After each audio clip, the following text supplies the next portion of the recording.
Classic Audiobooks presents The Works of Edgar Allan Poe, The Raven Edition, Volume 3, Introductory Note.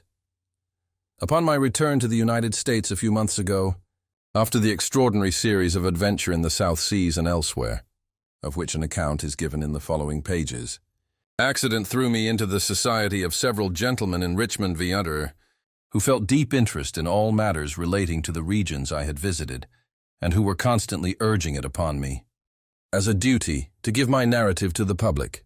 I had several reasons, however, for declining to do so, some of which were of a nature altogether private, and concerned no person but myself. Others not so much so.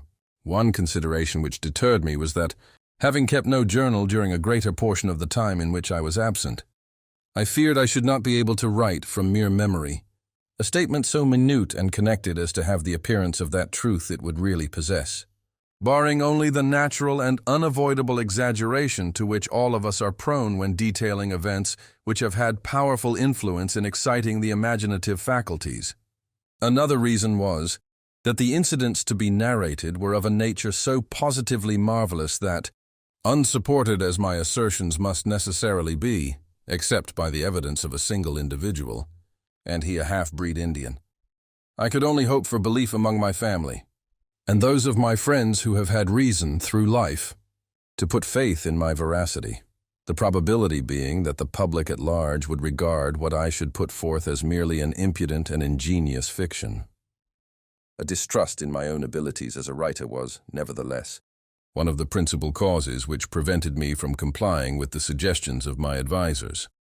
Among those gentlemen in Virginia who expressed the greatest interest in my statement, more particularly in regard to that portion of it which related to the Antarctic Ocean, was Mr. Poe, lately editor of the Southern Literary Messenger, a monthly magazine, published by Mr. Thomas W. White in the city of Richmond.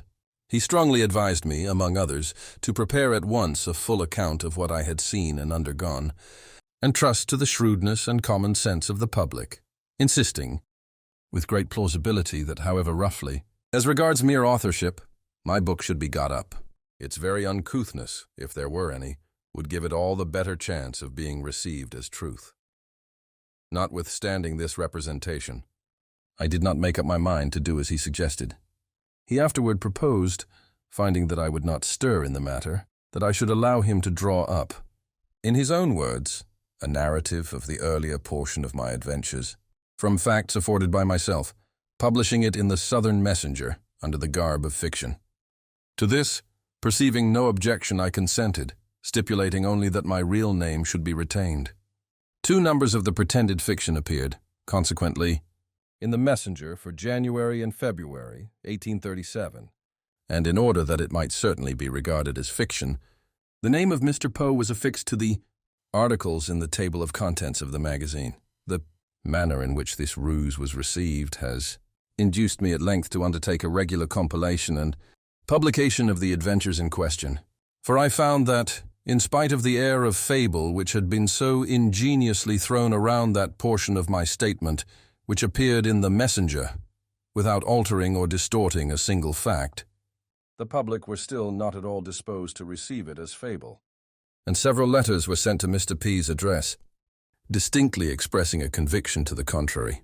I thence concluded that the facts of my narrative would prove of such a nature as to carry with them sufficient evidence of their own authenticity, and that I had consequently little to fear on the score of popular incredulity. This exposé being made, it will be seen at once how much of what follows I claim to be my own writing. And it will also be understood that no fact is misrepresented in the first few pages, which were written by Mr. Poe. Even to those readers who have not seen the Messenger, it will be unnecessary to point out where his portion ends and my own commences. The difference in point of style will be readily perceived. Chapter 1. My name is Arthur Gordon Pym. My father was a respectable trader in sea stores at Nantucket, where I was born. My maternal grandfather was an attorney in good practice. He was fortunate in everything, and had speculated very successfully in stocks of the Edgerton New Bank, as it was formerly called. By these and other means he had managed to lay by a tolerable sum of money. He was more attached to myself, I believe, than to any other person in the world, and I expected to inherit the most of his property at his death. He sent me, at 6 years of age, to the school of old Mr. Ricketts, a gentleman with only one arm and of eccentric manners. He is well known to almost every person who has visited New Bedford. I stayed at his school until I was 16, when I left him for Mr. E. Ronald's Academy on the hill. Here I became intimate with the son of Mr. Barnard, a sea captain, who generally sailed in the employ of Lloyd and Vredenburgh. Mr. Barnard is also very well known in New Bedford, and has many relations, I am certain, in Edgerton. His son was named Augustus, and he was nearly 2 years older than myself. He had been on a whaling voyage with his father in the John Donaldson, and was always talking to me of his adventures in the South Pacific Ocean. I used frequently to go home with him, and remain all day, and sometimes all night.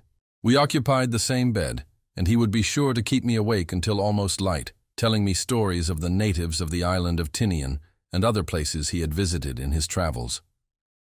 At last I could not help being interested in what he said, and by degrees I felt the greatest desire to go to sea. I owned a sailboat called the Ariel, and worth about $75. She had a half-deck or cuddy, and was rigged sloop fashion. I forget her tonnage, but she would hold 10 persons without much crowding. In this boat we were in the habit of going on some of the maddest freaks in the world. And when I now think of them, it appears to me 1,000 wonders that I am alive today. I will relate one of these adventures by way of introduction to a longer and more momentous narrative. One night there was a party at Mr. Barnard's, and both Augustus and myself were not a little intoxicated toward the close of it. As usual in such cases, I took part of his bed in preference to going home. He went to sleep, as I thought, very quietly, it being near one when the party broke up, and without saying a word on his favorite topic.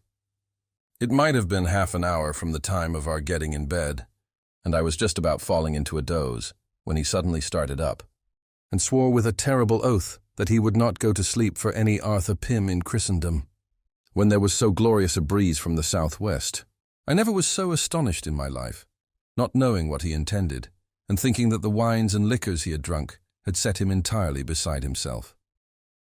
He proceeded to talk very coolly, however, saying he knew that I supposed him intoxicated, but that he was never more sober in his life.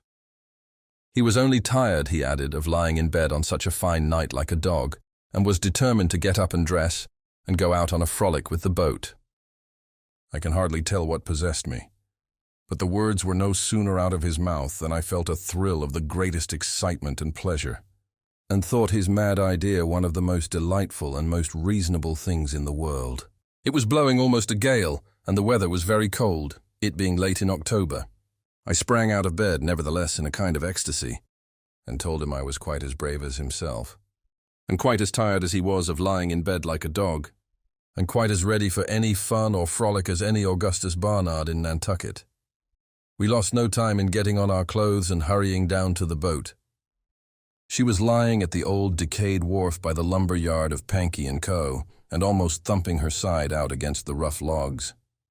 Augustus got into her and bailed her, for she was nearly half full of water.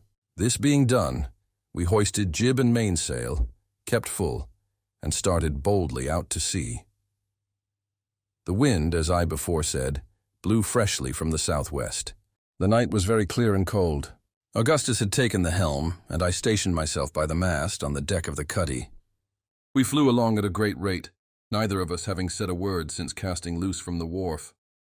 I now asked my companion what course he intended to steer, and what time he thought it probable we should get back.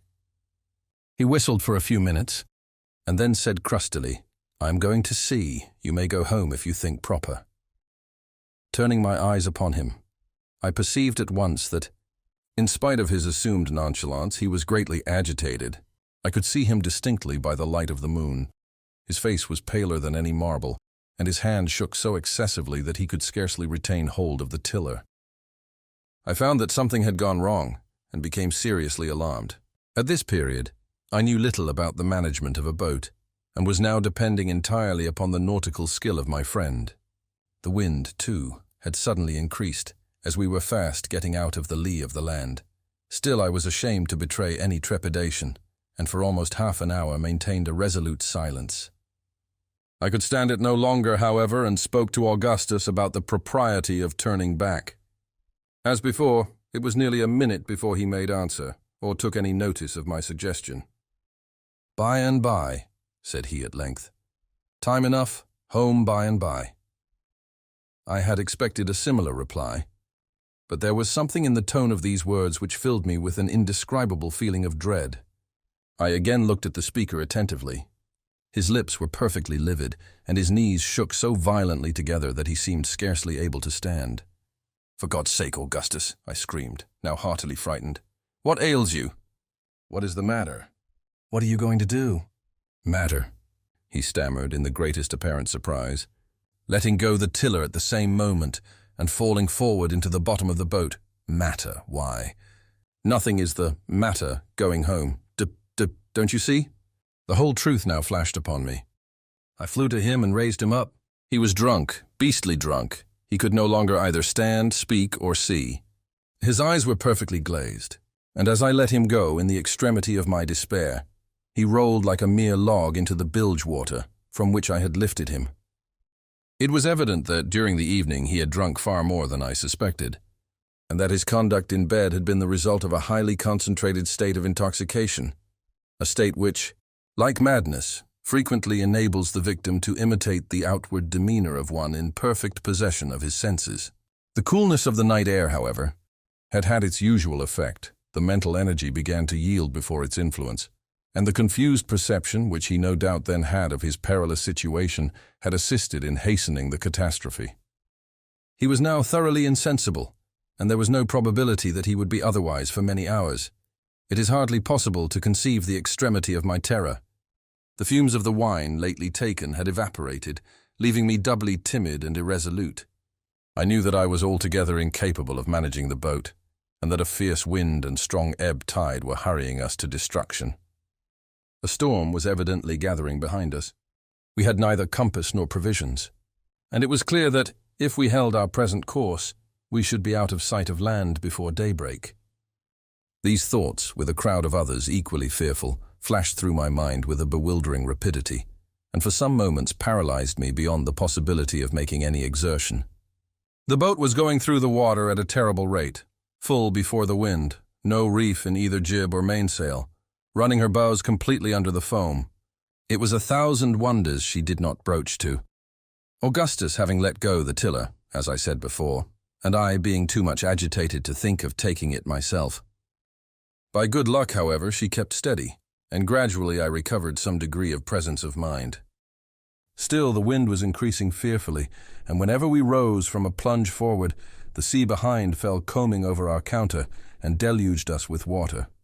I was so utterly benumbed, too, in every limb, as to be nearly unconscious of sensation. At length I summoned up the resolution of despair, and rushing to the mainsail let it go by the run. As might have been expected, it flew over the bows and, getting drenched with water, carried away the mast short off by the board. This latter accident alone saved me from instant destruction.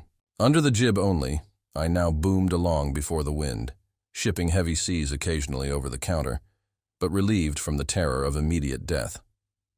I took the helm and breathed with greater freedom as I found that there yet remained to us a chance of ultimate escape. Augustus still lay senseless in the bottom of the boat, and as there was imminent danger of his drowning, the water being nearly a foot deep just where he fell, I contrived to raise him partially up and keep him in a sitting position by passing a rope round his waist and lashing it to a ringbolt in the deck of the cuddy. Having thus arranged everything as well as I could in my chilled and agitated condition, I recommended myself to God and made up my mind to bear whatever might happen with all the fortitude in my power. Hardly had I come to this resolution, when suddenly a loud and long scream or yell, as if from the throats of 1,000 demons, seemed to pervade the whole atmosphere around and above the boat. Never while I live shall I forget the intense agony of terror I experienced at that moment. My hair stood erect on my head. I felt the blood congealing in my veins. My heart ceased utterly to beat, and without having once raised my eyes to learn the source of my alarm, I tumbled headlong and insensible upon the body of my fallen companion. I found myself, upon reviving, in the cabin of a large whaling ship, the Penguin, bound to Nantucket. Several persons were standing over me, and Augustus, paler than death, was busily occupied in chafing my hands. Upon seeing me open my eyes, his exclamations of gratitude and joy excited alternate laughter and tears from the rough-looking personages who were present. The mystery of our being in existence was now soon explained. We had been run down by the whaling ship, which was close-hauled, beating up to Nantucket with every sail she could venture to set, and consequently running almost at right angles to our own course. Several men were on the lookout forward, but did not perceive our boat until it was an impossibility to avoid coming in contact. Their shouts of warning upon seeing us were what so terribly alarmed me. The huge ship, I was told, rode immediately over us with as much ease as our own little vessel would have passed over a feather, and without the least perceptible impediment to her progress. Not a scream arose from the deck of the victim.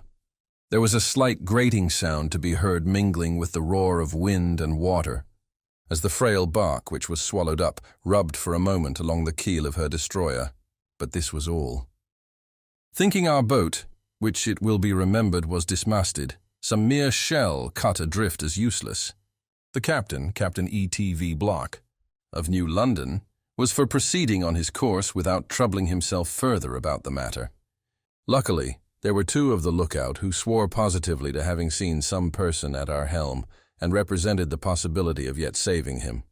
A discussion ensued, when Block grew angry, and, after a while, said that it was no business of his to be eternally watching for eggshells, that the ship should not put about for any such nonsense. And if there was a man run down, it was nobody's fault but his own. He might drown and be damned, or some language to that effect. Henderson, the first mate, now took the matter up, being justly indignant, as well as the whole ship's crew, at a speech evincing so base a degree of heartless atrocity. He spoke plainly, seeing himself upheld by the men, told the captain he considered him a fit subject for the gallows, and that he would disobey his orders if he were hanged for it the moment he set his foot on shore. He strode aft, jostling Block, who turned pale and made no answer, on one side, and seizing the helm, gave the word, in a firm voice, hard a lee. The men flew to their posts and the ship went cleverly about. All this had occupied nearly 5 minutes, and it was supposed to be hardly within the bounds of possibility that any individual could be saved, allowing any to have been on board the boat. Yet, as the reader has seen, both Augustus and myself were rescued, and our deliverance seemed to have been brought about by two of those almost inconceivable pieces of good fortune which are attributed by the wise and pious to the special interference of Providence, while the ship was yet in stays. The mate lowered the jolly boat and jumped into her with the very two men, I believe, who spoke up as having seen me at the helm. They had just left the lee of the vessel, the moon still shining brightly, when she made a long and heavy roll to windward, and Henderson at the same moment, starting up in his seat, bawled out to his crew to back water. He would say nothing else, repeating his cry impatiently, back water. Back water! The men put back as speedily as possible, but by this time the ship had gone round and gotten fully under headway, although all hands on board were making great exertions to take in sail. In despite of the danger of the attempt, the mate clung to the main chains as soon as they came within his reach. Another huge lurch now brought the starboard side of the vessel out of water nearly as far as her keel, when the cause of his anxiety was rendered obvious enough. The body of a man was seen to be affixed in the most singular manner to the smooth and shining bottom. The Penguin was coppered and copper-fastened, and beating violently against it with every movement of the hull. After several ineffectual efforts made during the lurches of the ship, and at the imminent risk of swamping the boat, I was finally disengaged from my perilous situation and taken on board, for the body proved to be my own. It appeared that one of the timber bolts having started and broken a passage through the copper, it had arrested my progress as I passed under the ship, and fastened me in so extraordinary a manner to her bottom. The head of the bolt had made its way through the collar of the green baize jacket I had on, and through the back part of my neck, forcing itself out between two sinews and just below the right ear. I was immediately put to bed, although life seemed to be totally extinct. There was no surgeon on board. The captain, however, treated me with every attention, to make amends, I presume in the eyes of his crew, for his atrocious behavior in the previous portion of the adventure. In the meantime, Henderson had again put off from the ship, although the wind was now blowing almost a hurricane. He had not been gone many minutes when he fell in with some fragments of our boat, and shortly afterward, one of the men with him asserted that he could distinguish a cry for help at intervals amid the roaring of the tempest. This induced the hardy seamen to persevere in their search for more than half an hour, although repeated signals to return were made them by Captain Block, and although every moment on the water in so frail a boat was fraught to them with the most imminent and deadly peril.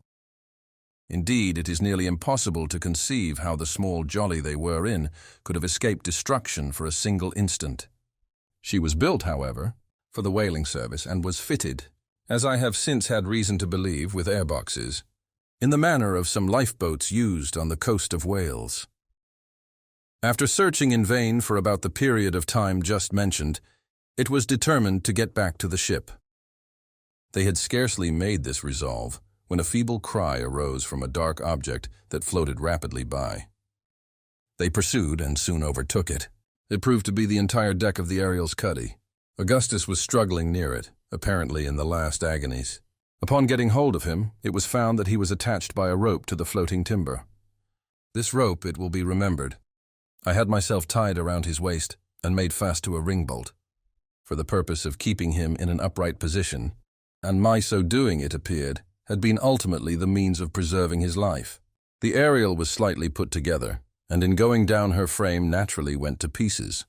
The deck of the cuddy, as might have been expected, was lifted by the force of the water rushing in, entirely from the main timbers, and floated, with other fragments no doubt, to the surface.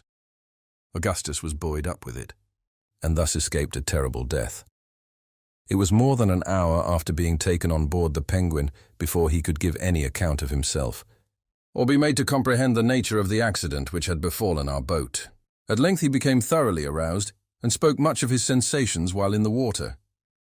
Upon his first attaining any degree of consciousness, he found himself beneath the surface, whirling round and round with inconceivable rapidity, and with a rope wrapped in 3 or 4 folds tightly about his neck. In an instant afterward he felt himself going rapidly upward, when his head striking violently against a hard substance, he again relapsed into insensibility. Upon once more reviving, he was in fuller possession of his reason. This was still, however, in the greatest degree clouded and confused. He now knew that some accident had occurred, and that he was in the water, although his mouth was above the surface and he could breathe with some freedom. Possibly at this period the deck was drifting rapidly before the wind and drawing him after it as he floated upon his back. Of course, as long as he could have retained this position, it would have been nearly impossible that he should be drowned. Presently a surge threw him directly athwart the deck, and this post he endeavored to maintain, screaming at intervals for help. Just before he was discovered by Mr. Henderson, he had been obliged to relax his hold through exhaustion, and falling into the sea, had given himself up for lost. During the whole period of his struggles he had not the faintest recollection of the Ariel, nor of the matters in connection with the source of his disaster. A vague feeling of terror and despair had taken entire possession of his faculties. When he was finally picked up, every power of his mind had failed him, and as before said, it was nearly an hour after getting on board the Penguin before he became fully aware of his condition. In regard to myself, I was resuscitated from a state bordering very nearly upon death, and after. Every other means had been tried in vain for 3 hours and a half, by vigorous friction with flannels bathed in hot oil, a proceeding suggested by Augustus. The wound in my neck, although of an ugly appearance, proved of little real consequence, and I soon recovered from its effects. The Penguin got into port about 9 o'clock in the morning, after encountering one of the severest gales ever experienced off Nantucket. Both Augustus and myself managed to appear at Mr. Barnard's in time for breakfast, which luckily was somewhat late, owing to the party overnight. I suppose all at the table were too much fatigued themselves to notice our jaded appearance. Of course, it would not have borne a very rigid scrutiny. Schoolboys, however, can accomplish wonders in the way of deception, and I verily believe not one of our friends in Nantucket had the slightest suspicion that the terrible story, told by some sailors in town of their having run down a vessel at sea and drowned some 30 or 40 poor devils, had reference either to the Ariel, my companion, or myself, We two have since very frequently talked the matter over, but never without a shudder. In one of our conversations, Augustus frankly confessed to me that in his whole life he had at no time experienced so excruciating a sense of dismay as when on board our little boat he first discovered the extent of his intoxication and felt himself sinking beneath its influence. Chapter 2. In no affairs of mere prejudice, pro or con, do we deduce inferences with entire certainty, even from the most simple data. It might be supposed that a catastrophe such as I have just related would have effectually cooled my incipient passion for the sea. On the contrary, I never experienced a more ardent longing for the wild adventures incident to the life of a navigator than within a week after our miraculous deliverance.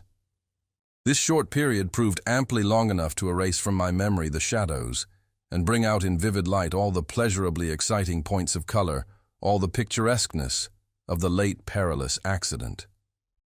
My conversations with Augustus grew daily more frequent and more intensely full of interest. He had a manner of relating his stories, of the ocean, more than one half of which I now suspect to have been sheer fabrications, well adapted to have weight, with one of my enthusiastic temperament and somewhat gloomy although glowing imagination. It is strange, too, that he most strongly enlisted my feelings in behalf of the life of a seaman when he depicted his more terrible moments of suffering and despair. For the bright side of the painting I had a limited sympathy. My visions were of shipwreck and famine, of death or captivity among barbarian hordes, of a lifetime dragged out in sorrow and tears, upon some grey and desolate rock, in an ocean unapproachable and unknown. Such visions or desires, for they amounted to desires, are common, I have since been assured, to the whole numerous race of the melancholy among men. At the time of which I speak, I regarded them only as prophetic glimpses of a destiny which I felt myself in a measure bound to fulfill. Augustus thoroughly entered into my state of mind. It is probable, indeed, that our intimate communion had resulted in a partial interchange of character. About 18 months after the period of the Ariel's disaster, the firm of Lloyd and Vredenburgh, a house connected in some manner with the Messieurs Enderby, I believe, of Liverpool, were engaged in repairing and fitting out the brig Grampus for a whaling voyage. She was an old hulk and scarcely seaworthy when all was done to her that could be done. I hardly know why she was chosen in preference to other good vessels belonging to the same owners. But so it was. Mr. Barnard was appointed to command her, and Augustus was going with him. While the brig was getting ready, he frequently urged upon me the excellency of the opportunity now offered for indulging my desire of travel. He found me by no means an unwilling listener, yet the matter could not be so easily arranged. My father made no direct opposition, but my mother went into hysterics at the bare mention of the design, and more than all, my grandfather, from whom I expected much, vowed to cut me off with a shilling if I should ever broach the subject to him again. These difficulties, however, so far from abating my desire, only added fuel to the flame. I determined to go at all hazards, and having made known my intentions to Augustus, we set about arranging a plan by which it might be accomplished. In the meantime, I forbore speaking to any of my relations in regard to the voyage, and, as I busied myself ostensibly with my usual studies, it was supposed that I had abandoned the design. I have since frequently examined my conduct on this occasion with sentiments of displeasure as well as of surprise. The intense hypocrisy I made use of for the furtherance of my project, and hypocrisy pervading every word and action of my life for so long a period of time, could only have been rendered tolerable to myself by the wild and burning expectation with which I looked forward to the fulfillment of my long-cherished visions of travel in pursuance of my scheme of deception. I was necessarily obliged to leave much to the management of Augustus, who was employed for the greater part of every day on board the Grampus, attending to some arrangements for his father in the cabin and cabin hold. At night, however, we were sure to have a conference and talk over our hopes. After nearly a month passed in this manner, without our hitting upon any plan we thought likely to succeed, he told me at last that he had determined upon everything necessary. I had a relation living in New Bedford, a Mr. Ross, at whose house I was in the habit of spending occasionally 2 or 3 weeks at a time. The brig was to sail about the middle of June 1827, and it was agreed that, A day or two before her putting to sea, my father was to receive a note, as usual, from Mr. Ross, asking me to come over and spend a fortnight with Robert and Emmett, his sons. Augustus charged himself with the inditing of this note and getting it delivered. Having set out as supposed for New Bedford, I was then to report myself to my companion, who would contrive a hiding place for me in the Grampus. This hiding place, he assured me, would be rendered sufficiently comfortable for a residence of many days, during which I was not to make my appearance. When the brig had proceeded so far on her course as to make any turning back a matter out of question, I should then, he said, be formally installed in all the comforts of the cabin. And as to his father, he would only laugh heartily at the joke. Vessels enough would be met with by which a letter might be sent home explaining the adventure to my parents. The middle of June at length arrived, and everything had been matured. The note was written and delivered, and on a Monday morning I left the house for the New Bedford packet, as supposed. I went, however, straight to Augustus, who was waiting for me at the corner of a street. It had been our original plan that I should keep out of the way until dark, and then slip on board the brig. But, as there was now a thick fog in our favor, it was agreed to lose no time in secreting me. Augustus led the way to the wharf, and I followed at a little distance, enveloped in a thick seaman's cloak, which he had brought with him, so that my person might not be easily recognized. Just as we turned the second corner, after passing Mr. Edmund's well, who should appear, standing right in front of me, and looking me full in the face, but old Mr. Peterson, my grandfather. "Why, bless my soul, Gordon," said he after a long pause. Why? Whose dirty cloak is that you have on?" "Sir," I replied, assuming, as well as I could, in the exigency of the moment, an air of offended surprise, and talking in the gruffest of all imaginable tones. "Sir, you are a somewhat mistaken, my name. In the first place, bean't nothing at all like Godden, and I'd want you for to know better, you blackguard, than to call my new overcoat a darty one." For my life I could hardly refrain from screaming with laughter at the odd manner in which the old gentleman received this handsome rebuke. He started back 2 or 3 steps, turned first pale and then excessively red, threw up his spectacles, then, putting them down, ran full tilt at me, with his umbrella uplifted. He stopped short, however, in his career, as if struck with a sudden recollection, and presently turning round, hobbled off down the street, shaking all the while with rage, and muttering between his teeth. "Won't do. New glasses. Thought it was Gordon. Did good-for-nothing salt water, Long Tom." After this narrow escape, we proceeded with greater caution, and arrived at our point of destination in safety. There were only 1 or 2 of the hands on board, and these were busy forward, doing something to the forecastle combings. Captain Barnard, we knew very well, was engaged at Lloyd and Vredenburgh's, and would remain there until late in the evening, so we had little to apprehend on his account. Augustus went first up the vessel's side, and in a short while I followed him, without being noticed by the men at work. We proceeded at once into the cabin and found no person there. It was fitted up in the most comfortable style, a thing somewhat unusual in a whaling vessel. There were 4 very excellent staterooms, with wide and convenient berths. There was also a large stove, I took notice, and a remarkably thick and valuable carpet covering the floor of both the cabin and staterooms. The ceiling was full 7 feet high, and in short, everything appeared of a more roomy and agreeable nature than I had anticipated. Augustus, however, would allow me but little time for observation, insisting upon the necessity of my concealing myself as soon as possible. He led the way into his own stateroom, which was on the starboard side of the brig and next to the bulkheads. Upon entering, he closed the door and bolted it. I thought I had never seen a nicer little room than the one in which I now found myself. It was about 10 feet long and had only 1 berth, which, as I said before, was wide and convenient. In that portion of the closet nearest the bulkheads, there was a space of 4 feet square, containing a table, a chair, and a set of hanging shelves full of books, chiefly books of voyages and travels. There were many other little comforts in the room, among which I ought not to forget a kind of safe or refrigerator, in which Augustus pointed out to me a host of delicacies, both in the eating and drinking department. He now pressed with his knuckles upon a certain spot of the carpet in one corner of the space just mentioned. letting me know that a portion of the flooring, about 16 inches square, had been neatly cut out and again adjusted. As he pressed, this portion rose up at one end sufficiently to allow the passage of his finger beneath.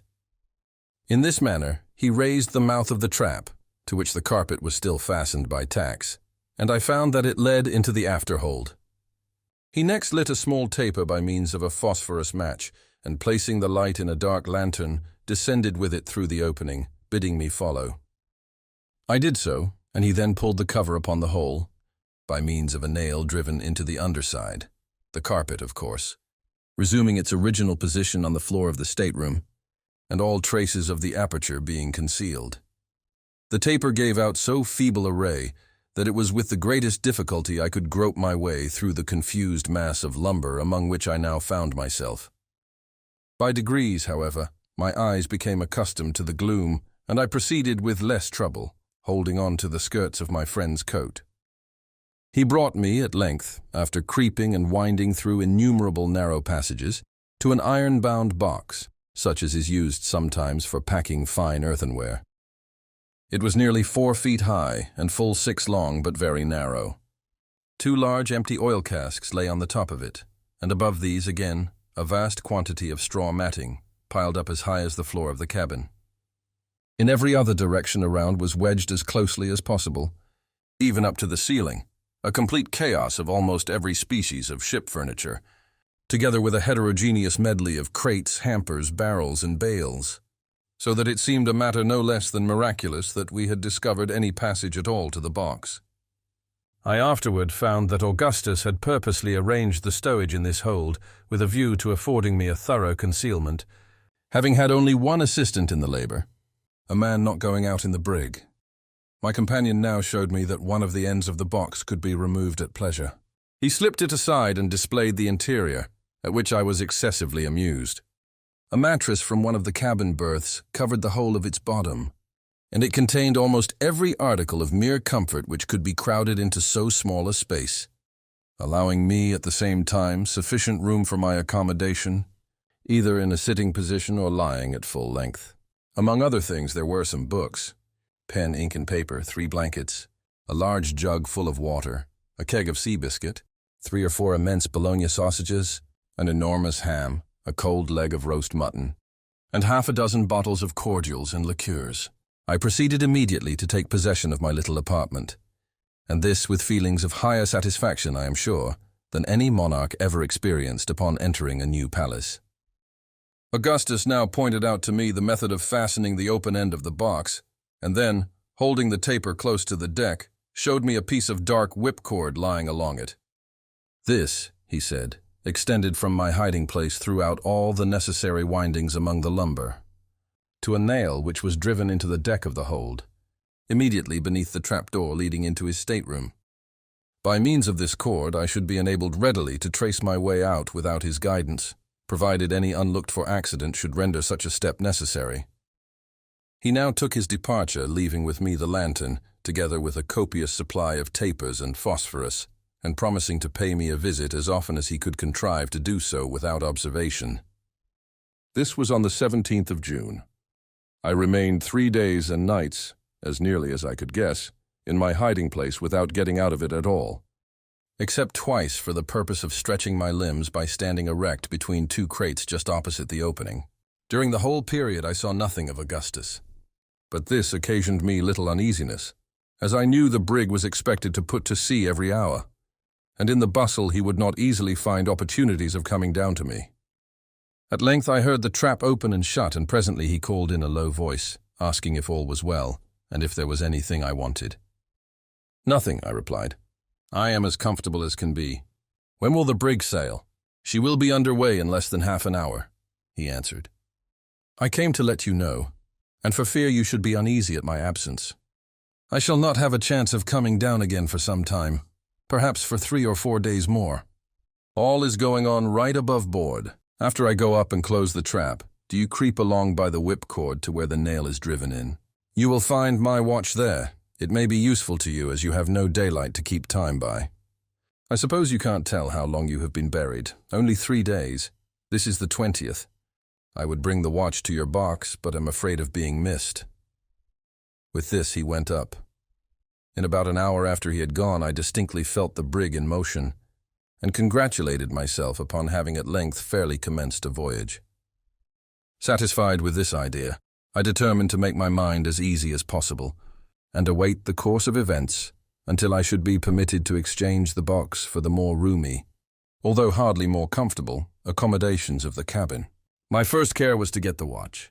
Leaving the taper burning, I groped along in the dark, following the cord through windings innumerable, in some of which I discovered that, after toiling a long distance, I was brought back within a foot or two of a former position. At length I reached the nail, and securing the object of my journey, returned with it in safety. I now looked over the books which had been so thoughtfully provided, and selected the expedition of Lewis and Clark to the mouth of the Columbia. With this, I amused myself for some time when, growing sleepy, I extinguished the light with great care, and soon fell into a sound slumber.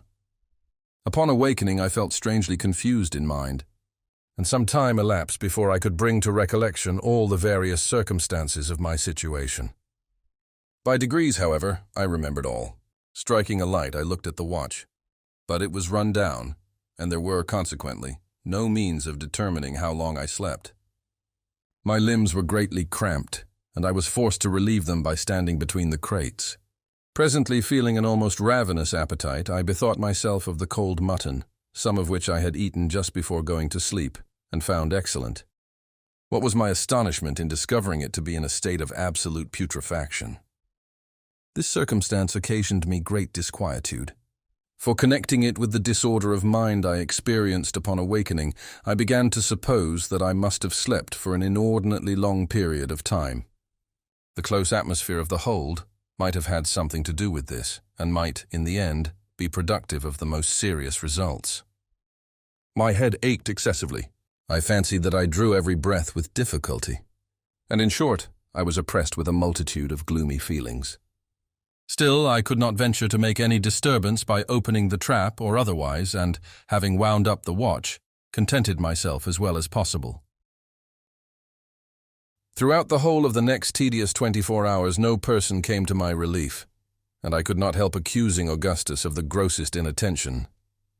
What alarmed me chiefly was that the water in my jug was reduced to about half a pint, and I was suffering much from thirst, having eaten freely of the Bologna sausages after the loss of my mutton. I became very uneasy, and could no longer take any interest in my books. I was overpowered, too, with a desire to sleep, yet trembled at the thought of indulging it, lest there might exist some pernicious influence, like that of burning charcoal in the confined air of the hold. In the meantime, the roll of the brig told me that we were far in the main ocean, and a dull humming sound which reached my ears as if from an immense distance convinced me no ordinary gale was blowing. I could not imagine a reason for the absence of Augustus. We were surely far enough advanced on our voyage to allow of my going up. Some accident might have happened to him, but I could think of none which would account for his suffering me to remain so long a prisoner, except indeed his having suddenly died or fallen overboard.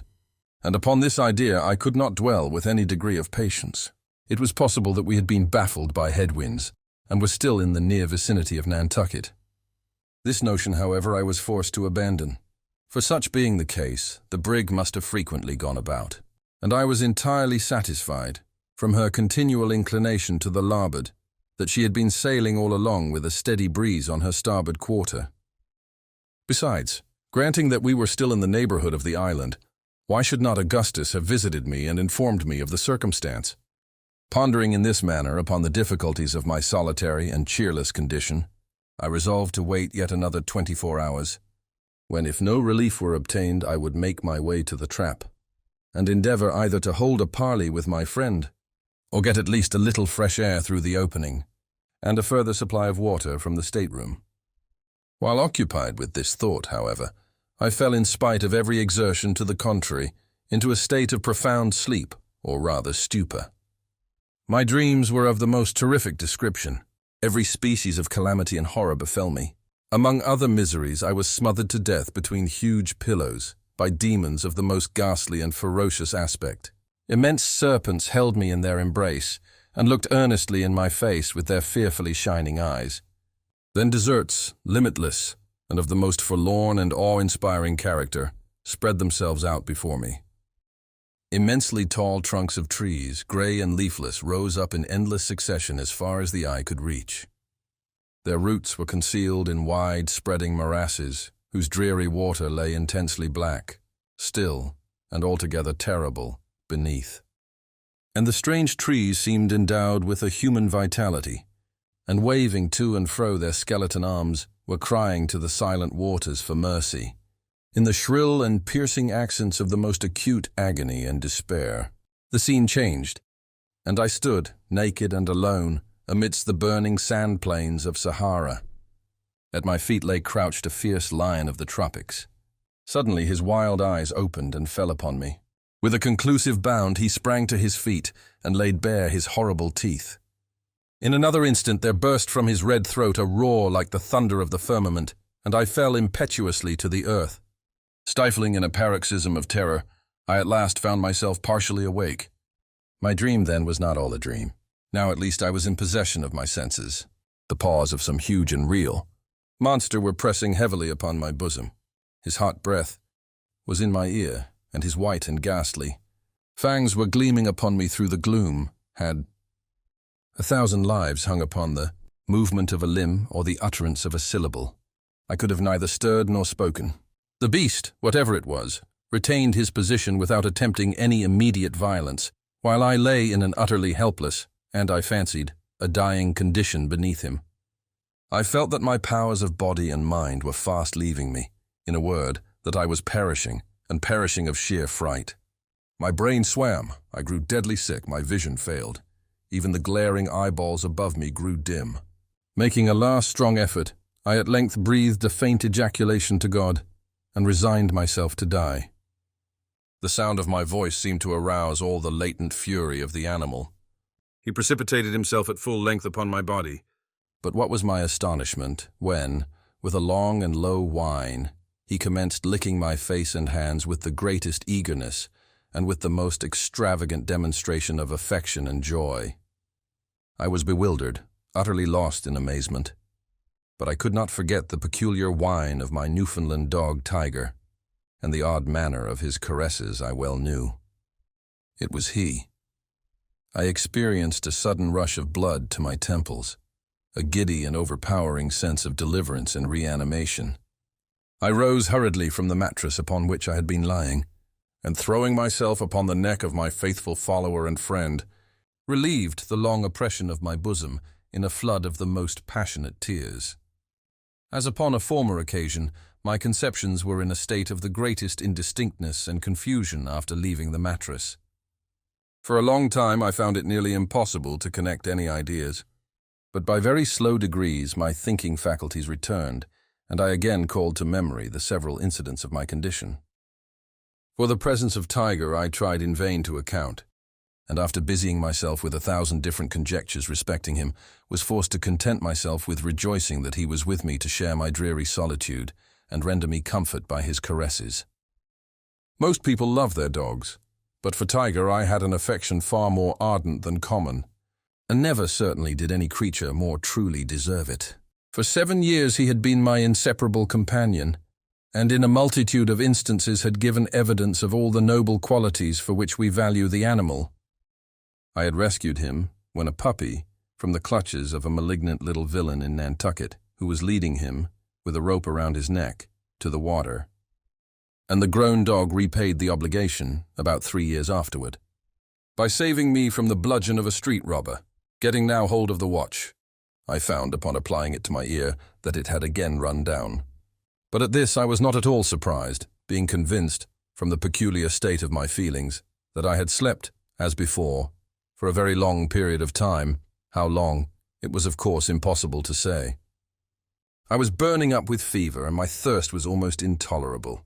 I felt about the box for my little remaining supply of water, for I had no light, the taper having burnt to the socket of the lantern, and the phosphorus box not coming readily to hand. Upon finding the jug, however, I discovered it to be empty. Tiger, no doubt, having been tempted to drink it, as well as to devour the remnant of mutton, the bone of which lay well picked by the opening of the box. The spoiled meat I could well spare, but my heart sank as I thought of the water. I was feeble in the extreme, so much so that I shook all over, as with an ague, at the slightest movement or exertion. To add to my troubles, the brig was pitching and rolling with great violence, and the oil casks which lay upon my box were in momentary danger of falling down, so as to block up the only way of ingress or egress. I felt also terrible sufferings from seasickness. These considerations determined me to make my way, at all hazards, to the trap, and obtain immediate relief, before I should be incapacitated from doing so altogether. Having come to this resolve, I again felt about for the phosphorus box and tapers. The former I found after some little trouble, but not discovering the tapers as soon as I had expected, for I remembered very nearly the spot in which I had placed them. I gave up the search for the present, and bidding Tiger lie quiet, began at once my journey toward the trap. In this attempt, my great feebleness became more than ever apparent. It was with the utmost difficulty I could crawl along at all, and very frequently my limbs sank suddenly from beneath me. When falling prostrate on my face, I would remain for some minutes in a state bordering on insensibility. Still, I struggled forward by slow degrees, dreading every moment that I should swoon amid the narrow and intricate windings of the lumber, in which event I had nothing but death to expect as the result. At length, upon making a push forward with all the energy I could command, I struck my forehead violently against the sharp corner of an iron-bound crate. The accident only stunned me for a few moments, but I found, to my inexpressible grief, that the quick and violent roll of the vessel had thrown the crate entirely across my path, so as effectually to block up the passage. With my utmost exertions, I could not move it a single inch from its position, it being closely wedged in among the surrounding boxes and ship furniture. It became necessary, therefore, enfeebled as I was, either to leave the guidance of the whipcord and seek out a new passage, or to climb over the obstacle and resume the path on the other side. The former alternative presented too many difficulties and dangers to be thought of without a shudder. In my present weak state of both mind and body, I should infallibly lose my way if I attempted it, and perish miserably amid the dismal and disgusting labyrinths of the hold.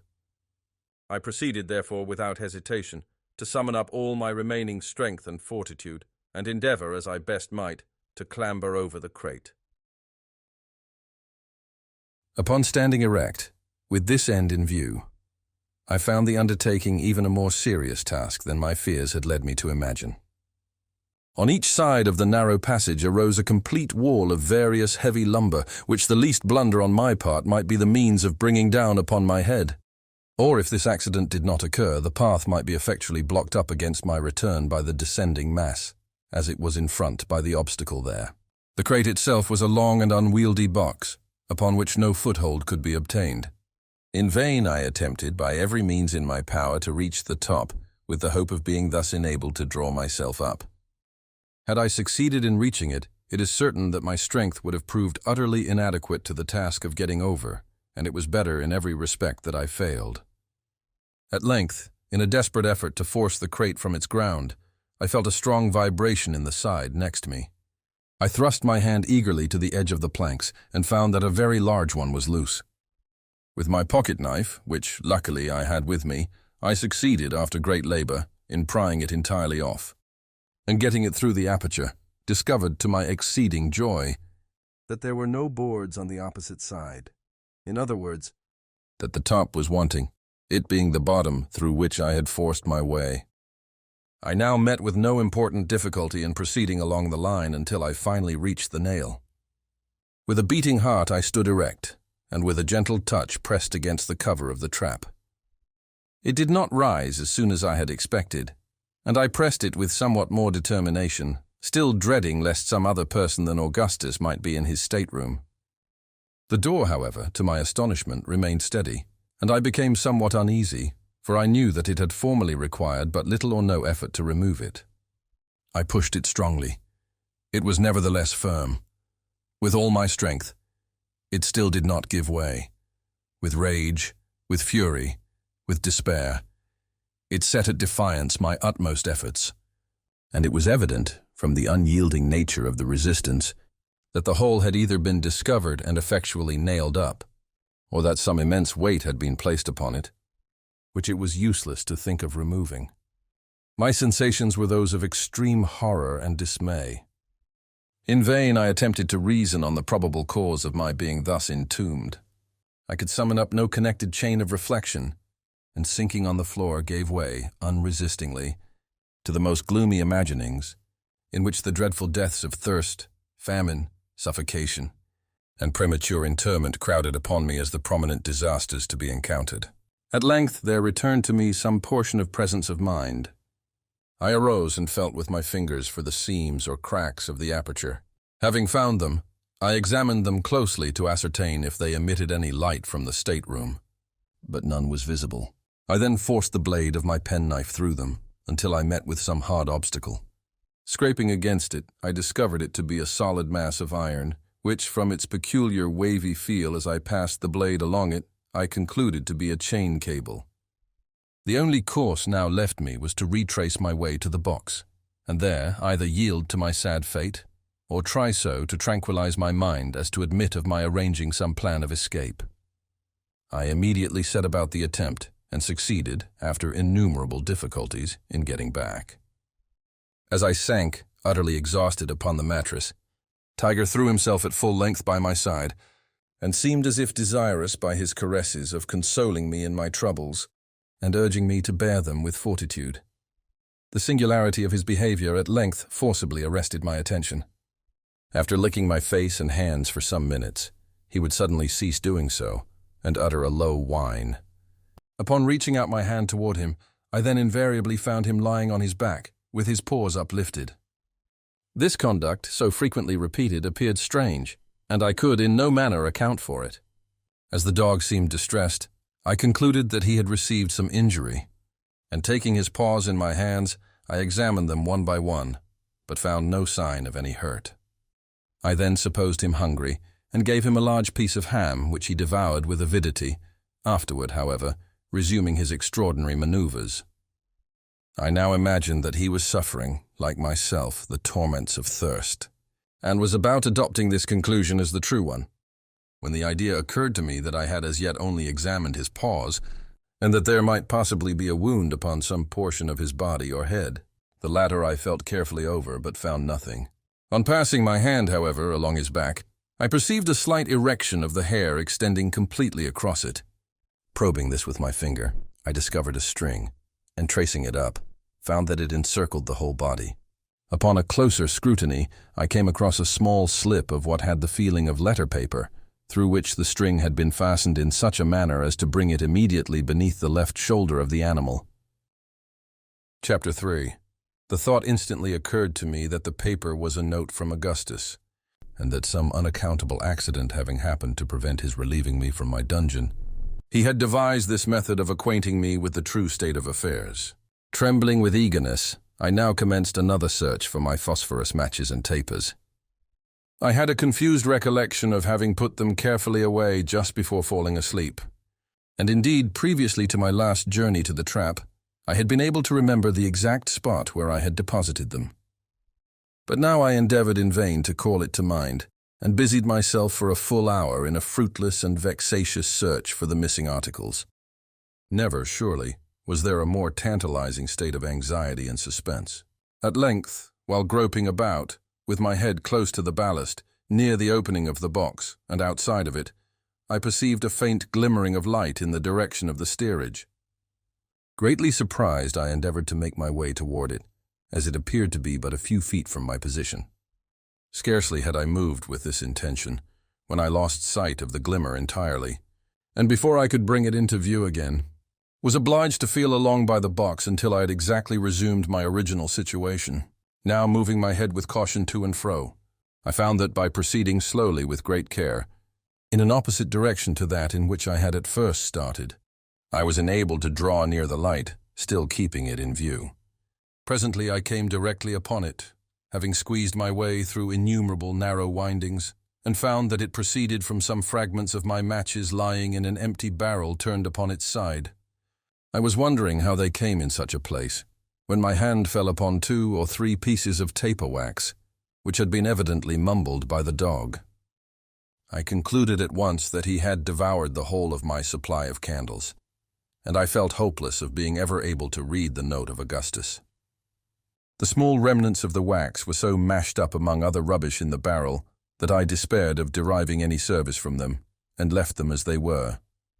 The phosphorus, of which there was only a speck or two, I gathered up as well as I could and returned with it, after much difficulty, to my box, where Tiger had all the while remained. What to do next I could not tell. The hold was so intensely dark that I could not see my hand, however close I would hold it to my face. The white slip of paper could barely be discerned, and not even that when I looked at it directly. By turning the exterior portions of the retina toward it, that is to say, by surveying it slightly askance, I found that it became in some measure perceptible. Thus the gloom of my prison may be imagined, and the note of my friend, if indeed it were a note from him, seemed only likely to throw me into further trouble, by disquieting to no purpose my already enfeebled and agitated mind. In vain I revolved in my brain a multitude of absurd expedients for procuring light, such expedients precisely as a man in the perturbed sleep, occasioned by opium, would be apt to fall upon for a similar purpose, each and all of which appear by turns to the dreamer the most reasonable and the most preposterous of conceptions, just as the reasoning or imaginative faculties flicker, alternately, one above the other. At last an idea occurred to me which seemed rational, and which gave me cause to wonder, very justly, that I had not entertained it before. I placed the slip of paper on the back of a book, and, collecting the fragments of the phosphorus matches which I had brought from the barrel, laid them together upon the paper. I then, with the palm of my hand, rubbed the whole over quickly, yet steadily. A clear light diffused itself immediately throughout the whole surface, and had there been any writing upon it, I should not have experienced the least difficulty, I am sure, in reading it. Not a syllable was there, however, nothing but a dreary and unsatisfactory blank. The illumination died away in a few seconds, and my heart died away within me as it went. I have before stated more than once that my intellect, for some period prior to this, had been in a condition nearly bordering on idiocy. There were, to be sure, momentary intervals of perfect sanity, and now and then, even of energy. But these were few. It must be remembered that I had been, for many days certainly, inhaling the almost pestilential atmosphere of a close hold in a whaling vessel, and for a long portion of that time but scantily supplied with water. For the last 14 or 15 hours I had none, nor had I slept during that time. Salt provisions of the most exciting kind had been my chief, and, indeed, since the loss of the mutton, my only supply of food, with the exception of the sea biscuit, and these latter were utterly useless to me, as they were too dry and hard to be swallowed in the swollen and parched condition of my throat. I was now in a high state of fever, and in every respect exceedingly ill. This will account for the fact that many miserable hours of despondency elapsed after my last adventure with the phosphorus, before the thought suggested itself that I had examined only one side of the paper.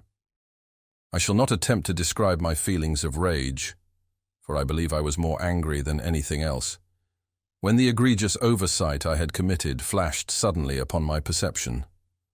The blunder itself would have been unimportant, had not my own folly and impetuosity rendered it otherwise. In my disappointment at not finding some words upon the slip, I had childishly torn it in pieces and thrown it away. It was impossible to say where. From the worst part of this dilemma I was relieved by the sagacity of Tiger. Having got, after a long search, a small piece of the note, I put it to the dog's nose and endeavored to make him understand that he must bring me the rest of it. To my astonishment, for I had taught him none of the usual tricks for which his breed are famous, he seemed to enter at once into my meaning, and rummaging about for a few moments, soon found another considerable portion. Bringing me this, he paused a while and, rubbing his nose against my hand, appeared to be waiting for my approval of what he had done. I patted him on the head, when he immediately made off again. It was now some minutes before he came back, but when he did come, he brought with him a large slip, which proved to be all the paper missing, it having been torn, it seems, only into 3 pieces. Luckily, I had no trouble in finding what few fragments of the phosphorus were left, being guided by the indistinct glow 1 or 2 of the particles still emitted.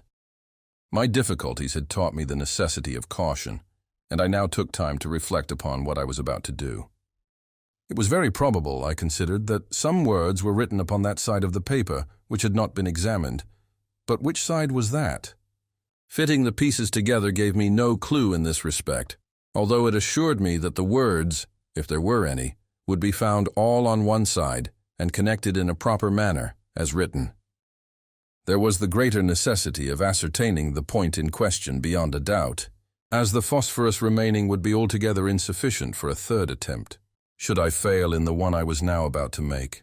I placed the paper on a book as before, and sat for some minutes thoughtfully revolving the matter over in my mind. At last I thought it barely possible that the written side might have some unevenness on its surface, which a delicate sense of feeling might enable me to detect. I determined to make the experiment and passed my finger very carefully over the side which first presented itself. Nothing, however, was perceptible, and I turned the paper, adjusting it on the book. I now again carried my forefinger cautiously along, when I was aware of an exceedingly slight, but still discernible glow, which followed as it proceeded. This, I knew, must arise from some very minute remaining particles of the phosphorus with which I had covered the paper in my previous attempt. The other, or underside, then, was that on which lay the writing, if writing there should finally prove to be. Again I turned the note and went to work as I had previously done.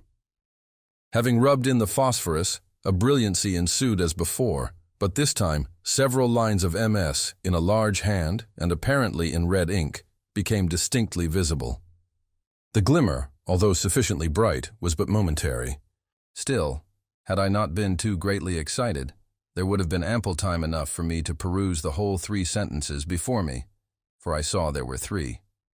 In my anxiety, however, to read all at once, I succeeded only in reading the 7 concluding words, which thus appeared: "Blood, your life depends upon lying close." Had I been able to ascertain the entire contents of the note, the full meaning of the admonition which my friend had thus attempted to convey, that admonition, even although it should have revealed a story of disaster the most unspeakable, could not, I am firmly convinced, have imbued my mind with 1/10 of the harrowing and yet indefinable horror with which I was inspired by the fragmentary warning thus received. And blood, too. That word of all words, so rife at all times with mystery and suffering. And terror, how trebly full of import did it now appear, how chilly and heavily disjointed, as it thus was, from any foregoing words to qualify or render it distinct, did its vague syllables fall, amid the deep gloom of my prison, into the innermost recesses of my soul. Augustus had, undoubtedly, good reasons for wishing me to remain concealed, and I formed 1,000 surmises as to what they could be, but I could think of nothing affording a satisfactory solution of the mystery. Just after returning from my last journey to the trap, and before my attention had been otherwise directed by the singular conduct of Tiger, I had come to the resolution of making myself heard at all events by those on board, or if I could not succeed in this directly, of trying to cut my way through the orlop deck. The half-certainty which I felt of being able to accomplish one of these 2 purposes in the last emergency had given me courage, which I should not otherwise have had, to endure the evils of my situation. The few words I had been able to read, however, had cut me off from these final resources, and I now, for the first time, felt all the misery of my fate. In a paroxysm of despair, I threw myself again upon the mattress, where for about the period of a day and night, I lay in a kind of stupor, relieved only by momentary intervals of reason and recollection. At length I once more arose, and busied myself in reflection upon the horrors which encompassed me. For another 24 hours it was barely possible that I might exist without water. For a longer time I could not do so. During the first portion of my imprisonment, I had made free use of the cordials with which Augustus had supplied me, but they only served to excite fever, without in the least degree assuaging thirst. I had now only about a gill left, and this was of a species of strong peach liqueur at which my stomach revolted. The sausages were entirely consumed. Of the ham nothing remained but a small piece of the skin, and all the biscuit, except a few fragments of one, had been eaten by Tiger. To add to my troubles, I found that my headache was increasing momentarily, and with it the species of delirium which had distressed me more or less since my first falling asleep. For some hours past it had been with the greatest difficulty I could breathe at all, and now each attempt at so doing was attended with the most depressing spasmodic action of the chest. But there was still another and very different source of disquietude, and one indeed, whose harassing terrors had been the chief means of arousing me to exertion from my stupor on the mattress. It arose from the demeanor of the dog. I first observed an alteration in his conduct while rubbing in the phosphorus on the paper in my last attempt. As I rubbed, he ran his nose against my hand with a slight snarl, but I was too greatly excited at the time to pay much attention to the circumstance. Soon afterward, it will be remembered, I threw myself on the mattress and fell into a species of lethargy. Presently I became aware of a singular hissing sound close at my ears and discovered it to proceed from Tiger, who was panting and wheezing in a state of the greatest apparent excitement, his eyeballs flashing fiercely through the gloom. I spoke to him, when he replied with a low growl, and then remained quiet. Presently I relapsed into my stupor, from which I was again awakened in a similar manner. This was repeated 3 or 4 times, until finally his behavior inspired me with so great a degree of fear that I became fully aroused. He was now lying close by the door of the box, snarling fearfully, although in a kind of undertone, and grinding his teeth as if strongly convulsed. I had no doubt whatever that the want of water or the confined atmosphere of the hold had driven him mad, and I was at a loss what course to pursue. I could not endure the thought of killing him, yet it seemed absolutely necessary for my own safety. I could distinctly perceive his eyes fastened upon me with an expression of the most deadly animosity, and I expected every instant that he would attack me. At last I could endure my terrible situation no longer, and determined to make my way from the box at all hazards and dispatch him, if his opposition should render it necessary for me to do so.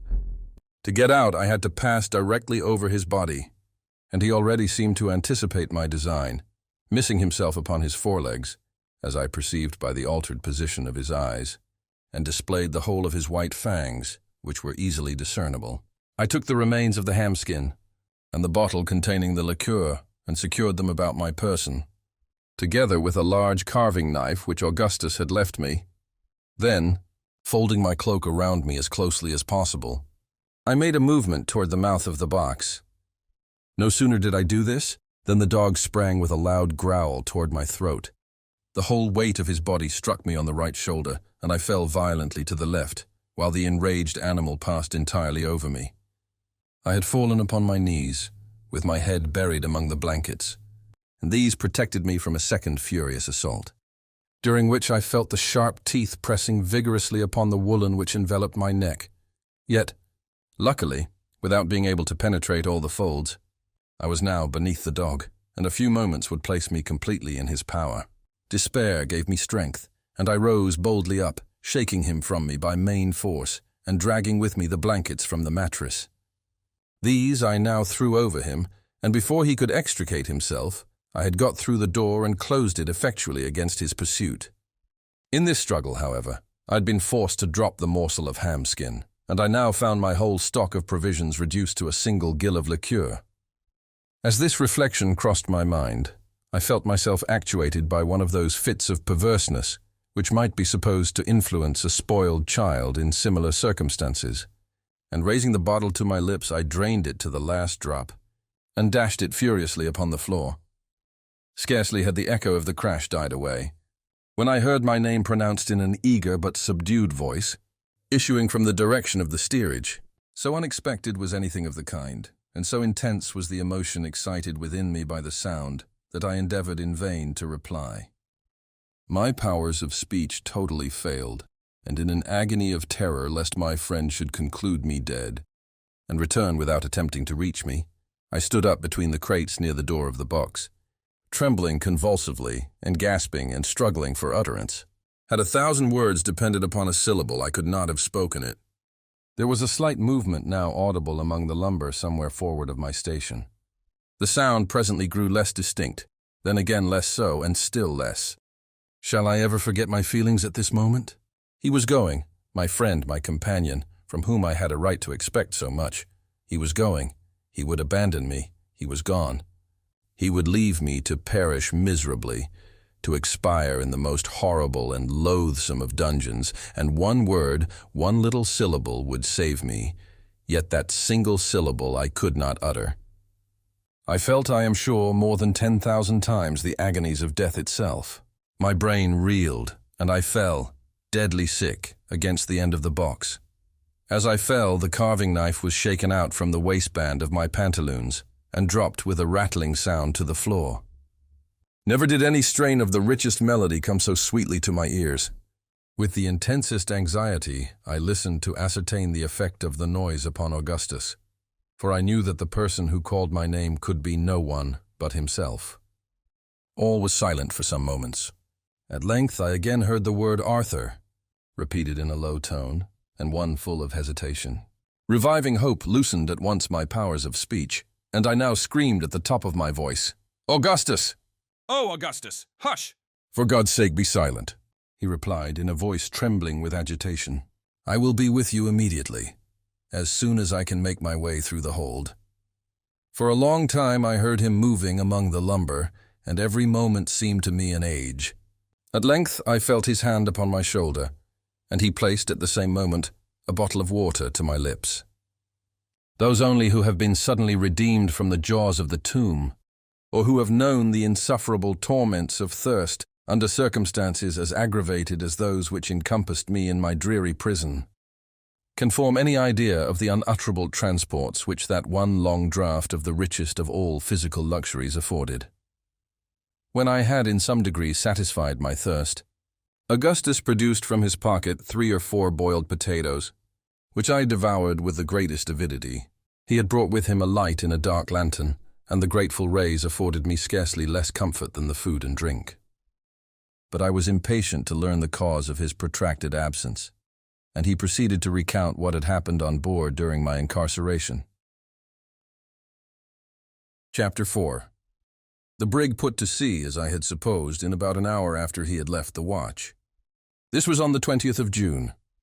It will be remembered that I had then been in the hold for 3 days, and during this period there was so constant a bustle on board, and so much running to and fro, especially in the cabin and staterooms, that he had had no chance of visiting me without the risk of having the secret of the trap discovered. When at length he did come, I had assured him that I was doing as well as possible, and therefore for the 2 next days he felt but little uneasiness on my account, still, however, watching an opportunity of going down. It was not until the 4th day that he found one. Several times during this interval he had made up his mind to let his father know of the adventure, and have me come up at once.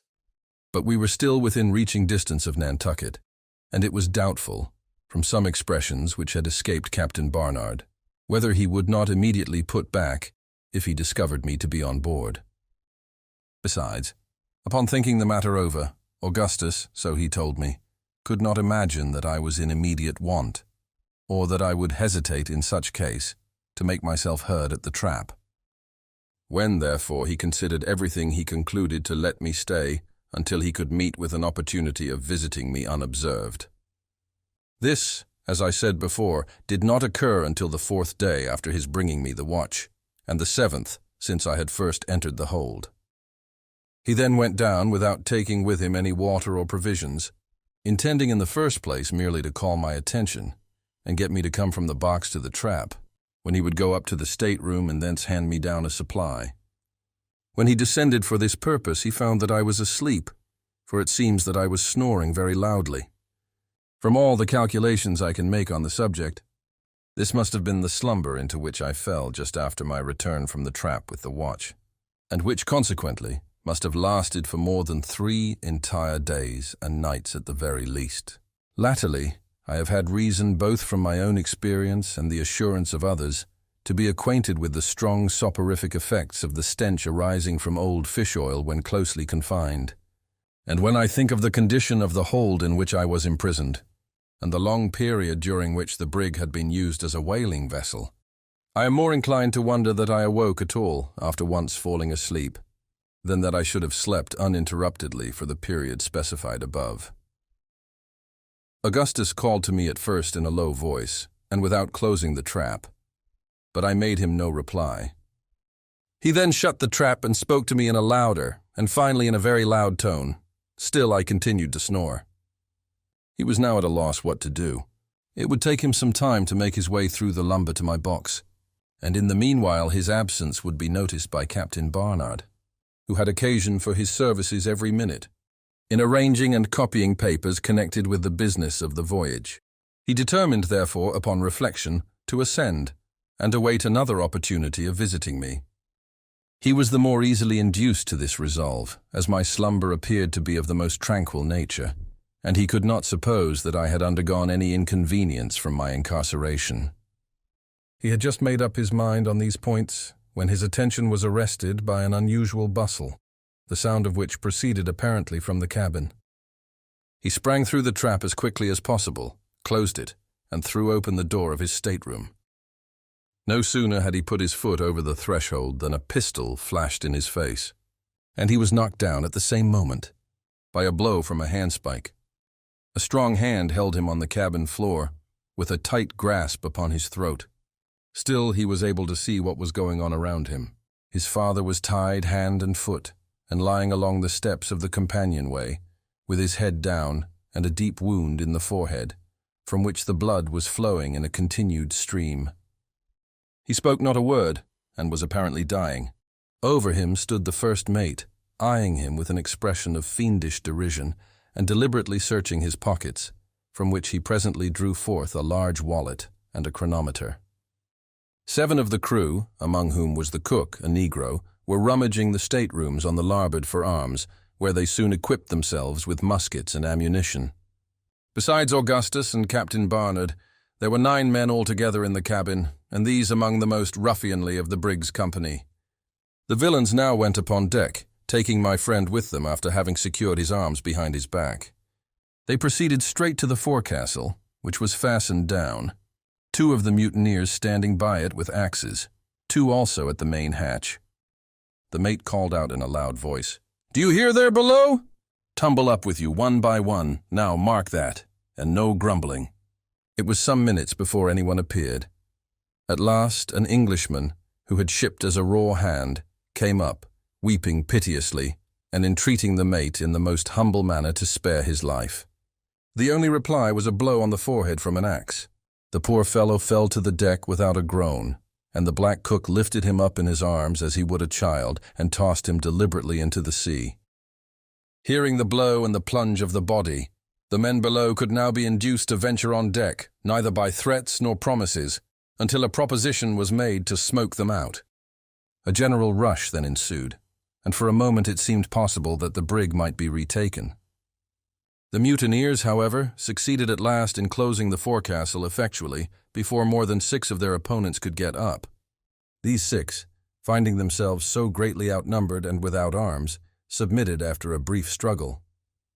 The mate gave them fair words, no doubt with a view of inducing those below to yield, for they had no difficulty in hearing all that was said on deck. The result proved his sagacity, no less than his diabolical villainy.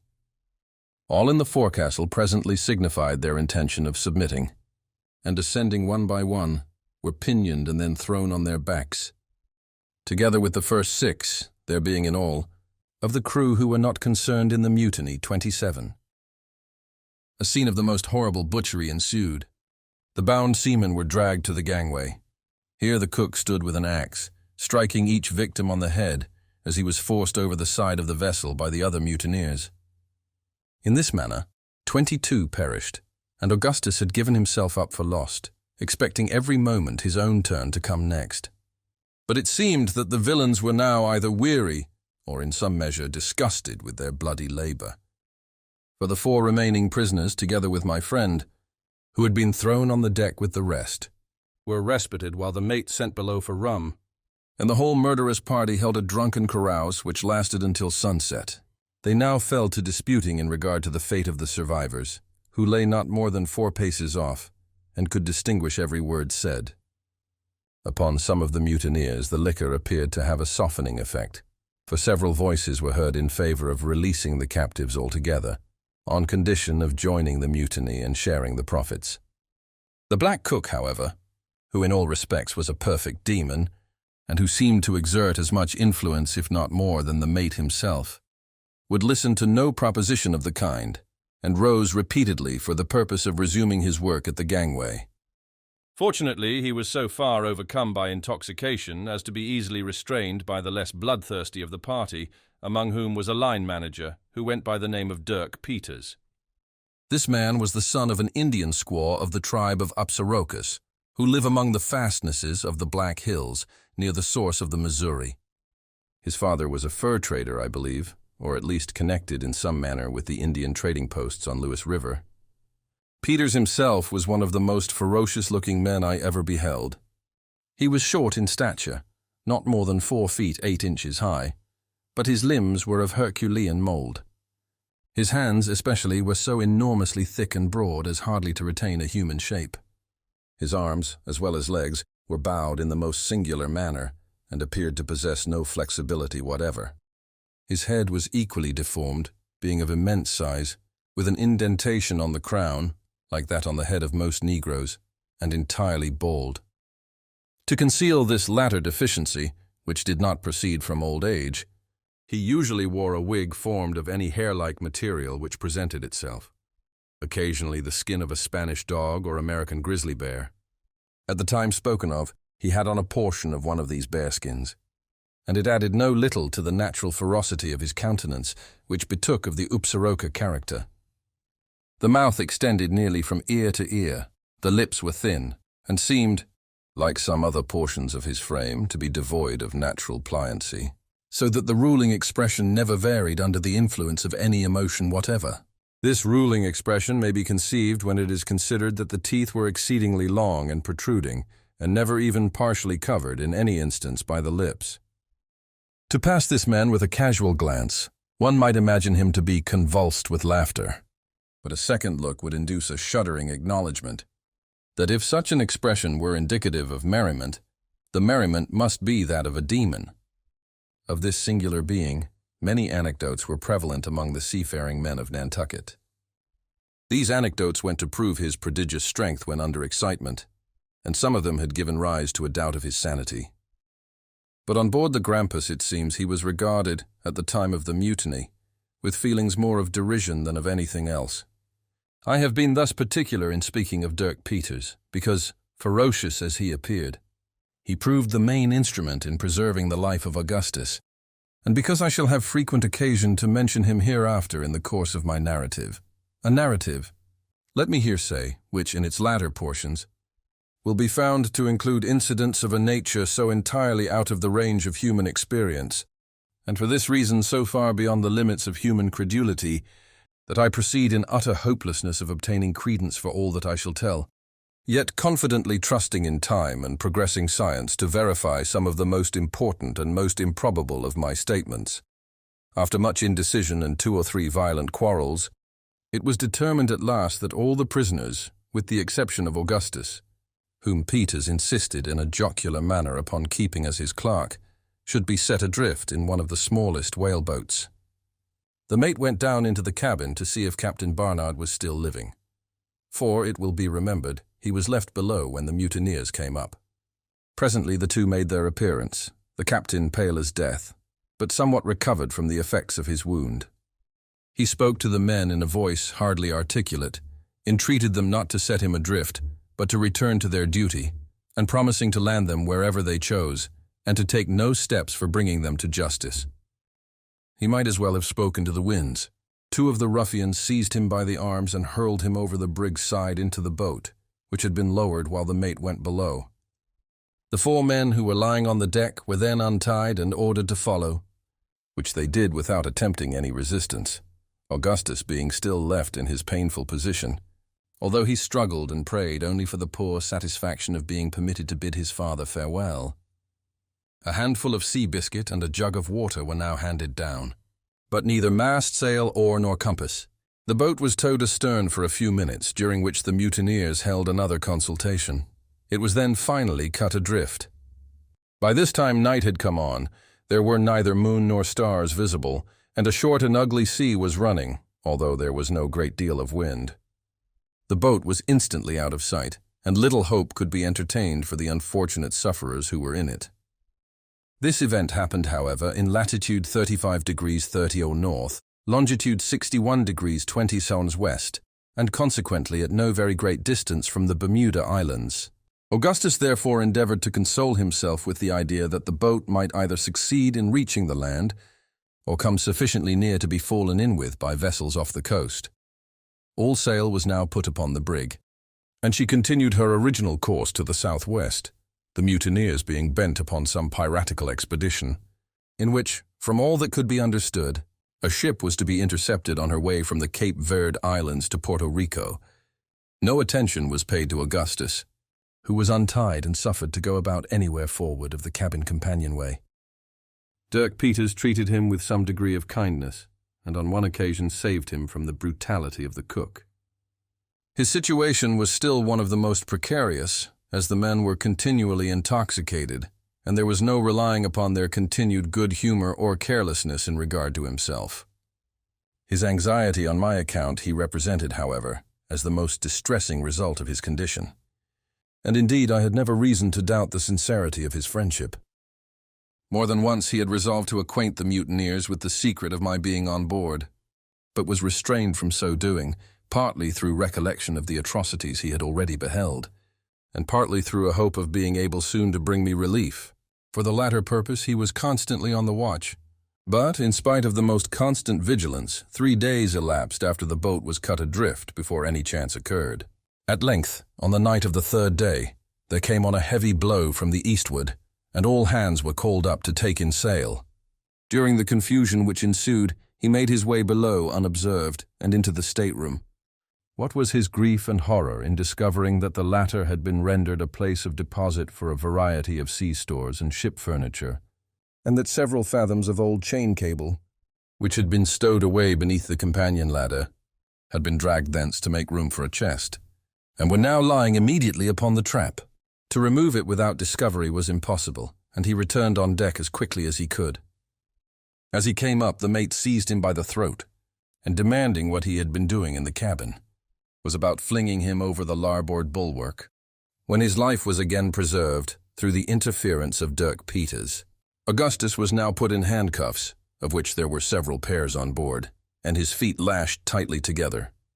He was then taken into the steerage and thrown into a lower berth next to the forecastle bulkheads, with the assurance that he should never put his foot on deck again until the brig was no longer a brig. This was the expression of the cook, who threw him into the berth. It is hardly possible to say what precise meaning intended by the phrase.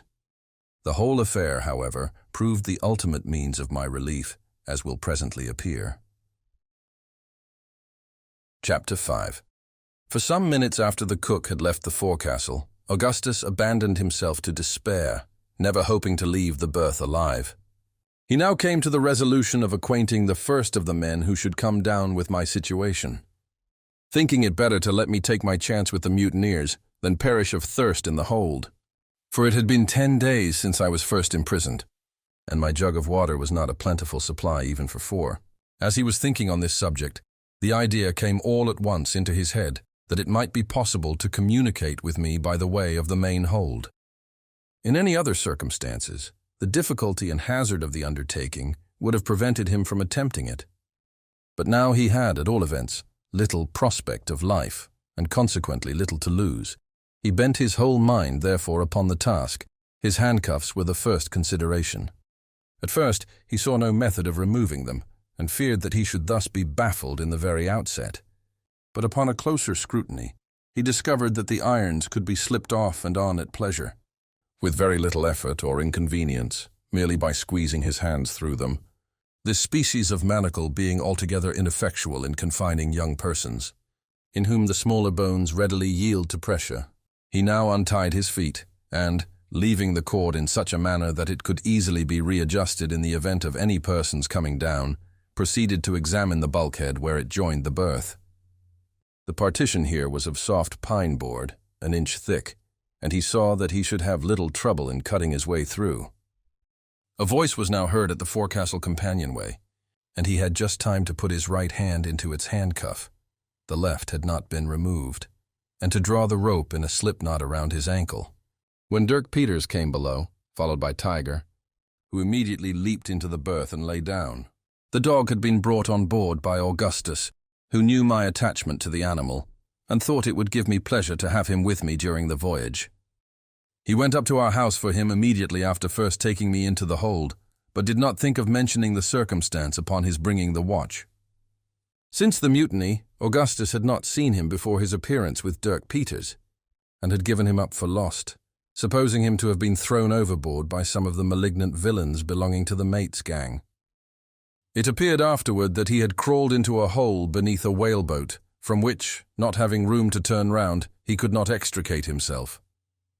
Peters at last let him out, and with a species of good feeling which my friend knew well how to appreciate, had now brought him to him in the forecastle as a companion. Leaving at the same time some salt junk and potatoes with a can of water, he then went on deck, promising to come down with something more to eat on the next day. When he had gone, Augustus freed both hands from the manacles and unfastened his feet. He then turned down the head of the mattress on which he had been lying, and with his penknife, for the ruffians had not thought it worthwhile to search him, commenced cutting vigorously across one of the partition planks, as closely as possible to the floor of the berth. He chose to cut here, because, if suddenly interrupted, he would be able to conceal what had been done by letting the head of the mattress fall into its proper position. For the remainder of the day, however, no disturbance occurred, and by night he had completely divided the plank. It should here be observed that none of the crew occupied the forecastle as a sleeping place, living all together in the cabin since the mutiny, drinking the wines and feasting on the sea stores of Captain Barnard, and giving no more heed than was absolutely necessary to the navigation of the brig. These circumstances proved fortunate both for myself and Augustus, for had matters been otherwise, he would have found it impossible to reach me. As it was, he proceeded with confidence in his design. It was near daybreak, however, before he completed the second division of the board, which was about a foot above the first cut, thus making an aperture quite large enough to admit his passage through with facility to the main orlop deck. Having got here, he made his way with but little trouble to the lower main hatch, although in so doing he had to scramble over tiers of oil casks piled nearly as high as the upper deck, there being barely room enough left for his body. Upon reaching the hatch, he found that Tiger had followed him below, squeezing between two rows of the casks. It was now too late, however, to attempt getting to me before dawn, as the chief difficulty lay in passing through the close stowage in the lower hold. He therefore resolved to return and wait till the next night. With this design, he proceeded to loosen the hatch, so that he might have as little detention as possible when he should come again. No sooner had he loosened it than Tiger sprang eagerly to the small opening produced, snuffed for a moment and then uttered a long whine, scratching at the same time, as if anxious to remove the covering with his paws. There could be no doubt, from his behavior, that he was aware of my being in the hold, and Augustus thought it possible that he would be able to get to me if he put him down. He now hit upon the expedient of sending the note, as it was especially desirable that I should make no attempt at forcing my way out, at least under existing circumstances, and there could be no certainty of his getting to me himself on the morrow as he intended. After events proved how fortunate it was that the idea occurred to him as it did, for had it not been for the receipt of the note, I should undoubtedly have fallen upon some plan, however desperate, of alarming the crew, and both our lives would most probably have been sacrificed in consequence.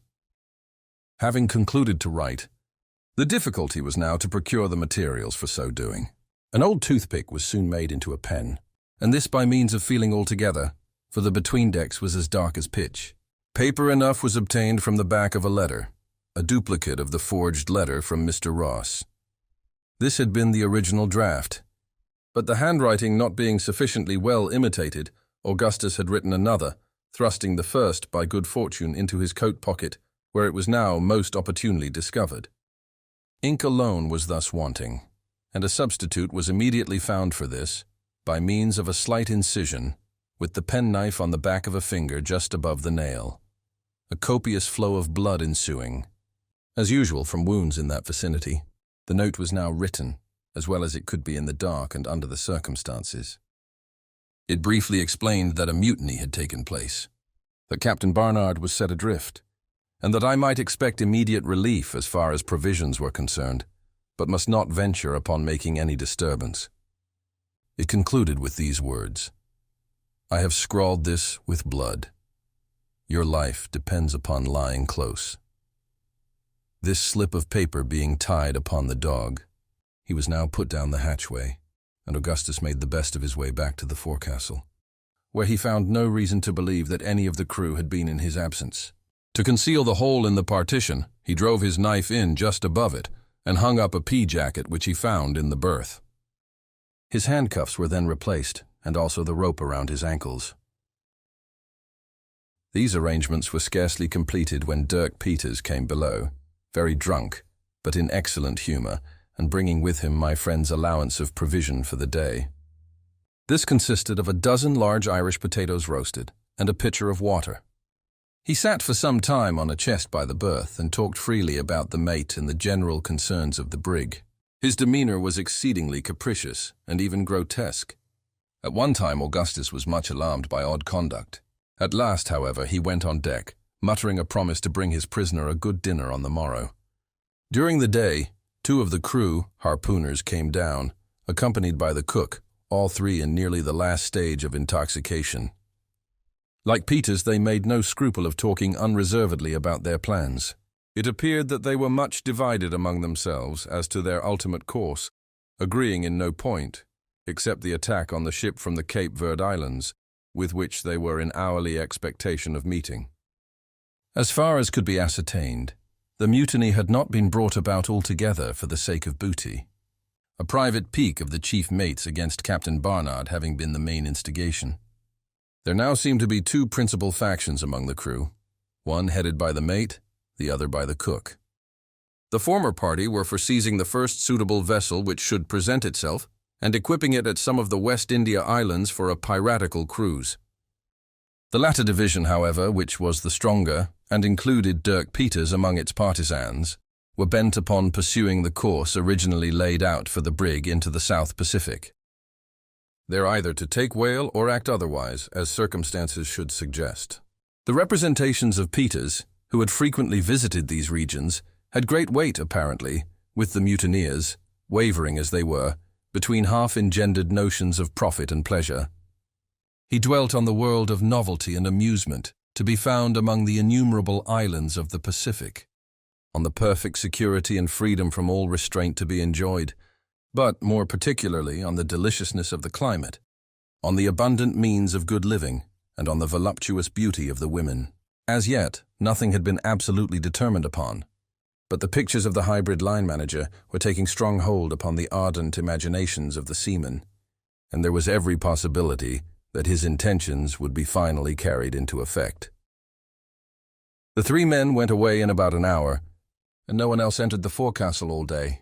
Augustus lay quiet until nearly night. He then freed himself from the rope and irons and prepared for his attempt. A bottle was found in one of the berths, and this he filled with water from the pitcher left by Peters, storing his pockets at the same time with cold potatoes. To his great joy, he also came across a lantern with a small piece of tallow candle in it. This he could light at any moment, as he had in his possession a box of phosphorus matches. When it was quite dark, he got through the hole in the bulkhead, having taken the precaution to arrange the bedclothes in the berth so as to convey the idea of a person covered up.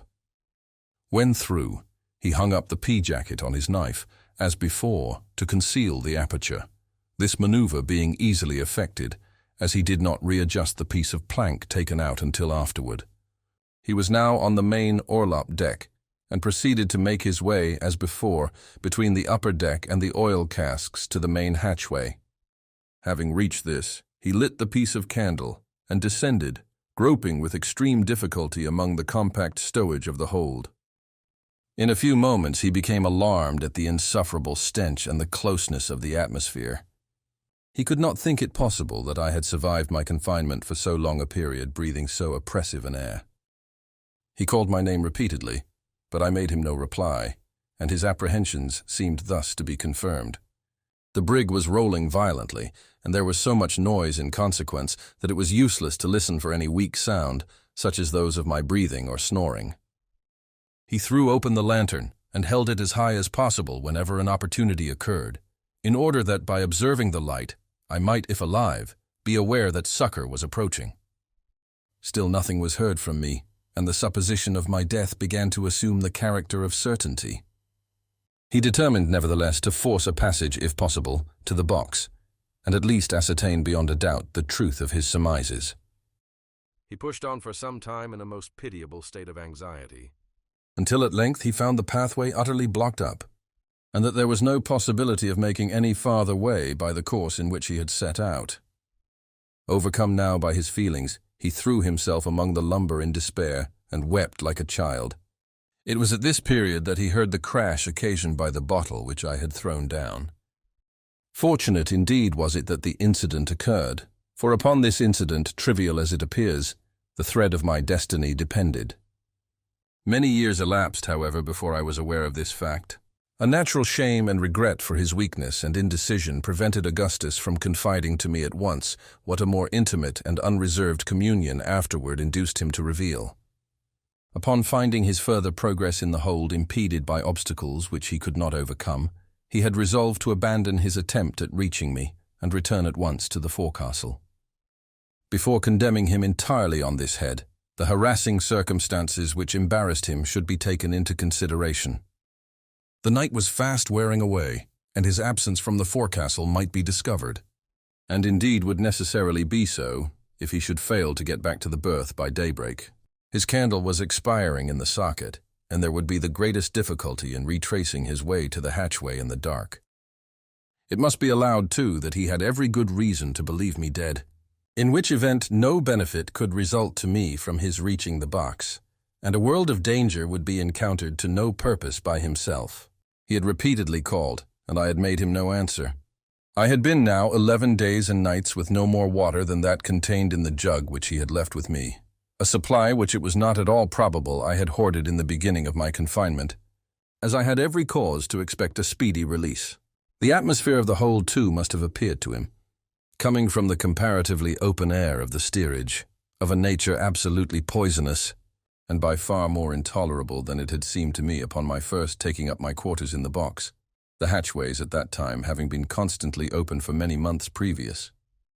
Add to these considerations that of the scene of bloodshed and terror so lately witnessed by my friend, his confinement, privations, and narrow escapes from death, together with the frail and equivocal tenure by which he still existed, circumstances also well calculated to prostrate every energy of mind, and the reader will be easily brought, as I have been, to regard his apparent falling off in friendship and in faith with sentiments rather of sorrow than of anger.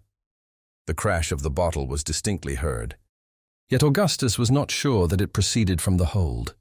The doubt, however, was sufficient inducement to persevere.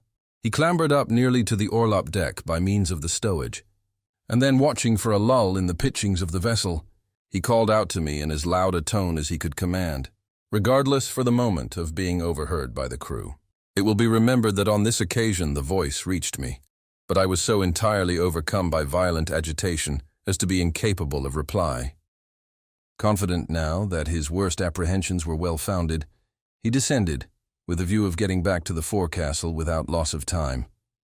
In his haste, some small boxes were thrown down, the noise occasioned by which I heard, as will be recollected. He had made considerable progress on his return, when the fall of the knife again caused him to hesitate. He retraced his steps immediately, and clambering up the stowage a second time, called out my name, loudly as before, having watched for a lull. This time I found voice to answer. Overjoyed at discovering me to be still alive, he now resolved to brave every difficulty and danger in reaching me. Having extricated himself as quickly as possible from the labyrinth of lumber by which he was hemmed in, he at length struck into an opening which promised better, and finally, after a series of struggles, arrived at the box in a state of utter exhaustion. Chapter 6. The leading particulars of this narration were all that Augustus communicated to me while we remained near the box. It was not until afterward that he entered fully into all the details. He was apprehensive of being missed, and I was wild with impatience to leave my detested place of confinement. We resolved to make our way at once to the hole in the bulkhead, near which I was to remain for the present, while he went through to reconnoiter. To leave Tiger in the box was what neither of us could endure to think of, yet how to act otherwise was the question. He now seemed to be perfectly quiet, and we could not even distinguish the sound of his breathing upon applying our ears closely to the box. I was convinced that he was dead, and determined to open the door. We found him lying at full length, apparently in a deep stupor, yet still alive. No time was to be lost, yet I could not bring myself to abandon an animal who had now been twice instrumental in saving my life, without some attempt at preserving him. We therefore dragged him along with us as well as we could, although with the greatest difficulty and fatigue.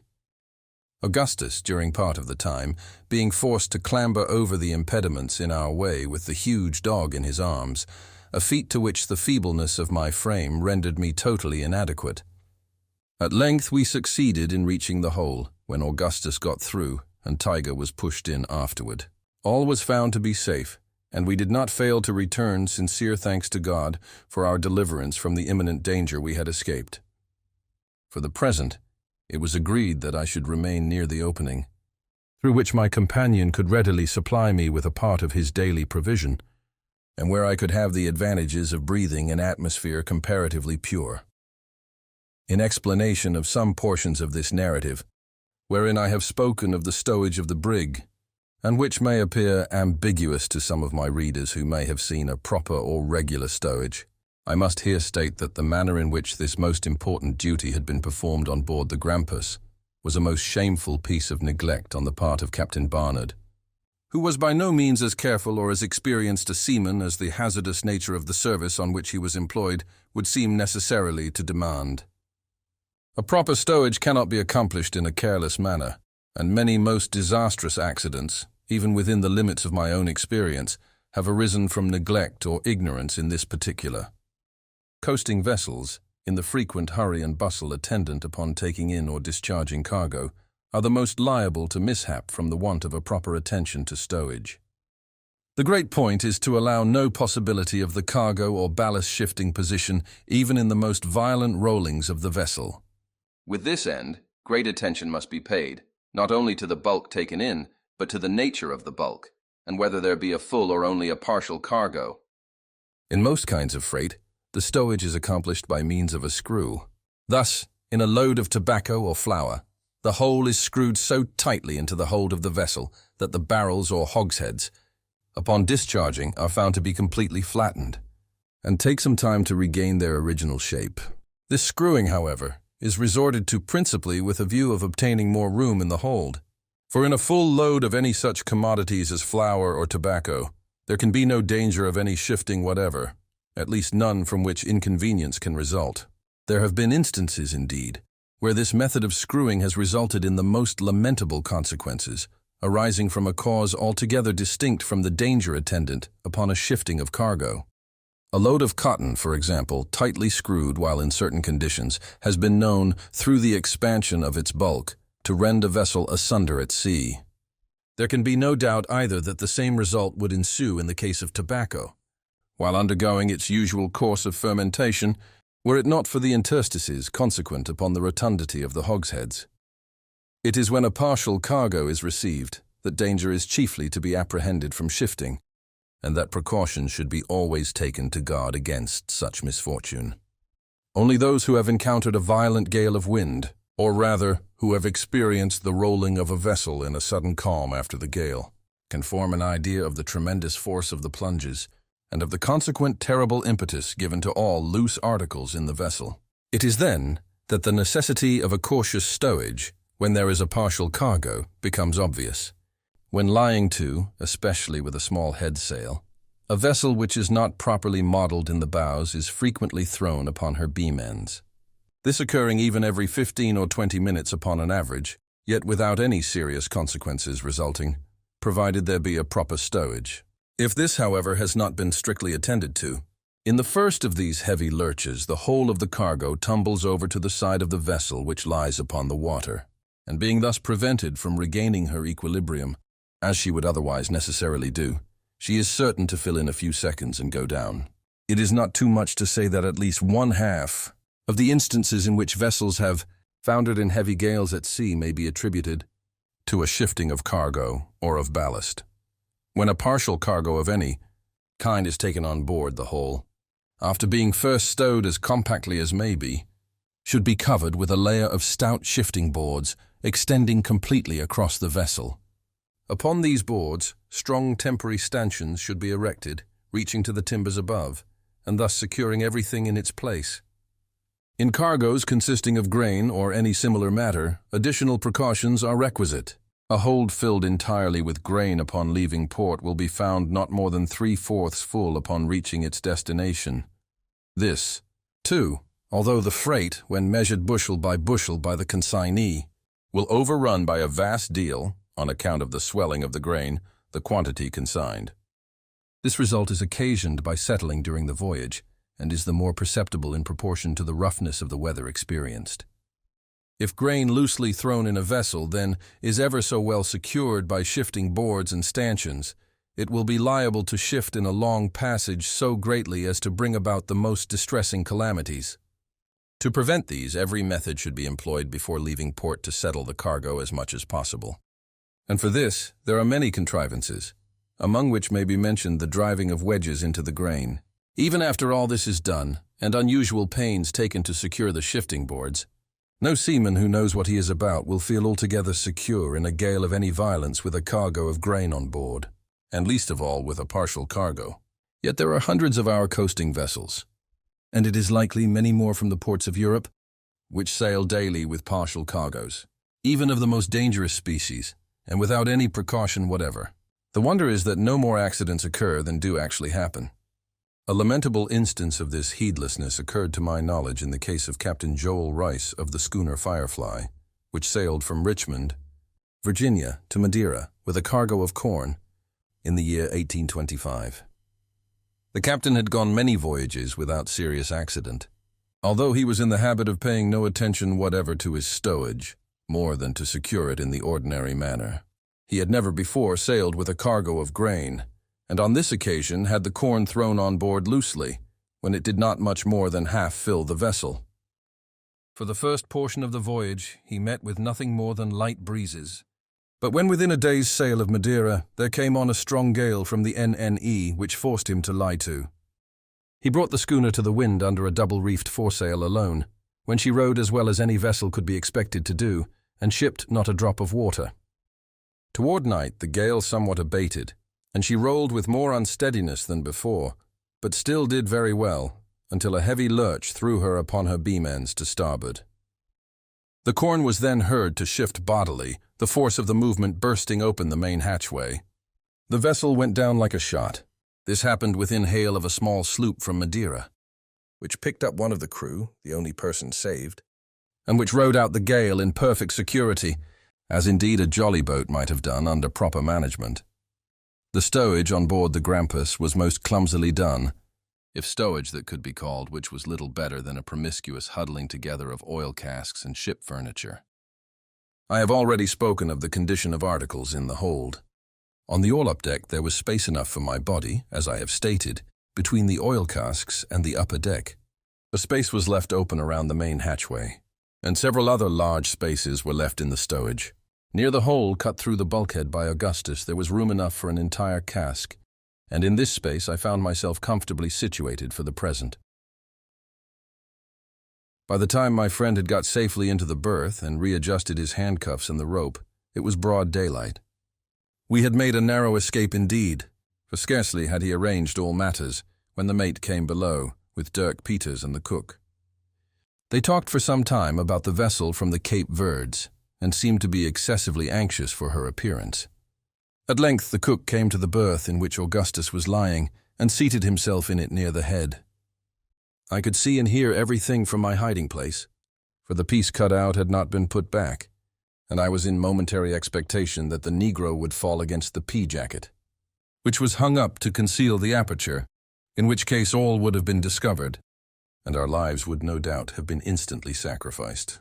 Our good fortune prevailed, however, and although he frequently touched it as the vessel rolled, he never pressed against it sufficiently to bring about a discovery. The bottom of the jacket had been carefully fastened to the bulkhead, so that the hole might not be seen by its swinging to one side. All this time Tiger was lying in the foot of the berth, and appeared to have recovered in some measure his faculties, for I could see him occasionally open his eyes and draw a long breath, After a few minutes, the mate and cook went above, leaving Dirk Peters behind, who, as soon as they were gone, came and sat himself down in the place just occupied by the mate. He began to talk very sociably with Augustus, and we could now see that the greater part of his apparent intoxication, while the two others were with him, was a feint. He answered all my companion's questions with perfect freedom, told him that he had no doubt of his father's having been picked up, as there were no less than 5 sail in sight just before sundown on the day he was cut adrift, and used other language of a consolatory nature, which occasioned me no less surprise than pleasure. Indeed, I began to entertain hopes that through the instrumentality of Peters, we might be finally enabled to regain possession of the brig, and this idea I mentioned to Augustus as soon as I found an opportunity. He thought the matter possible, but urged the necessity of the greatest caution in making the attempt, as the conduct of the hybrid appeared to be instigated by the most arbitrary caprice alone. And indeed it was difficult to say if he was at any moment of sound mind. Peters went upon deck in about an hour, and did not return again until noon, when he brought Augustus a plentiful supply of junk beef and pudding. Of this, when we were left alone, I partook heartily, without returning through the hole. No one else came down into the forecastle during the day, and at night I got into Augustus's berth, where I slept soundly and sweetly until nearly daybreak, when he awakened me upon hearing a stir upon deck, and I regained my hiding place as quickly as possible. When the day was fully broke, we found that Tiger had recovered his strength almost entirely, and gave no indications of hydrophobia, drinking a little water that was offered him with great apparent eagerness. During the day he regained all his former vigor and appetite. His strange conduct had been brought on, no doubt, by the deleterious quality of the air of the hold, and had no connection with canine madness. I could not sufficiently rejoice that I had persisted in bringing him with me from the box. This day was the 30th of June, and the 13th since the Grampus made sail from Nantucket. On the 2nd of July, the mate came below drunk as usual, and in an excessively good humor. He came to Augustus's berth, and giving him a slap on the back, asked him if he thought he could behave himself if he let him loose, and whether he would promise not to be going into the cabin again. To this, of course, my friend answered in the affirmative, when the ruffian set him at liberty, after making him drink from a flask of rum which he drew from his coat pocket. Both now went on deck, and I did not see Augustus for about 3 hours. He then came below with the good news that he had obtained permission to go about the brig as he pleased anywhere forward of the mainmast, and that he had been ordered to sleep, as usual, in the forecastle. He brought me, too, a good dinner and a plentiful supply of water. The brig was still cruising for the vessel from the Cape Verds, and a sail was now in sight, which was thought to be the one in question. As the events of the ensuing 8 days were of little importance, and had no direct bearing upon the main incidents of my narrative, I will here throw them into the form of a journal, as I do not wish to omit them altogether. July 3rd. Augustus furnished me with 3 blankets, with which I contrived a comfortable bed in my hiding place. No one came below except my companion during the day. Tiger took his station in the berth just by the aperture, and slept heavily, as if not yet entirely recovered from the effects of his sickness. Toward night, a flaw of wind struck the brig before sail could be taken in, and very nearly capsized her. The puff died away immediately, however, and no damage was done beyond the splitting of the foretopsail. Dirk Peters treated Augustus all this day with great kindness, and entered into a long conversation with him respecting the Pacific Ocean and the islands he had visited in that region. He asked him whether he would not like to go with the mutineers on a kind of exploring and pleasure voyage in those quarters, and said that the men were gradually coming over to the mate's views. To this Augustus thought it best to reply that he would be glad to go on such an adventure, since nothing better could be done, and that anything was preferable to a piratical life. July 4th. The vessel in sight proved to be a small brig from Liverpool, and was allowed to pass unmolested. Augustus spent most of his time on deck, with a view of obtaining all the information in his power respecting the intentions of the mutineers. They had frequent and violent quarrels among themselves, in one of which a harpooner, Jim Bonner, was thrown overboard. The party of the mate was gaining ground. Jim Bonner belonged to the cook's gang, of which Peters was a partisan. July 5th. About daybreak, there came on a stiff breeze from the west, which at noon freshened into a gale, so that the brig could carry nothing more than her trysail and foresail. In taking in the foretopsail, Sims, one of the common hands, and belonging also to the cook's gang, fell overboard, being very much in liquor, and was drowned, no attempt being made to save him. The whole number of persons on board was now 13, to wit, Dirk Peters, Seymour, the black cook, Jones, Greeley, Hartman Rogers, and William Allen, all of the cook's party, the mate, whose name I never learned, Absalom Hicks, Wilson, John Hunty, Richard Parker, of the mate's party, besides Augustus and myself, July 6th. The gale lasted all this day, blowing in heavy squalls, accompanied with rain. The brig took in a good deal of water through her seams, and one of the pumps was kept continually going, Augustus being forced to take his turn. Just at twilight, a large ship passed close by us, without having been discovered until within hail. The ship was supposed to be the one for which the mutineers were on the lookout. The mate hailed her, but the reply was drowned in the roaring of the gale. At 11, a sea was shipped amidships, which tore away a great portion of the larboard bulwarks, and did some other slight damage. Toward morning, the weather moderated, and at sunrise, there was very little wind. July 7th. There was a heavy swell running all this day, during which the brig, being light, rolled excessively, and many articles broke loose in the hold, as I could hear distinctly from my hiding place. I suffered a great deal from seasickness. Peters had a long conversation this day with Augustus, and told him that 2 of his gang, Greeley and Allen, had gone over to the mate, and were resolved to turn pirates. He put several questions to Augustus, which he did not then exactly understand. During a part of this evening, the leak gained upon the vessel, and little could be done to remedy it, as it was occasioned by the brig's straining and taking in the water through her seams. A sail was thrummed and got under the bows, which aided us in some measure, so that we began to gain upon the leak. July 8th. A light breeze sprang up at sunrise from the eastward, when the mate headed the brig to the southwest, with the intention of making some of the West India Islands in pursuance of his piratical designs. No opposition was made by Peters or the cook, at least none in the hearing of Augustus. All idea of taking the vessel from the Cape Verds was abandoned. The leak was now easily kept under by 1 pump going every 3/4 of an hour. The sail was drawn from beneath the bows. Spoke 2 small schooners during the day. July 9th, fine weather. All hands employed in repairing bulwarks. Peters had again a long conversation with Augustus, and spoke more plainly than he had done heretofore. He said nothing should induce him to come into the mate's views, and even hinted his intention of taking the brig out of his hands. He asked my friend if he could depend upon his aid in such case, to which Augustus said, yes, without hesitation. Peters then said he would sound the others of his party upon the subject, and went away. During the remainder of the day, Augustus had no opportunity of speaking with him privately. Chapter 7, July 10th. Spoke a brig from Rio, bound to Norfolk. Weather hazy, with a light baffling wind from the eastward. Today, Hartman Rogers died, having been attacked on the 8th with spasms after drinking a glass of grog. This man was of the cook's party, and one upon whom Peters placed his main reliance. He told Augustus that he believed the mate had poisoned him, and that he expected, if he did not be on the lookout, his own turn would come shortly. There were now only himself, Jones, and the cook belonging to his own gang. On the other side, there were 5. He had spoken to Jones about taking the command from the mate, but the project having been coolly received, he had been deterred from pressing the matter any further, or from saying anything to the cook.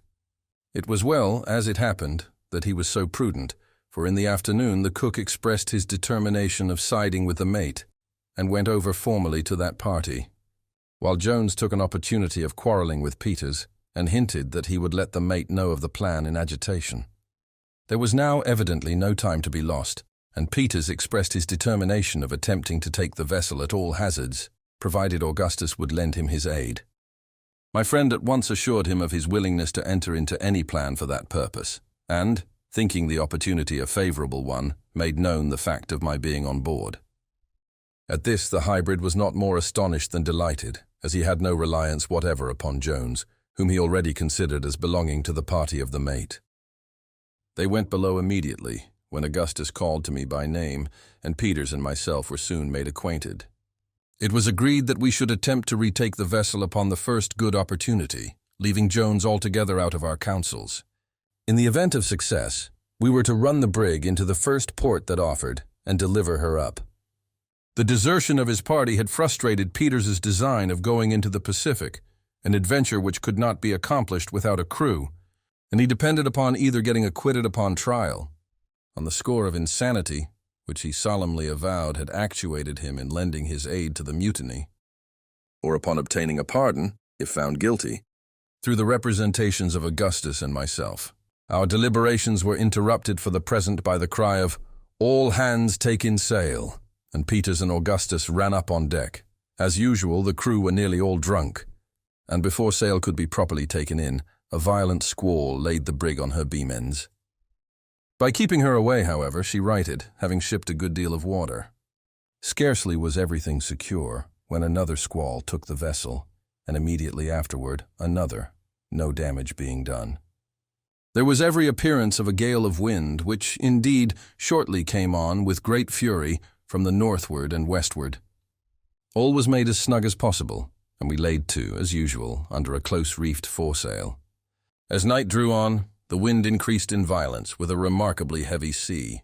Peters now came into the forecastle with Augustus, and we resumed our deliberations. We agreed that no opportunity could be more favorable than the present for carrying our designs into effect, as an attempt at such a moment would never be anticipated. As the brig was snugly laid to, there would be no necessity of maneuvering her until good weather, when, if we succeeded in our attempt, We might liberate one or perhaps two of the men to aid us in taking her into port. The main difficulty was the great disproportion in our forces. There were only 3 of us, and in the cabin there were 9. All the arms on board, too, were in their possession, with the exception of a pair of small pistols which Peters had concealed about his person, and the large seaman's knife which he always wore in the waistband of his pantaloons.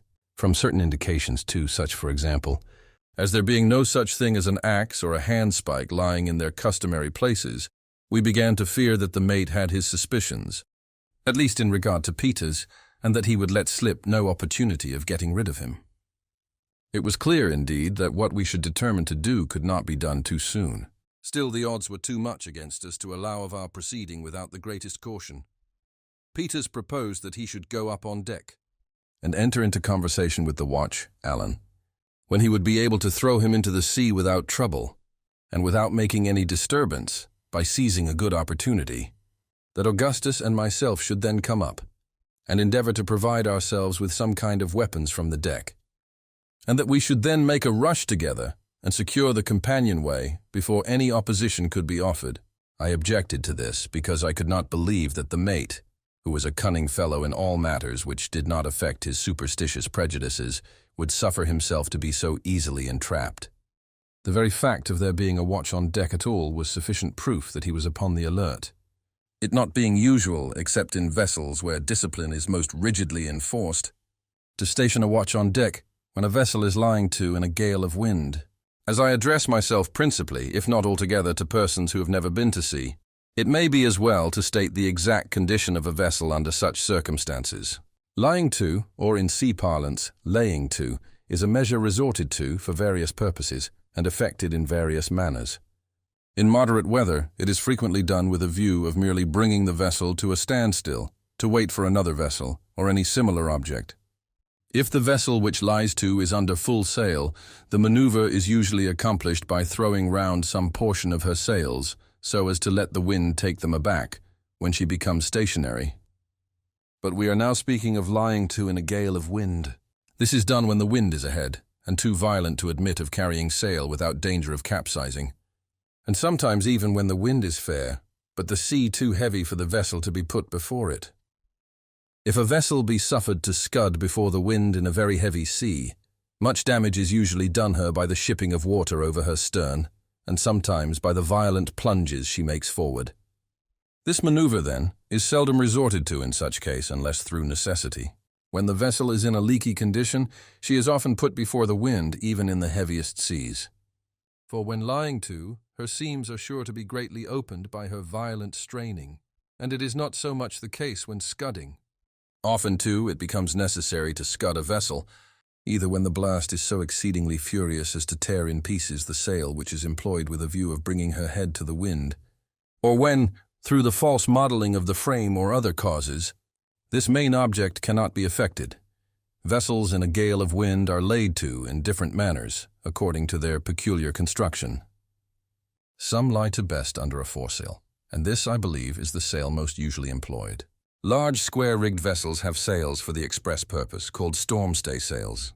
But the jib is occasionally employed by itself, sometimes the jib and foresail, or a double-reefed foresail, and not unfrequently the aftersails are made use of. Foretopsails are very often found to answer the purpose better than any other species of sail. The grampus was generally laid to under a close-reefed foresail. When a vessel is to be laid to, her head is brought up to the wind just so nearly as to fill the sail under which she lies when hauled flat aft. That is, when brought diagonally across the vessel. This being done, the bows point within a few degrees of the direction from which the wind issues, and the windward bow, of course, receives the shock of the waves. In this situation, a good vessel will ride out a very heavy gale of wind without shipping a drop of water, and without any further attention being requisite on the part of the crew. The helm is usually lashed down, but this is altogether unnecessary, except on account of the noise it makes when loose, for the rudder has no effect upon the vessel when lying to.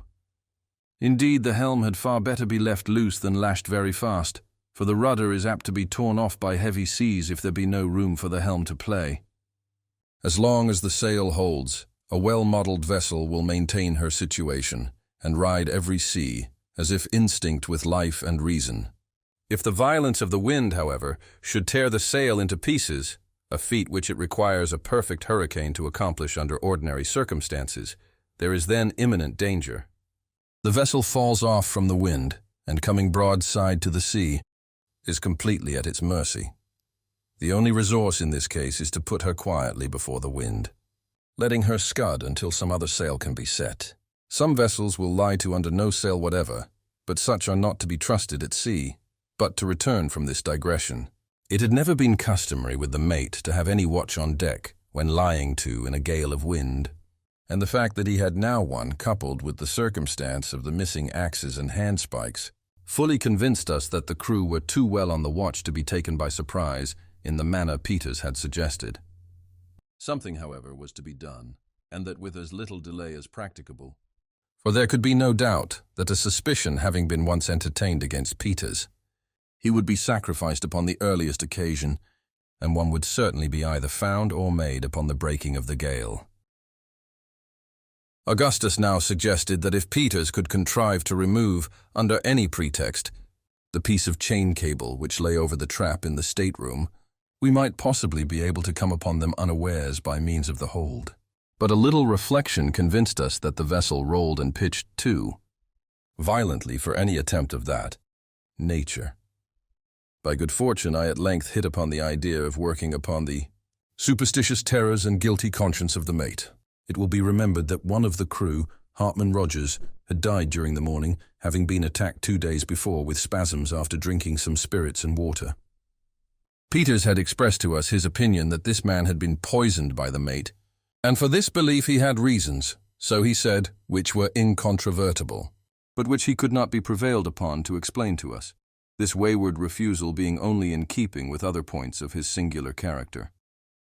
But whether or not he had any better grounds for suspecting the mate than we had ourselves, we were easily led to fall in with his suspicion, and determined to act accordingly.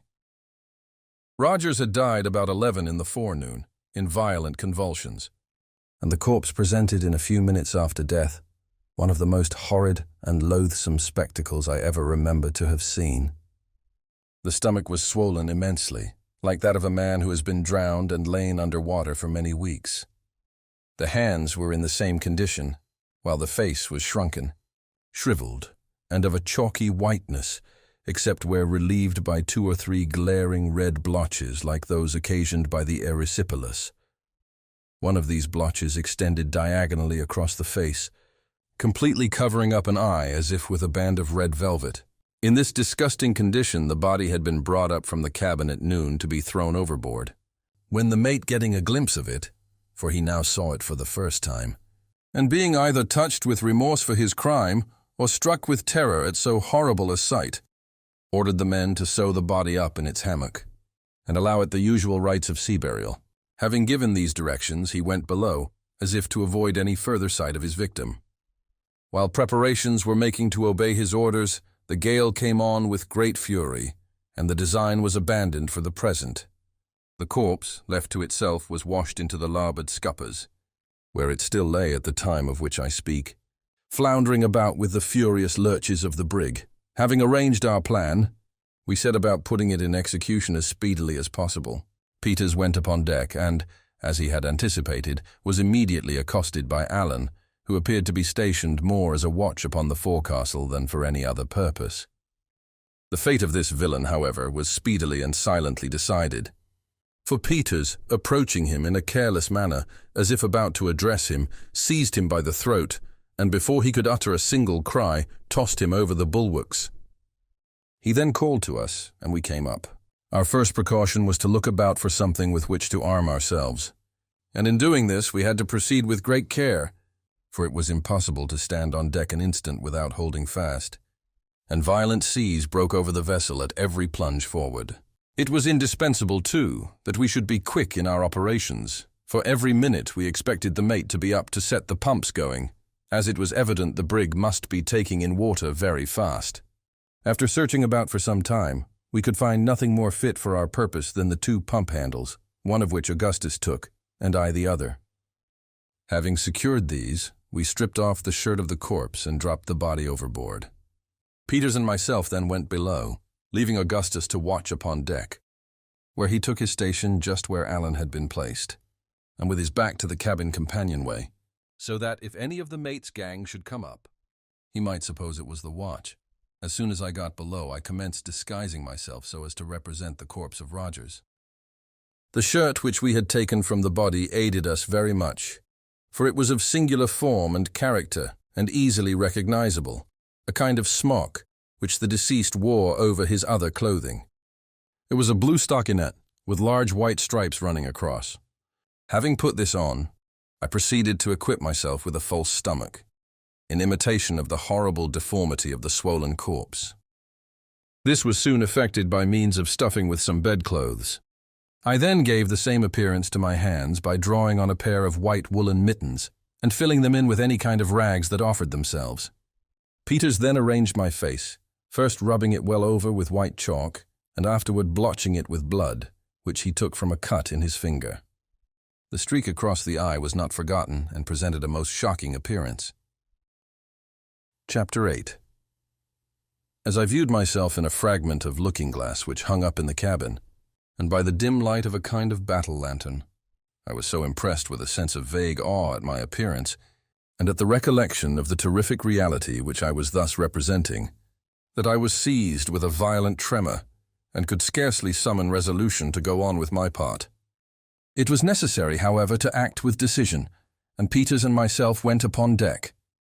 We there found everything safe, and keeping close to the bulwarks, the 3 of us crept to the cabin companionway. It was only partially closed, precautions having been taken to prevent its being suddenly pushed to from without, by means of placing billets of wood on the upper step so as to interfere with the shutting. We found no difficulty in getting a full view of the interior of the cabin through the cracks where the hinges were placed. It now proved to have been very fortunate for us that we had not attempted to take them by surprise, for they were evidently on the alert. Only one was asleep, and he lying just at the foot of the companion ladder with a musket by his side. The rest were seated on several mattresses, which had been taken from the berths and thrown on the floor. They were engaged in earnest conversation, and although they had been carousing, as appeared from 2 empty jugs, with some tin tumblers which lay about, they were not as much intoxicated as usual. All had knives, 1 or 2 of them pistols, and a great many muskets were lying in a berth close at hand. We listened to their conversation for some time before we could make up our minds how to act, having as yet resolved on nothing determinate, except that we would attempt to paralyze their exertions. When we should attack them, by means of the apparition of Rogers. They were discussing their piratical plans, in which all we could hear distinctly was that they would unite with the crew of a schooner Hornet, and, if possible, get the schooner herself into their possession preparatory to some attempt on a large scale, the particulars of which could not be made out by either of us. One of the men spoke of Peters, when the mate replied to him in a low voice which could not be distinguished, and afterward added more loudly that he could not understand his being so much forward with the captain's brat in the forecastle, and he thought the sooner both of them were overboard the better. To this no answer was made, but we could easily perceive that the hint was well received by the whole party, and more particularly by Jones. At this period I was excessively agitated, the more so as I could see that neither Augustus nor Peters could determine how to act. I made up my mind, however, to sell my life as dearly as possible, and not to suffer myself to be overcome by any feelings of trepidation. The tremendous noise made by the roaring of the wind in the rigging and the washing of the sea over the deck prevented us from hearing what was said, except during momentary lulls. In one of these, we all distinctly heard the mate tell one of the men to go forward, have an eye upon them, for he wanted no such secret doings on board the brig. It was well for us that the pitching of the vessel at this moment was so violent as to prevent this order from being carried into instant execution. The cook got up from his mattress to go for us, when a tremendous lurch, which I thought would carry away the masts, threw him headlong against one of the larboard stateroom doors, bursting it open and creating a good deal of other confusion. Luckily, neither of our party was thrown from his position, and we had time to make a precipitate retreat to the forecastle and arrange a hurried plan of action before the messenger made his appearance, or rather before he put his head out of the companion hatch, for he did not come on deck. From this station he could not notice the absence of Allan, and he accordingly bawled out, as if to him, repeating the orders of the mate. Peters cried out, "Aye, aye," in a disguised voice, and the cook immediately went below, without entertaining a suspicion that all was not right. My two companions now proceeded boldly aft, and down into the cabin, Peters closing the door after him in the same manner he had found it. The mate received them with feigned cordiality, and told Augustus that since he had behaved himself so well of late, he might take up his quarters in the cabin and be one of them for the future. He then poured him out a tumbler half full of rum and made him drink it. All this I saw and heard, for I followed my friends to the cabin as soon as the door was shut, and took up my old point of observation. I had brought with me the two pump handles, one of which I secured near the companionway, to be ready for use when required. I now steadied myself as well as possible so as to have a good view of all that was passing within, and endeavored to nerve myself to the task of descending among the mutineers when Peters should make a signal to me, as agreed upon. Presently he contrived to turn the conversation upon the bloody deeds of the mutiny, and by degrees led the men to talk of the 1,000 superstitions which are so universally current among seamen. I could not make out all that was said, but I could plainly see the effects of the conversation in the countenances of those present. The mate was evidently much agitated, and presently, when someone mentioned the terrific appearance of Roger's corpse, I thought he was upon the point of swooning. Peters now asked him if he did not think it would be better to have the body thrown overboard at once, as it was too horrible a sight to see it floundering about in the scuppers.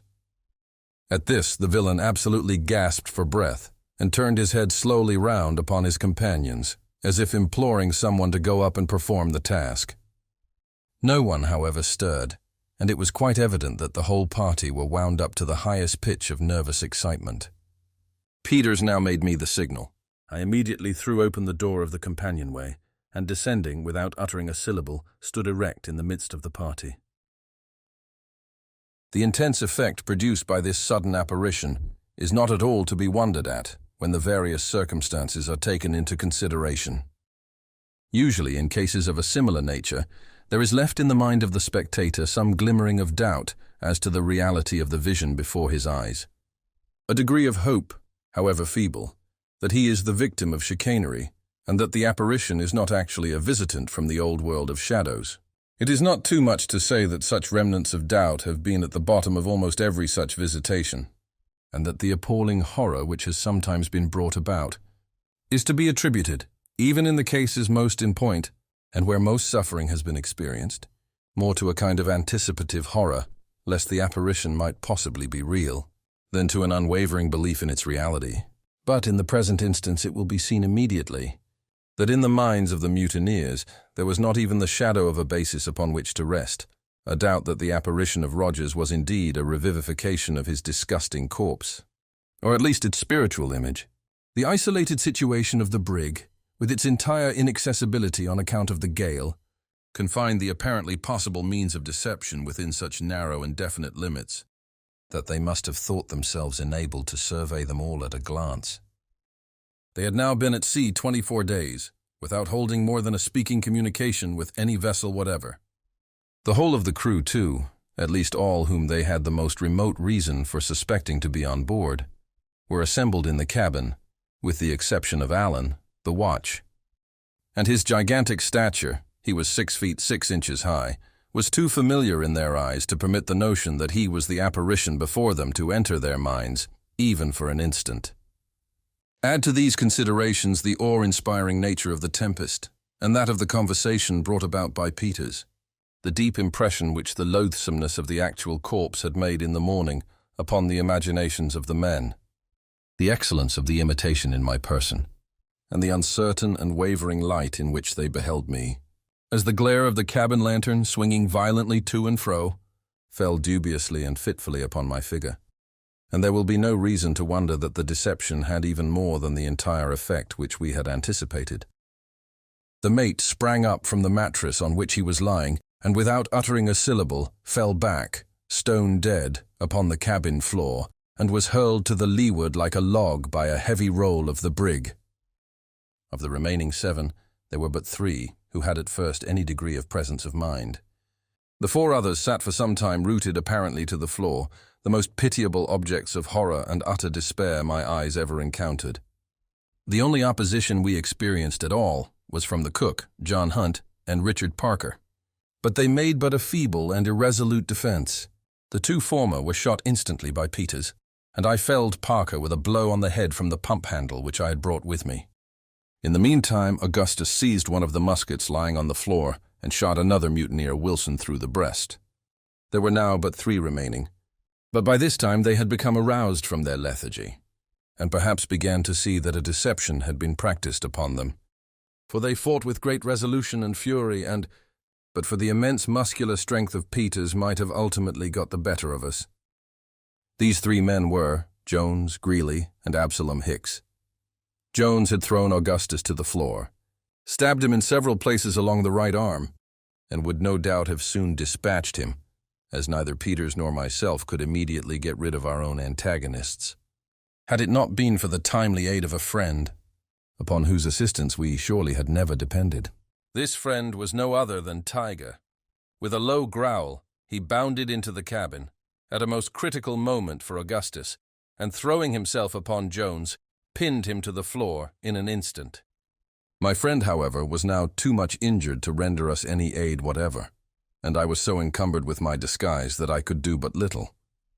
The dog would not leave his hold upon the throat of Jones. Peters, nevertheless, was far more than a match for the 2 men who remained, and would no doubt have dispatched them sooner, had it not been for the narrow space in which he had to act and the tremendous lurches of the vessel.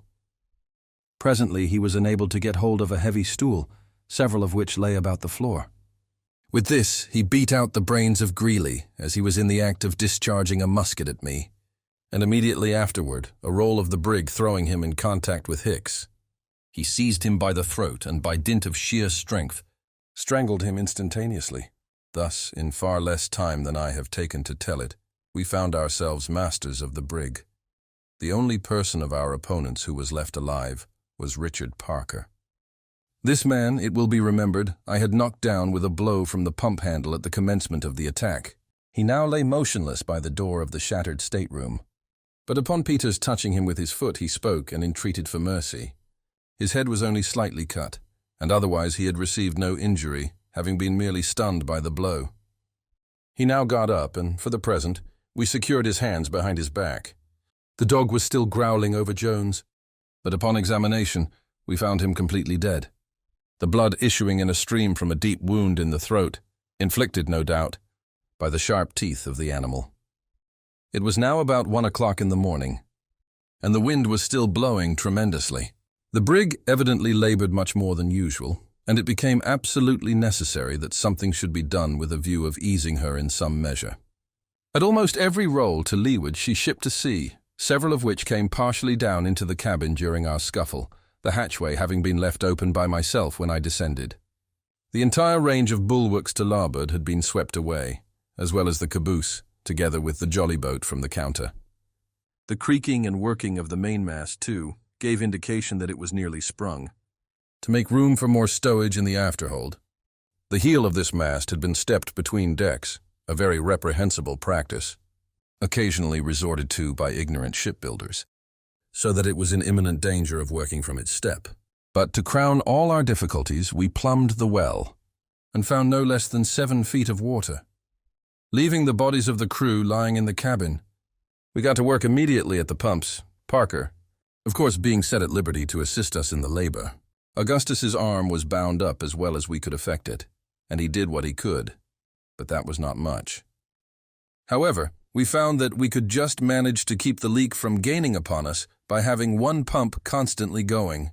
As there were only 4 of us, this was severe labor, but we endeavored to keep up our spirits and looked anxiously for daybreak, when we hoped to lighten the brig by cutting away the mainmast. In this manner we passed a night of terrible anxiety and fatigue, and when the day at length broke, the gale had neither abated in the least, nor were there any signs of its abating. We now dragged the bodies on deck and threw them overboard. Our next care was to get rid of the mainmast. The necessary preparations having been made, Peters cut away at the mast, having found axes in the cabin, while the rest of us stood by the stays and lanyards. As the brig gave a tremendous lee lurch, the word was given to cut away the weather lanyards, which being done, the whole mass of wood and rigging plunged into the sea, clear of the brig, and without doing any material injury. We now found that the vessel did not labor quite as much as before, but our situation was still exceedingly precarious, and in spite of the utmost exertions, we could not gain upon the leak without the aid of both pumps. The little assistance which Augustus could render us was not really of any importance. To add to our distress, a heavy sea striking the brig to the windward threw her off several points from the wind, and before she could regain her position, another broke completely over her and hurled her full upon her beam ends. The ballast now shifted in a mass to leeward. The stowage had been knocking about perfectly at random for some time, and for a few moments we thought nothing could save us from capsizing.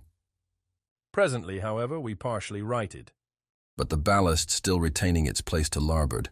We lay so much along that it was useless to think of working the pumps, which indeed we could not have done much longer in any case, as our hands were entirely raw with the excessive labor we had undergone, and were bleeding in the most horrible manner. Contrary to Parker's advice, we now proceeded to cut away the foremast, and at length accomplished it after much difficulty, owing to the position in which we lay. In going overboard, the wreck took with it the bowsprit, and left us a complete hulk. So far we had had reason to rejoice in the escape of our longboat, which had received no damage from any of the huge seas which had come on board. But we had not long to congratulate ourselves, for the foremast having gone, and of course the foresail with it, by which the brig had been steadied, every sea now made a complete breach over us, and in 5 minutes our deck was swept from stem to stern, the longboat and starboard bulwarks torn off, and even the windlass shattered into fragments. It was, indeed, hardly possible for us to be in a more pitiable condition. At noon, there seemed to be some slight appearance of the gale's abating, but in this we were sadly disappointed, for it only lulled for a few minutes to blow with redoubled fury. About 4 in the afternoon, it was utterly impossible to stand up against the violence of the blast, and as the night closed in upon us, I had not a shadow of hope that the vessel would hold together until morning. By midnight we had settled very deep in the water, which was now up to the orlop deck. The rudder went soon afterward, the sea which tore it away lifting the after portion of the brig entirely from the water, against which she thumped in her descent with such a concussion as would be occasioned by going ashore. We had all calculated that the rudder would hold its own to the last, as it was unusually strong, being rigged as I have never seen one rigged either before or since. Down its main timber there ran a succession of stout iron hooks, and others in the same manner down the sternpost. Through these hooks there extended a very thick wrought iron rod, the rudder being thus held to the sternpost and swinging freely on the rod. The tremendous force of the sea which tore it off may be estimated by the fact that the hooks in the sternpost, which ran entirely through it, being clinched on the inside, were drawn every one of them completely out of the solid wood. We had scarcely time to draw breath after the violence of this shock, when one of the most tremendous waves I had then ever known broke right on board of us, sweeping the companionway clear off, bursting in the hatchways, and filling every inch of the vessel with water. Chapter 9. Luckily, just before night, all four of us had lashed ourselves firmly to the fragments of the windlass, lying in this manner as flat upon the deck as possible. This precaution alone saved us from destruction. As it was, we were all more or less stunned by the immense weight of water which tumbled upon us, and which did not roll from above us until we were nearly exhausted. As soon as I could recover breath, I called aloud to my companions. Augustus alone replied, saying, "It is all over with us, and may God have mercy upon our souls." By and by, both the others were enabled to speak, when they exhorted us to take courage, as there was still hope. It being impossible, from the nature of the cargo, that the brig could go down, and there being every chance that the gale would blow over by the morning. These words inspired me with new life. For strange as it may seem, although it was obvious that a vessel with a cargo of empty oil casks would not sink, I had been hitherto so confused in mind as to have overlooked this consideration altogether. And the danger which I had for some time regarded as the most imminent was that of foundering. As hope revived within me, I made use of every opportunity to strengthen the lashings which held me to the remains of the windlass. And in this occupation, I soon discovered that my companions were also busy. The night was as dark as it could possibly be, and the horrible shrieking din and confusion which surrounded us it is useless to attempt describing. Our deck lay level with the sea, or rather we were encircled with a towering ridge of foam, a portion of which swept over us every instant. It is not too much to say that our heads were not fairly out of the water more than 1 second in 3. Although we lay close together, no one of us could see the other, or indeed any portion of the brig itself, upon which we were so tempestuously hurled about. At intervals we called one to the other, thus endeavoring to keep alive hope and render consolation and encouragement to such of us as stood most in need of it. The feeble condition of Augustus made him an object of solicitude with us all, and as from the lacerated condition of his right arm, it must have been impossible for him to secure his lashings with any degree of firmness. We were in momentary expectation of finding that he had gone overboard, yet to render him aid was a thing altogether out of the question.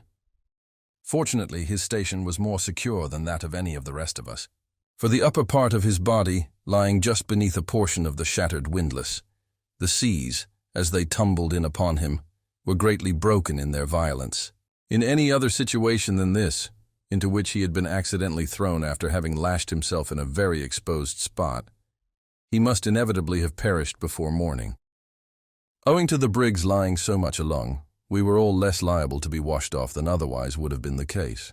The heel, as I have before stated, was to larboard, about 1/2 of the deck being constantly under water.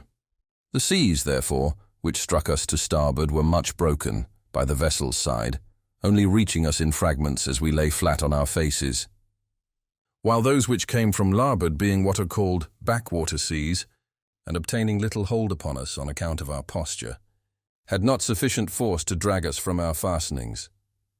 In this frightful situation we lay until the day broke, so as to show us more fully the horrors which surrounded us. The brig was a mere log, rolling about at the mercy of every wave. The gale was upon the increase, if anything, blowing indeed a complete hurricane, and there appeared to us no earthly prospect of deliverance. For several hours we held on in silence, expecting every moment that our lashings would either give way, that the remains of the windlass would go by the board, or that some of the huge seas, which roared in every direction around us and above us, would drive the hulk so far beneath the water that we should be drowned before it could regain the surface.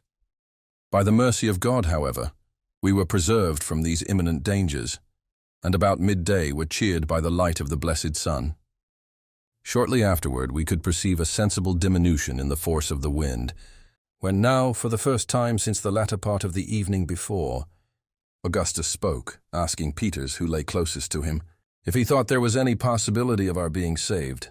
As no reply was at first made to this question, we all concluded that the hybrid had been drowned where he lay. But presently, to our great joy, he spoke, although very feebly, saying that he was in great pain, being so cut by the tightness of his lashings across the stomach, that he must either find means of loosening them or perish, as it was impossible that he could endure his misery much longer. This occasioned us great distress, as it was altogether useless to think of aiding him in any manner while the sea continued washing over us as it did. We exhorted him to bear his sufferings with fortitude, and promised to seize the first opportunity which should offer itself to relieve him. He replied that it would soon be too late, that it would be all over with him before we could help him, and then, after moaning for some minutes, lay silent when we concluded that he had perished. As the evening drew on, the sea had fallen so much that scarcely more than one wave broke over the hulk from windward in the course of 5 minutes, and the wind had abated a great deal, although still blowing a severe gale.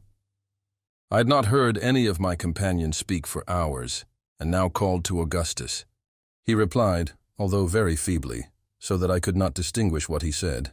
I then spoke to Peters and to Parker, neither of whom returned any answer.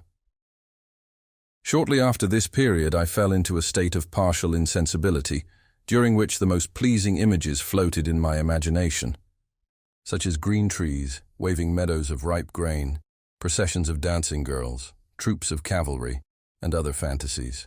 I now remember that, in all which passed before my mind's eye, motion was a predominant idea. Thus I never fancied any stationary object, such as a house, a mountain, or any thing of that kind. But windmills, ships, large birds, balloons, people on horseback, carriages driving furiously, and similar moving objects presented themselves in endless succession. When I recovered from this state, the sun was, as near as I could guess, an hour high. I had the greatest difficulty in bringing to recollection the various circumstances connected with my situation, and for some time remained firmly convinced that I was still in the hold of the brig, near the box, and that the body of Parker was that of Tiger. When I at length completely came to my senses, I found that the wind blew no more than a moderate breeze, and that the sea was comparatively calm. So much so that it only washed over the brig amidships. My left arm had broken loose from its lashings, and was much cut about the elbow. My right was entirely benumbed, and the hand and wrist swollen prodigiously by the pressure of the rope, which had worked from the shoulder downward. I was also in great pain from another rope, which went about my waist, and had been drawn to an insufferable degree of tightness. Looking round upon my companions, I saw that Peters still lived, although a thick line was pulled so forcibly around his loins as to give him the appearance of being cut nearly in two. As I stirred, he made a feeble motion to me with his hand, pointing to the rope. Augustus gave no indication of life whatever, and was bent nearly double across a splinter of the windlass. Parker spoke to me when he saw me moving, and asked me if I had not sufficient strength to release him from his situation, saying that if I would summon up what spirits I could, and contrive to untie him, we might yet save our lives, but that otherwise we must all perish. I told him to take courage, and I would endeavor to free him. Feeling in my pantaloons pocket, I got hold of my penknife, and, after several ineffectual attempts, at length succeeded in opening it. I then, with my left hand, managed to free my right from its fastenings, and afterward cut the other ropes which held me. Upon attempting, however, to move from my position, I found that my legs failed me altogether, and that I could not get up. Neither could I move my right arm in any direction.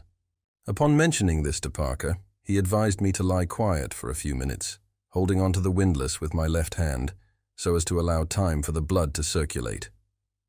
Doing this, the numbness presently began to die away so that I could move first one of my legs, and then the other, and shortly afterward I regained the partial use of my right arm. I now crawled with great caution toward Parker, without getting on my legs, and soon cut loose all the lashings about him, when, after a short delay, he also recovered the partial use of his limbs. We now lost no time in getting loose the rope from Peters. It had cut a deep gash through the waistband of his woolen pantaloons, and through 2 shirts, and made its way into his groin, from which the blood flowed out copiously as we removed the cordage. No sooner had we removed it, however, than he spoke, and seemed to experience instant relief, being able to move with much greater ease than either Parker or myself. This was no doubt owing to the discharge of blood. We had little hopes that Augustus would recover, as he evinced no signs of life. But, upon getting to him, we discovered that he had merely swooned from the loss of blood, the bandages we had placed around his wounded arm having been torn off by the water. None of the ropes which held him to the windlass were drawn sufficiently tight to occasion his death. Having relieved him from the fastenings, and got him clear of the broken wood about the windlass, we secured him in a dry place to windward, with his head somewhat lower than his body, and all 3 of us busied ourselves in chafing his limbs.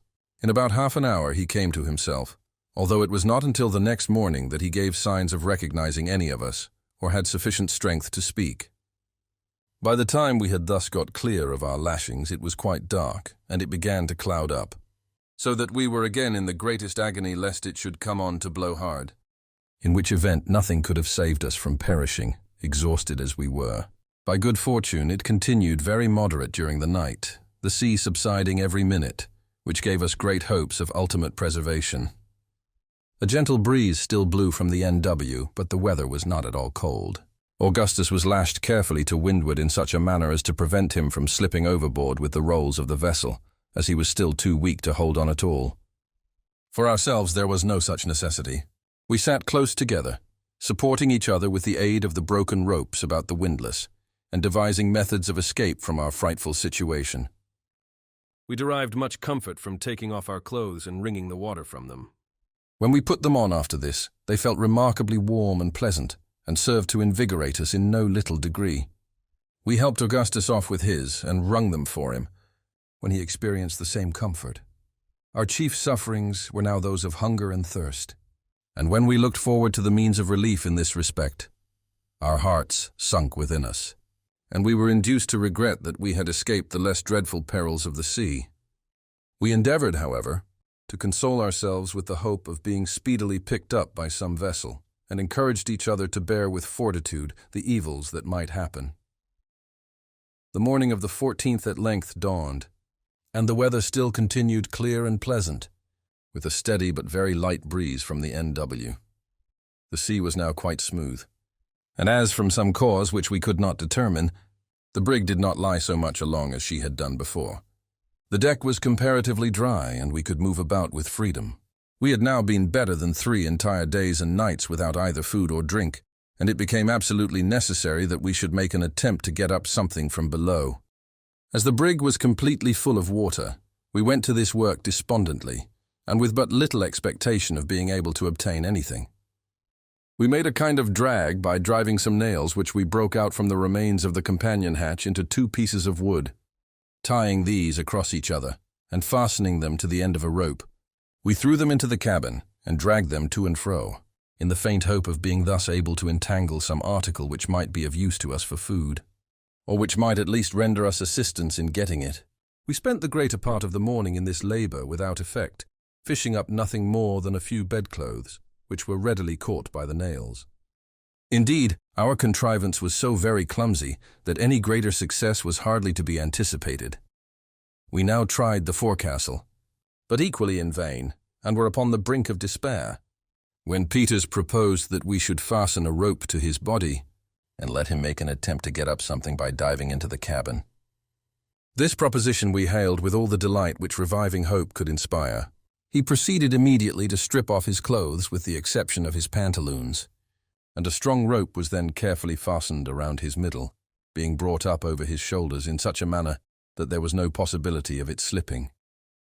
The undertaking was one of great difficulty and danger, for as we could hardly expect to find much, if any, provision in the cabin itself, it was necessary that the diver, after letting himself down, should make a turn to the right, and proceed under water a distance of 10 or 12 feet, in a narrow passage to the storeroom and return, without drawing breath. Everything being ready, Peters now descended in the cabin, going down the companion ladder until the water reached his chin. He then plunged in, head first, turning to the right as he plunged, and endeavoring to make his way to the storeroom. In this first attempt, however, he was altogether unsuccessful. In less than half a minute after his going down, we felt the rope jerked violently, the signal we had agreed upon when he desired to be drawn up. We accordingly drew him up instantly, but so incautiously as to bruise him badly against the ladder. He had brought nothing with him, and had been unable to penetrate more than a very little way into the passage, owing to the constant exertions he found it necessary to make in order to keep himself from floating up against the deck. Upon getting out, he was very much exhausted, and had to rest full 15 minutes before he could again venture to descend. The second attempt met with even worse success, for he remained so long under water without giving the signal, that, becoming alarmed for his safety, we drew him out without it, and found that he was almost at the last gasp, having, as he said, repeatedly jerked at the rope without our feeling it. This was probably owing to a portion of it having become entangled in the balustrade at the foot of the ladder. This balustrade was, indeed, so much in the way that we determined to remove it, if possible, before proceeding with our design. As we had no means of getting it away except by main force, we all descended into the water as far as we could on the ladder, and giving a pull against it with our united strength, succeeded in breaking it down. The third attempt was equally unsuccessful with the two first, and it now became evident that nothing could be done in this manner without the aid of some weight with which the diver might steady himself, and keep to the floor of the cabin while making his search. For a long time we looked about in vain for something which might answer this purpose. But at length, to our great joy, we discovered one of the weather forechains so loose that we had not the least difficulty in wrenching it off. Having fastened this securely to one of his ankles, Peters now made his fourth descent into the cabin, and this time succeeded in making his way to the door of the steward's room. To his inexpressible grief, however, he found it locked, and was obliged to return without effecting an entrance, as with the greatest exertion he could remain under water not more, at the utmost extent, than a single minute.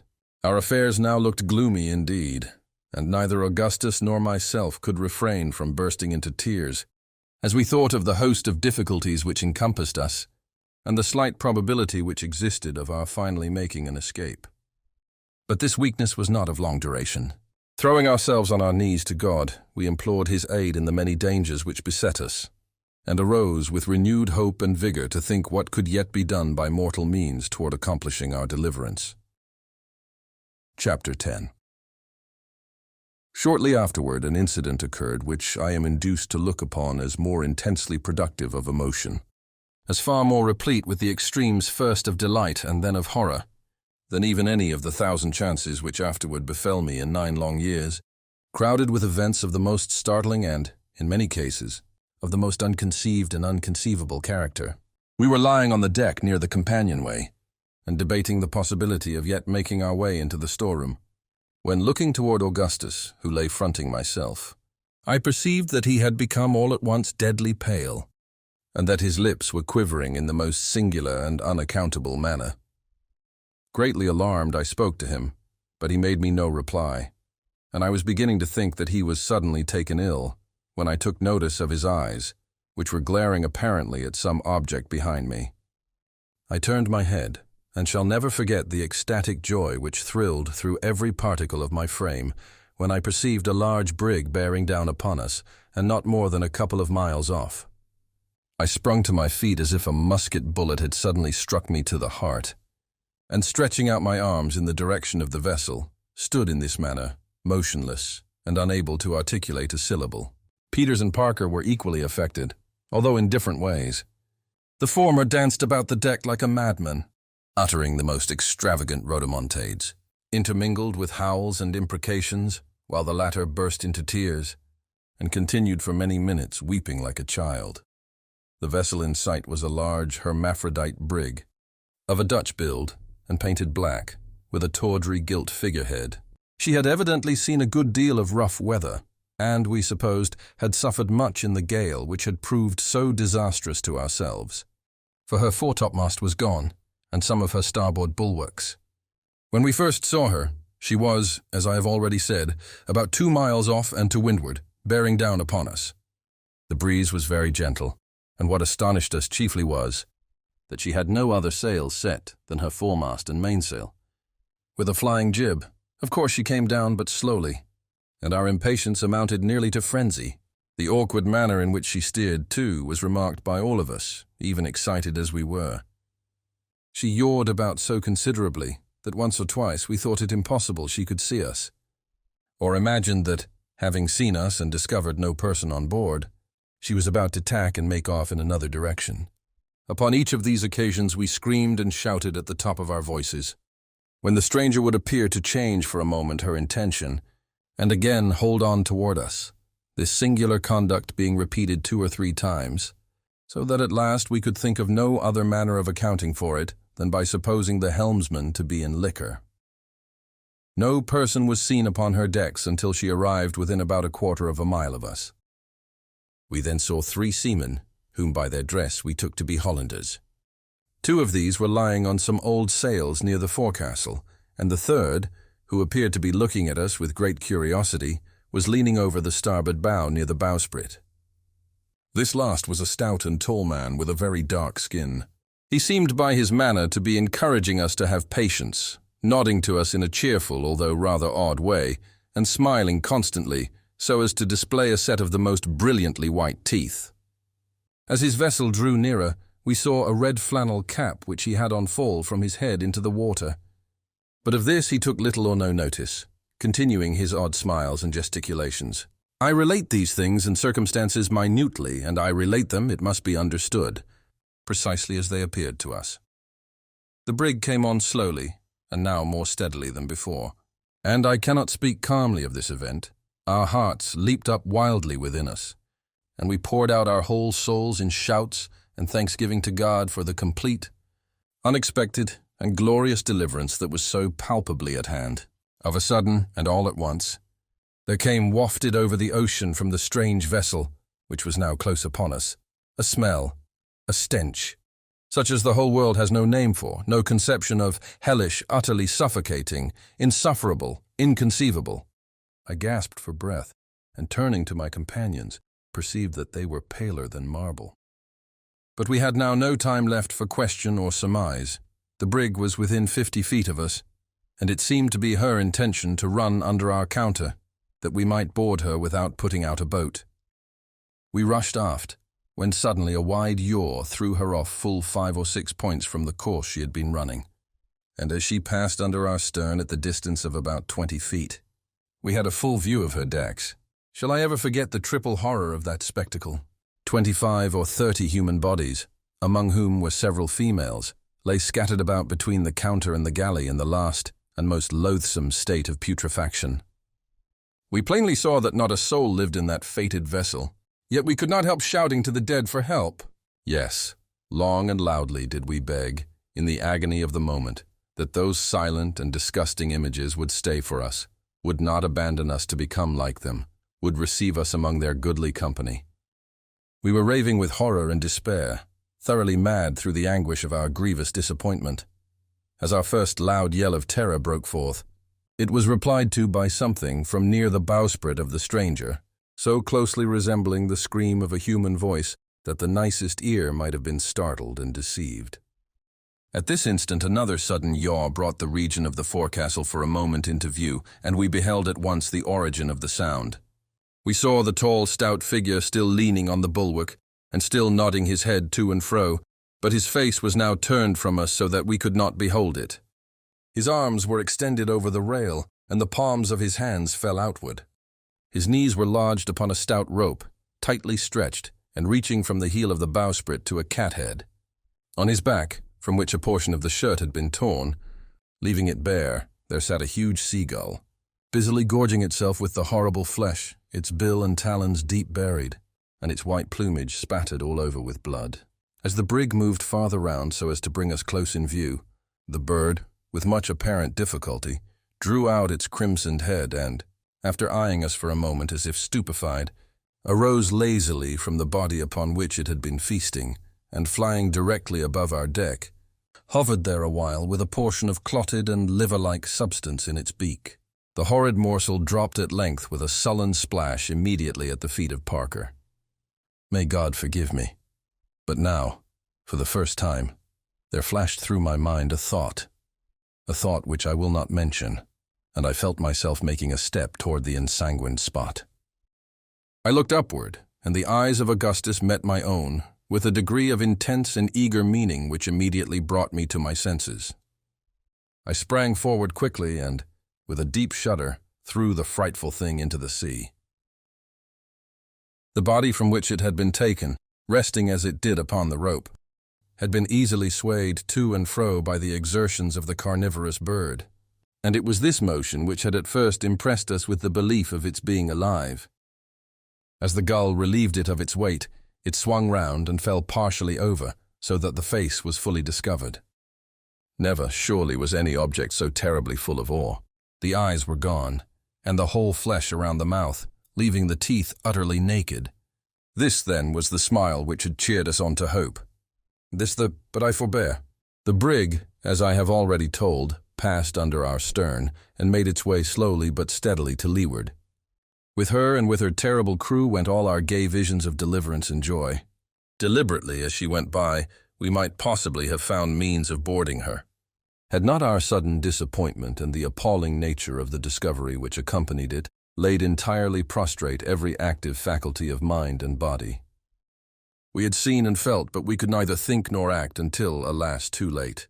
How much our intellects had been weakened by this incident may be estimated by the fact that when the vessel had proceeded so far that we could perceive no more than the half of her hull, the proposition was seriously entertained of attempting to overtake her by swimming. I have since this period vainly endeavored to obtain some clue to the hideous uncertainty which enveloped the fate of the stranger. Her build and general appearance, as I have before stated, led us to the belief that she was a Dutch trader, and the dresses of the crew also sustained this opinion. We might have easily seen the name upon her stern, and indeed taken other observations, which would have guided us in making out her character. But the intense excitement of the moment blinded us to everything of that nature.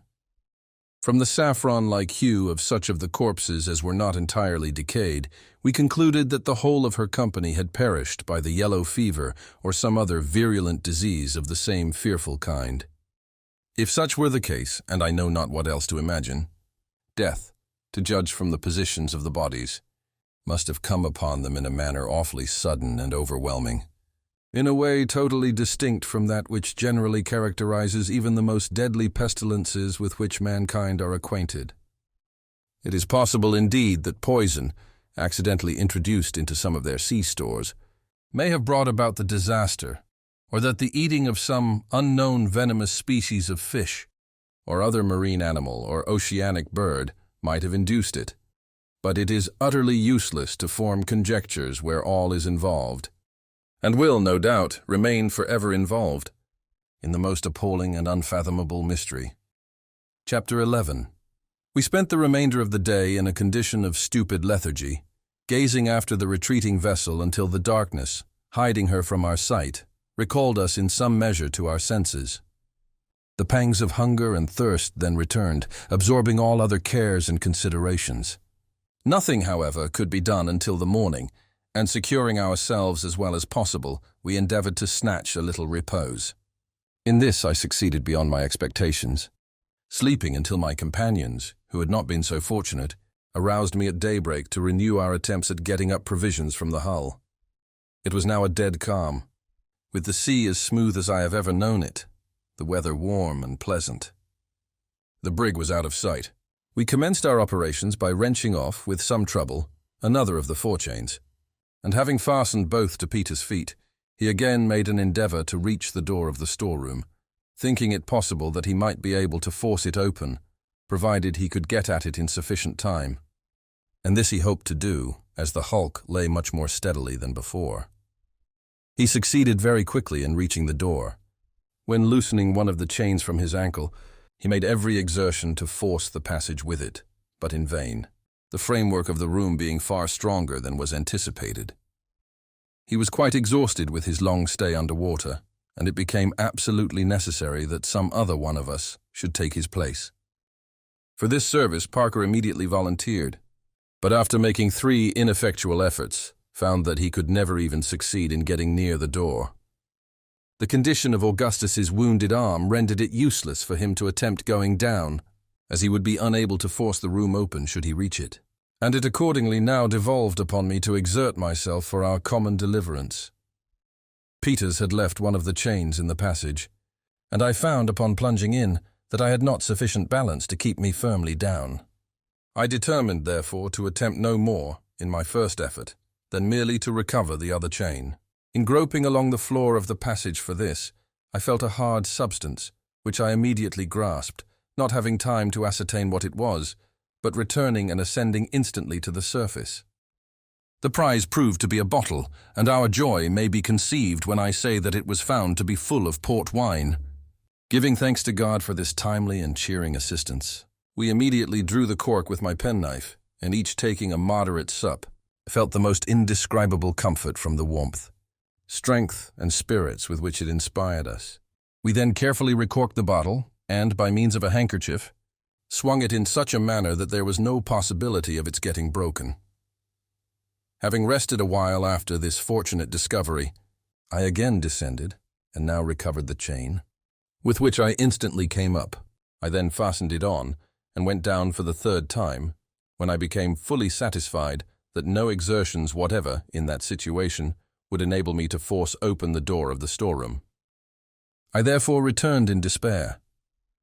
There seemed now to be no longer any room for hope, and I could perceive in the countenances of my companions that they had made up their minds to perish.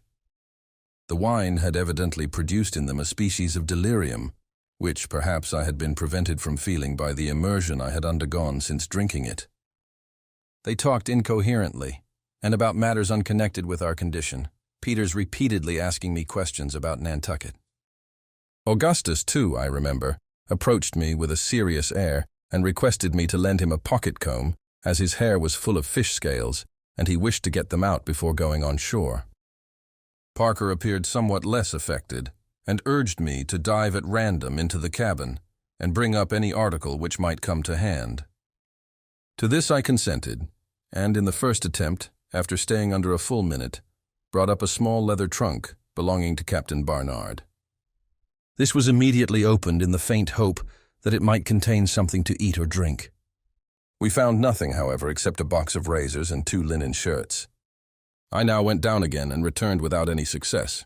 As my head came above water, I heard a crash on deck, and upon getting up, saw that my companions had ungratefully taken advantage of my absence to drink the remainder of the wine, having let the bottle fall in the endeavor to replace it before I saw them. I remonstrated with them on the heartlessness of their conduct, when Augustus burst into tears. The other 2 endeavored to laugh the matter off as a joke, but I hope never again to behold laughter of such a species. The distortion of countenance was absolutely frightful. Indeed, it was apparent that the stimulus, in the empty state of their stomachs, had taken instant and violent effect, and that they were all exceedingly intoxicated. With great difficulty I prevailed upon them to lie down, when they fell very soon into a heavy slumber, accompanied with loud, stertorous breathing. I now found myself, as it were, alone in the brig, and my reflections, to be sure, were of the most fearful and gloomy nature. No prospect offered itself to my view but a lingering death by famine, or at the best by being overwhelmed in the first gale which should spring up. For in our present exhausted condition, we could have no hope of living through another. The gnawing hunger which I now experienced was nearly insupportable, and I felt myself capable of going to any lengths in order to appease it. With my knife I cut off a small portion of the leather trunk, and endeavored to eat it, but found it utterly impossible to swallow a single morsel, although I fancied that some little alleviation of my suffering was obtained by chewing small pieces of it and spitting them out. Toward night my companions awoke one by one, each in an indescribable state of weakness and horror, brought on by the wine, whose fumes had now evaporated. They shook as if with a violent ague and uttered the most lamentable cries for water.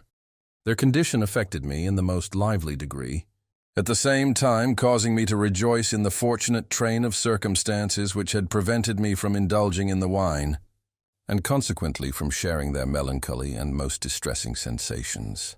Their conduct, however, gave me great uneasiness and alarm, for it was evident that, unless some favorable change took place, they could afford me no assistance in providing for our common safety. I had not yet abandoned all idea of being able to get up something from below. But the attempt could not possibly be resumed until some one of them was sufficiently master of himself to aid me by holding the end of the rope while I went down. Parker appeared to be somewhat more in possession of his senses than the others, and I endeavored, by every means in my power, to rouse him.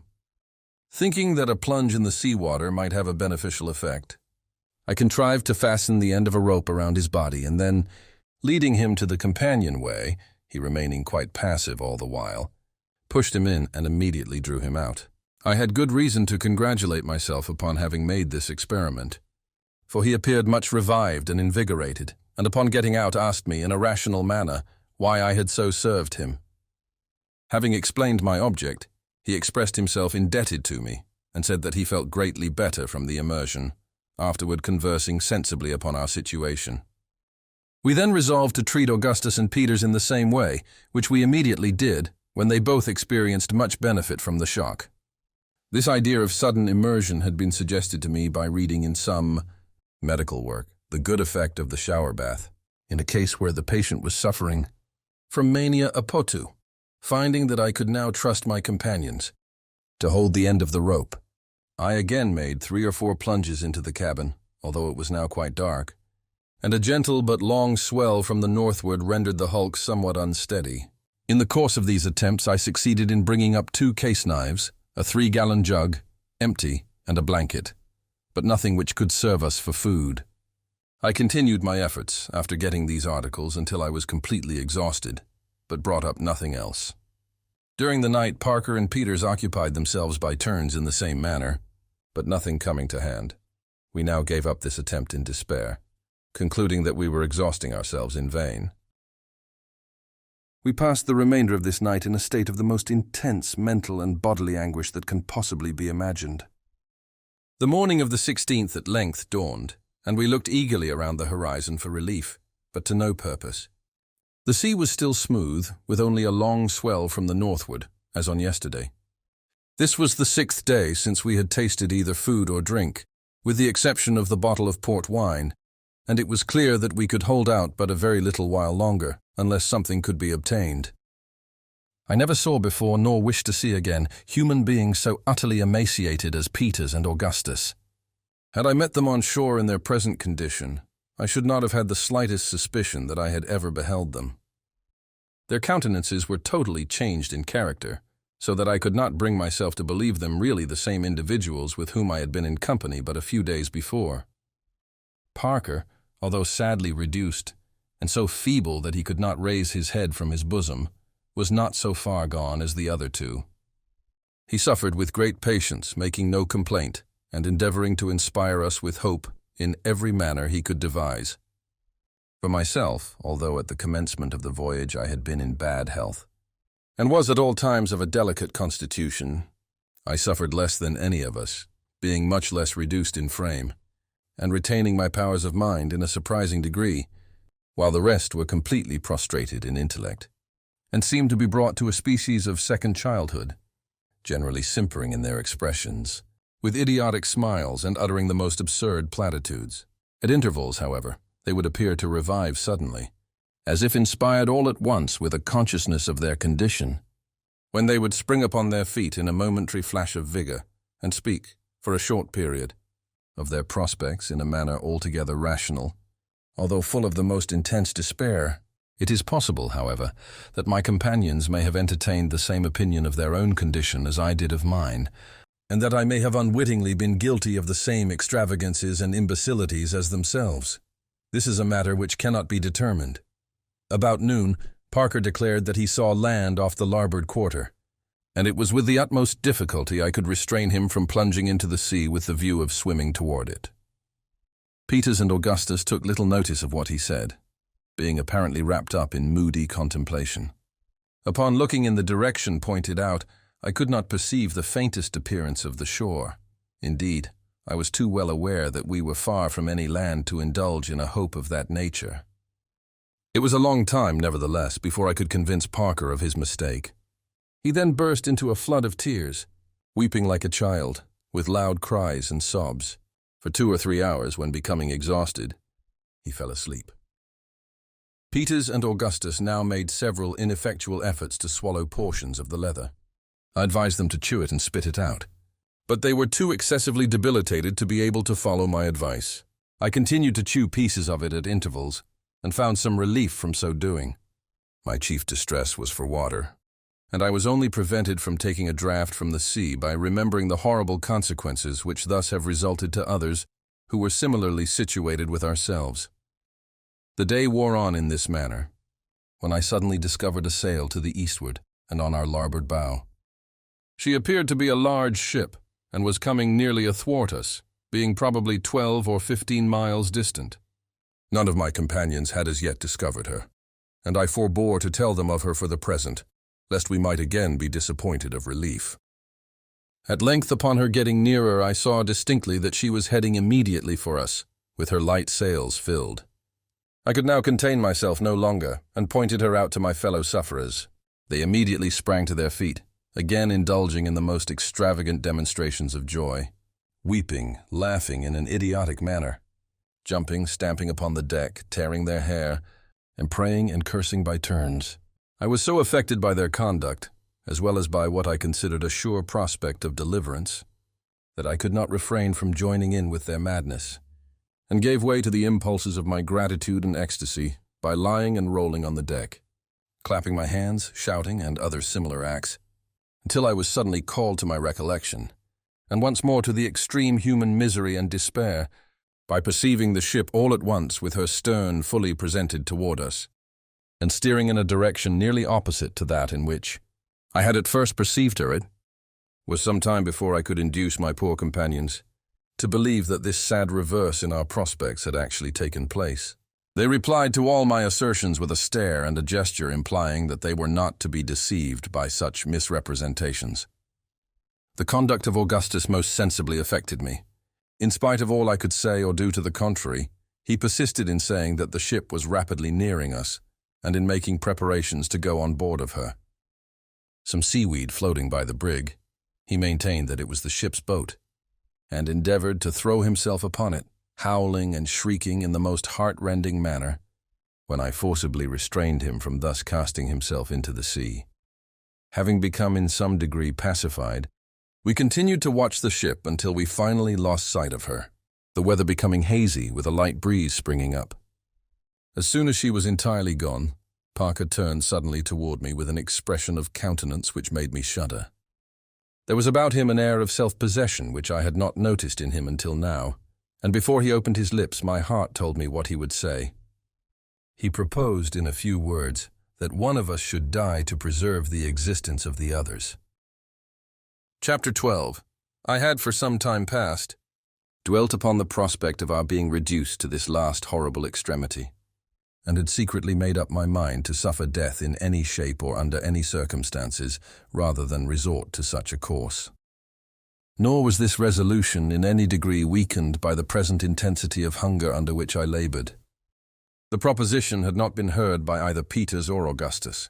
I therefore took Parker aside, and mentally praying to God for power to dissuade him from the horrible purpose he entertained, I expostulated with him for a long time and in the most supplicating manner, begging him in the name of everything which he held sacred, and urging him by every species of argument which the extremity of the case suggested, to abandon the idea, and not to mention it to either of the other two. He heard all I said, without attempting to controvert any of my arguments, and I had begun to hope that he would be prevailed upon to do as I desired. But when I had ceased speaking, he said that he knew very well all I had said was true, and that to resort to such a course was the most horrible alternative which could enter into the mind of man, but that he had now held out as long as human nature could be sustained, that it was unnecessary for all to perish when, by the death of one, it was possible, and even probable, that the rest might be finally preserved, adding that I might save myself the trouble of trying to turn him from his purpose, his mind having been thoroughly made up on the subject even before the appearance of the ship, and that only her heaving in sight had prevented him from mentioning his intention at an earlier period. I now begged him, if he would not be prevailed upon to abandon his design, at least to defer it for another day, when some vessel might come to our relief, again reiterating every argument I could devise, and which I thought likely to have influence with one of his rough nature. He said in reply that he had not spoken until the very last possible moment, that he could exist no longer without sustenance of some kind, and that therefore in another day his suggestion would be too late, as regarded himself at least. Finding that he was not to be moved by anything I could say in a mild tone, I now assumed a different demeanor, and told him that he must be aware I had suffered less than any of us from our calamities, that my health and strength, consequently, were at that moment far better than his own, or than that either of Peter's or Augustus. In short, that I was in a condition to have my own way by force if I found it necessary, and that if he attempted in any manner to acquaint the others with his bloody and cannibal designs, I would not hesitate to throw him into the sea. Upon this he immediately seized me by the throat, and drawing a knife, made several ineffectual efforts to stab me in the stomach, an atrocity which his excessive debility alone prevented him from accomplishing. In the meantime, being roused to a high pitch of anger, I forced him to the vessel's side, with the full intention of throwing him overboard.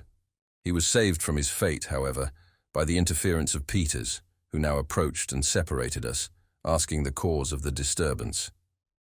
This Parker told before I could find means in any manner to prevent him. The effect of his words was even more terrible than what I had anticipated. Both Augustus and Peters, who, it seems, had long secretly entertained the same fearful idea which Parker had been merely the first to broach, joined with him in his design and insisted upon its immediately being carried into effect. I had calculated that one at least of the two former would be found still possessed of sufficient strength of mind to side with myself in resisting any attempt to execute so dreadful a purpose, and with the aid of either one of them, I had no fear of being able to prevent its accomplishment. Being disappointed in this expectation, it became absolutely necessary that I should attend to my own safety, as a further resistance on my part might possibly be considered, by men in their frightful condition, a sufficient excuse for refusing me fair play in the tragedy that I knew would speedily be enacted. I now told them I was willing to submit to the proposal, merely requesting a delay of about 1 hour, in order that the fog which had gathered around us might have an opportunity of lifting, when it was possible that the ship we had seen might be again in sight. After great difficulty, I obtained from them a promise to wait thus long, and as I had anticipated, a breeze rapidly coming in, the fog lifted before the hour had expired, when, no vessel appearing in sight, we prepared to draw lots. It is with extreme reluctance that I dwell upon the appalling scene which ensued, a scene which, with its minutest details, no after events have been able to efface in the slightest degree from my memory, and whose stern recollection will embitter every future moment of my existence. Let me run over this portion of my narrative with as much haste as the nature of the events to be spoken of will permit. The only method we could devise for the terrific lottery in which we were to take each a chance was that of drawing straws. Small splinters of wood were made to answer our purpose, and it was agreed that I should be the holder. I retired to one end of the hulk, while my poor companions silently took up their station in the other with their backs turned toward me. The bitterest anxiety which I endured at any period of this fearful drama was while I occupied myself in the arrangement of the lots. There are few conditions into which man can possibly fall where he will not feel a deep interest in the preservation of his existence, an interest momentarily increasing with the frailness of the tenure by which that existence may be held. But now that the silent, definite, and stern nature of the business, in which I was engaged, so different from the tumultuous dangers of the storm or the gradually approaching horrors of famine, allowed me to reflect on the few chances I had of escaping the most appalling of deaths, a death for the most appalling of purposes. Every particle of that energy, which had so long buoyed me up, departed like feathers before the wind, leaving me a helpless prey to the most abject and pitiable terror. I could not, at first, even summon up sufficient strength to tear and fit together the small splinters of wood, my fingers absolutely refusing their office and my knees knocking violently against each other. My mind ran over rapidly 1,000 absurd projects by which to avoid becoming a partner in the awful speculation. I thought of falling on my knees to my companions and entreating them to let me escape this necessity, of suddenly rushing upon them, and by putting one of them to death, of rendering the decision by lot useless. In short, of everything but of going through with the matter I had in hand. At last, after wasting a long time in this imbecile conduct, I was recalled to my senses by the voice of Parker, who urged me to relieve them at once from the terrible anxiety they were enduring. Even then, I could not bring myself to arrange the splinters upon the spot, but thought over every species of finesse by which I could trick someone of my fellow sufferers to draw the short straw. As it had been agreed that whoever drew the shortest of 4 splinters from my hand was to die for the preservation of the rest. Before anyone condemn me for this apparent heartlessness, let him be placed in a situation precisely similar to my own. At length delay was no longer possible, and with a heart almost bursting from my bosom, I advanced to the region of the forecastle where my companions were awaiting me. I held out my hand with the splinters, and Peters immediately drew. He was free. His at least was not the shortest, and there was now another chance against my escape. I summoned up all my strength and passed the lots to Augustus. He also drew immediately, and he also was free. And now, whether I should live or die, the chances were no more than precisely even. At this moment, all the fierceness of the tiger possessed my bosom, and I felt toward my poor fellow creature, Parker, the most intense, the most diabolical hatred. But the feeling did not last. And at length, with a convulsive shudder and closed eyes, I held out the 2 remaining splinters toward him. It was fully 5 minutes before he could summon resolution to draw, during which period of heart-rending suspense I never once opened my eyes. Presently, one of the 2 lots was quickly drawn from my hand. The decision was then over, yet I knew not whether it was for me or against me. No one spoke, and still I dared not satisfy myself by looking at the splinter I held. Peters at length took me by the hand, and I forced myself to look up, when I immediately saw by the countenance of Parker that I was safe, and that he it was who had been doomed to suffer. Gasping for breath, I fell senseless to the deck. I recovered from my swoon in time to behold the consummation of the tragedy in the death of him who had been chiefly instrumental in bringing it about. He made no resistance whatever, and was stabbed in the back by Peters, when he fell instantly dead.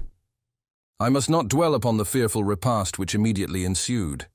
Such things may be imagined, but words have no power to impress the mind with the exquisite horror of their reality. Let it suffice to say that, having in some measure appeased the raging thirst which consumed us by the blood of the victim, and having by common consent taken off the hands, feet, and head, throwing them together with the entrails into the sea, we devoured the rest of the body, piecemeal, during the 4 ever memorable days of the 17th, 18th, 19th, and 20th of the month.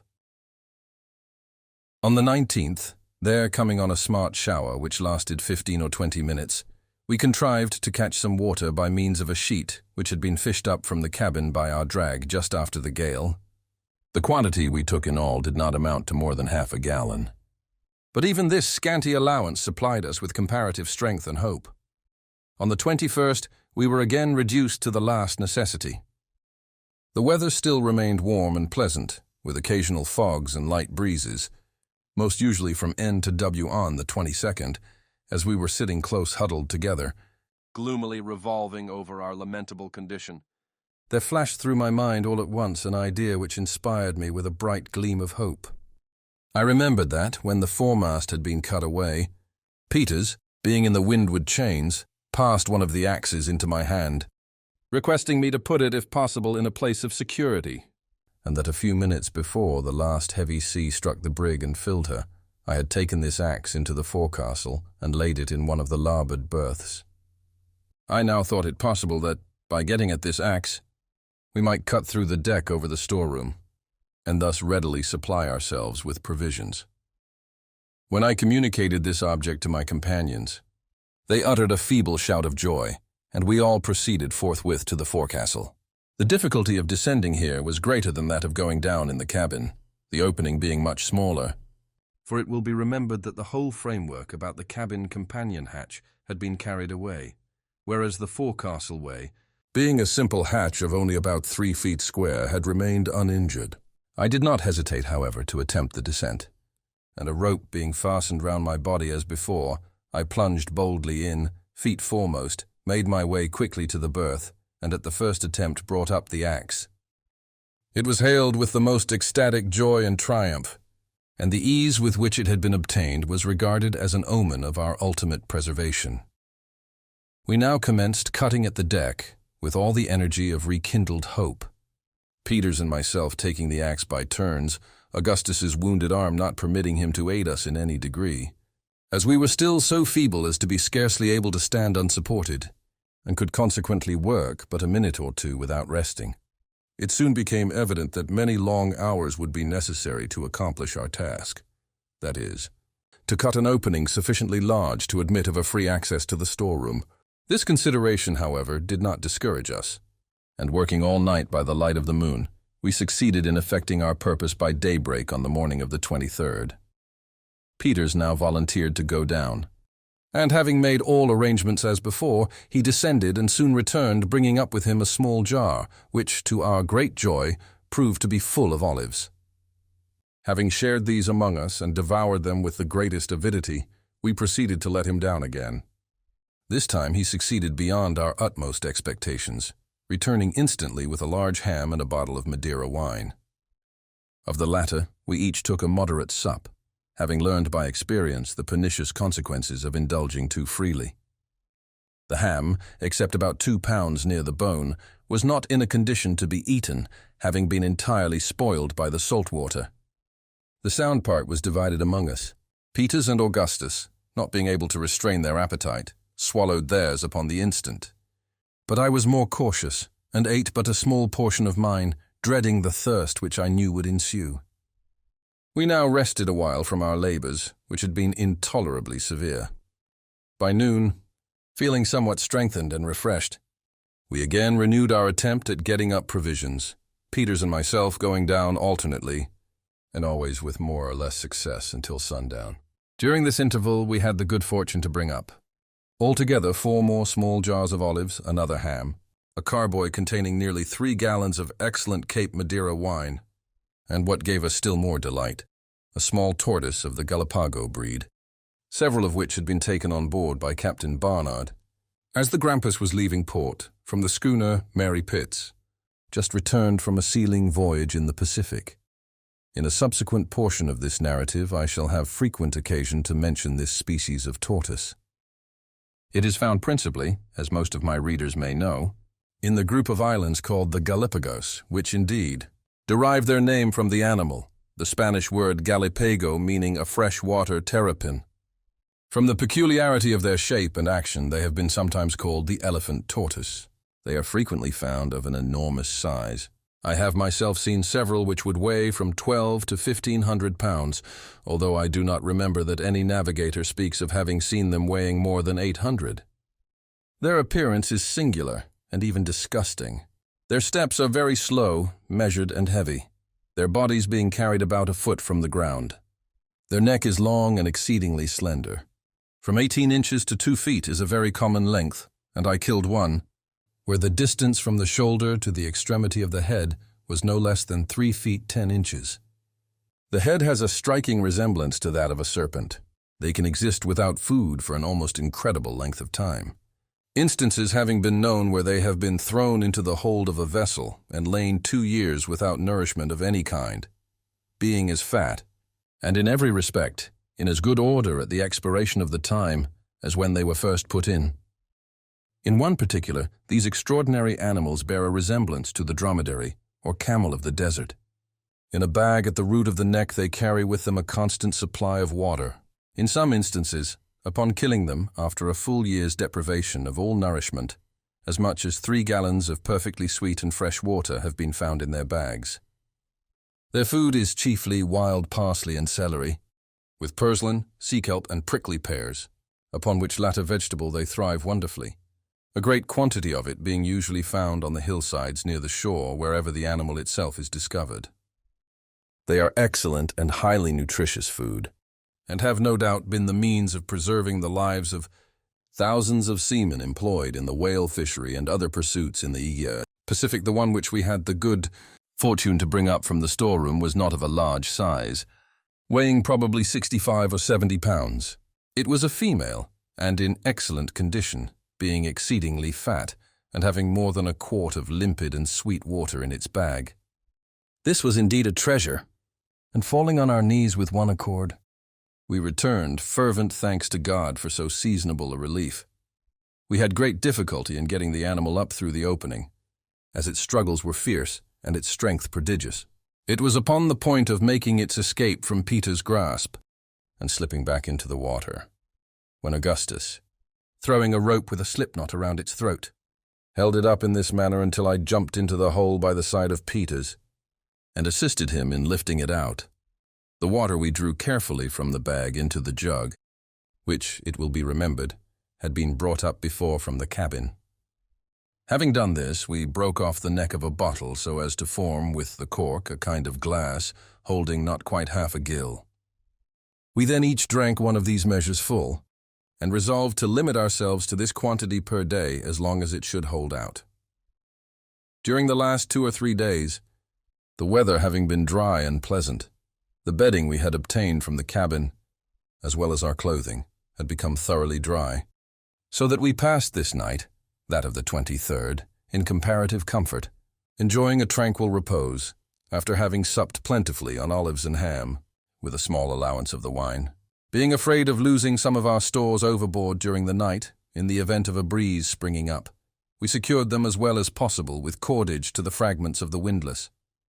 Our tortoise, which we were anxious to preserve alive as long as we could, we threw on its back, and otherwise carefully fastened. Chapter 13. July 24th. This morning saw us wonderfully recruited in spirits and strength. Notwithstanding the perilous situation in which we were still placed, ignorant of our position, although certainly at a great distance from land, without more food than would last us for a fortnight, even with great care, almost entirely without water, and floating about at the mercy of every wind and wave on the merest wreck in the world, still the infinitely more terrible distresses, and dangers from which we had so lately and so providentially been delivered, caused us to regard what we now endured as but little more than an ordinary evil. So strictly comparative is either good or ill. At sunrise we were preparing to renew our attempts at getting up, something from the storeroom, when, a smart shower coming on, with some lightning, we turn our attention to the catching of water by means of the sheet we had used before for this purpose. We had no other means of collecting the rain than by holding the sheet spread out with one of the forechain plates in the middle of it. The water, thus conducted to the center, was drained through into our jug. We had nearly filled it in this manner when a heavy squall coming on from the northward obliged us to desist, as the hulk began once more to roll so violently that we could no longer keep our feet. We now went forward, and lashing ourselves securely to the remnant of the windlass as before, awaited the event with far more calmness than could have been anticipated or would have been imagined possible under the circumstances. At noon the wind had freshened into a 2-reef breeze, and by night into a stiff gale, accompanied with a tremendously heavy swell. Experience having taught us, however, the best method of arranging our lashings, we weathered this dreary night in tolerable security, although thoroughly drenched at almost every instant by the sea, and in momentary dread of being washed off. Fortunately, the weather was so warm as to render the water rather grateful than otherwise. July 25th. This morning, the gale had diminished to a mere 10-knot breeze, and the sea had gone down with it so considerably that we were able to keep ourselves dry upon the deck. To our great grief, however, we found that 2 jars of our olives, as well as the whole of our ham, had been washed overboard, in spite of the careful manner in which they had been fastened. We determined not to kill the tortoise as yet, and contented ourselves for the present with a breakfast on a few of the olives and a measure of water each, which latter we mixed half and half with wine, finding great relief and strength from the mixture, without the distressing intoxication which had ensued upon drinking the port. The sea was still far too rough for the renewal of our efforts at getting up provision from the storeroom. Several articles of no importance to us in our present situation floated up through the opening during the day and were immediately washed overboard. We also now observed that the hulk lay more along than ever, so that we could not stand an instant without lashing ourselves. On this account we passed a gloomy and uncomfortable day. At noon, the sun appeared to be nearly vertical, and we had no doubt that we had been driven down by the long succession of northward and northwesterly winds into the near vicinity of the equator. Toward evening we saw several sharks, and were somewhat alarmed by the audacious manner in which an enormously large one approached us. At one time, a lurch throwing the deck very far beneath the water, the monster actually swam in upon us, floundering for some moments just over the companion hatch and striking Peters violently with his tail. A heavy sea at length hurled him overboard, much to our relief. In moderate weather, we might have easily captured him. July 26th. This morning, the wind having greatly abated, and the sea not being very rough, we determined to renew our exertions in the storeroom. After a great deal of hard labor during the whole day, we found that nothing further was to be expected from this quarter, the partitions of the room having been stoved during the night, and its contents swept into the hold. This discovery, as may be supposed, filled us with despair.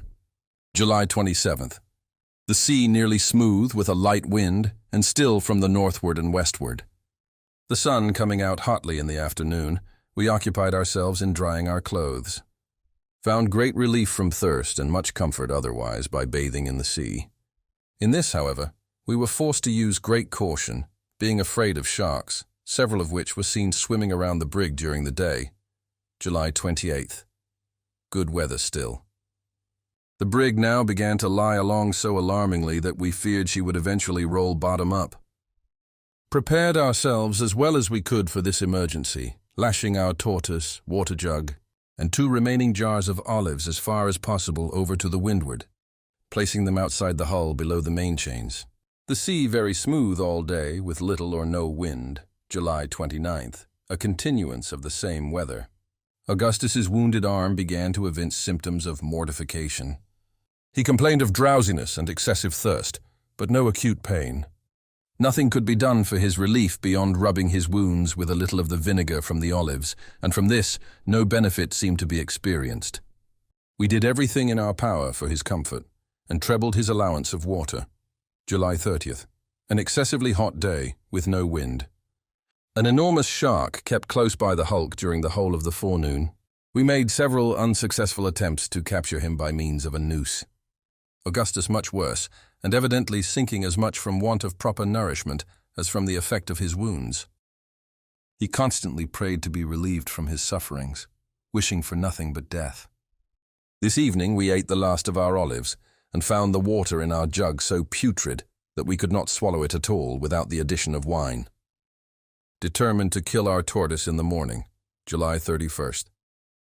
After a night of excessive anxiety and fatigue, owing to the position of the hulk, we set about killing and cutting up our tortoise.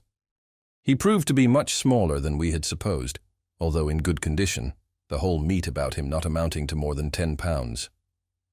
With a view of preserving a portion of this as long as possible, we cut it into fine pieces, and filled with them our 3 remaining olive jars and the wine bottle, all of which had been kept, pouring in afterward the vinegar from the olives.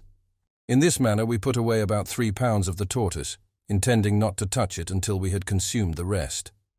We concluded to restrict ourselves to about 4 ounces of the meat per day. The whole would thus last us 13 days. A brisk shower, with severe thunder and lightning, came on about dusk, but lasted so short a time that we only succeeded in catching about half a pint of water. The whole of this, by common consent, was given to Augustus, who now appeared to be in the last extremity.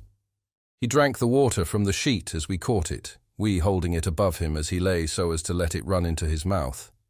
For we had now nothing left capable of holding water, unless we had chosen to empty out our wine from the carboy or the stale water from the jug. Either of these expedients would have been resorted to had the shower lasted. The sufferer seemed to derive but little benefit from the draught. His arm was completely black from the wrist to the shoulder, and his feet were like ice. We expected every moment to see him breathe his last. He was frightfully emaciated. So much so that, although he weighed 127 pounds upon his leaving Nantucket, he now did not weigh more than 40 or 50 at the farthest. His eyes were sunk far in his head, being scarcely perceptible, and the skin of his cheeks hung so loosely as to prevent his masticating any food, or even swallowing any liquid. Without great difficulty, August 1st, a continuance of the same calm weather with an oppressively hot sun. Suffered exceedingly from thirst, the water in the jug being absolutely putrid and swarming with vermin. We contrived, nevertheless, to swallow a portion of it by mixing it with wine. Our thirst, however, was but little abated. We found more relief by bathing in the sea, but could not avail ourselves of this expedient except at long intervals, on account of the continual presence of sharks. We now saw clearly that Augustus could not be saved, that he was evidently dying. We could do nothing to relieve his sufferings, which appeared to be great. About 12 o'clock he expired in strong convulsions, and without having spoken for several hours. His death filled us with the most gloomy forebodings, and had so great an effect upon our spirits that we sat motionless by the corpse during the whole day, and never addressed each other except in a whisper. It was not until some time after dark that we took courage to get up and throw the body overboard. It was then loathsome beyond expression, and so far decayed that, as Peters attempted to lift it, an entire leg came off in his grasp. As the mass of putrefaction slipped over the vessel's side into the water, the glare of phosphoric light with which it was surrounded plainly discovered to us 7 or 8 large sharks, the clashing of whose horrible teeth, as their prey was torn to pieces among them, might have been heard at the distance of a mile. We shrunk within ourselves in the extremity of horror at the sound. August the same fearfully calm and hot weather. The dawn found us in a state of pitiable dejection as well as bodily exhaustion. The water in the jug was now absolutely useless, being a thick gelatinous mass, nothing but frightful-looking worms mingled with slime. We threw it out and washed the jug well in the sea, afterward pouring a little vinegar in it from our bottles of pickled tortoise. Our thirst could now scarcely be endured, and we tried in vain to relieve it by wine, which seemed only to add fuel to the flame, and excited us to a high degree of intoxication. We afterward endeavored to relieve our sufferings by mixing the wine with seawater, but this instantly brought about the most violent retchings, so that we never again attempted it. During the whole day we anxiously sought an opportunity of bathing, but to no purpose, for the hulk was now entirely besieged on all sides with sharks, no doubt the identical monsters who had devoured our poor companion on the evening before, and who were in momentary expectation of another similar feast. This circumstance occasioned us the most bitter regret, and filled us with the most depressing and melancholy forebodings. We had experienced indescribable relief in bathing, and to have this resource cut off in so frightful a manner was more than we could bear. Nor indeed were we altogether free from the apprehension of immediate danger, for the least slip or false movement would have thrown us at once within reach of those voracious fish, who frequently thrust themselves directly upon us, swimming up to leeward. No shouts or exertions on our part seemed to alarm them. Even when one of the largest was struck with an axe by Peters and much wounded, he persisted in his attempts to push in where we were. A cloud came up at dusk, but to our extreme anguish passed over without discharging itself. It is quite impossible to conceive our sufferings from thirst at this period. We passed a sleepless night, both on this account and through dread of the sharks. August 3rd. No prospect of relief, and the brig lying still more and more along, so that now we could not maintain a footing upon deck at all. Busied ourselves in securing our wine and tortoise meat, so that we might not lose them in the event of our rolling over. Got out 2 stout spikes from the forechains, and by means of the axe, drove them into the hull to windward within a couple of feet of the water, this not being very far from the keel, as we were nearly upon our beam ends. To these spikes we now lashed our provisions, as being more secure than their former position beneath the chains. Suffered great agony from thirst during the whole day. No chance of bathing on account of the sharks, which never left us for a moment. Found it impossible to sleep. August 4th.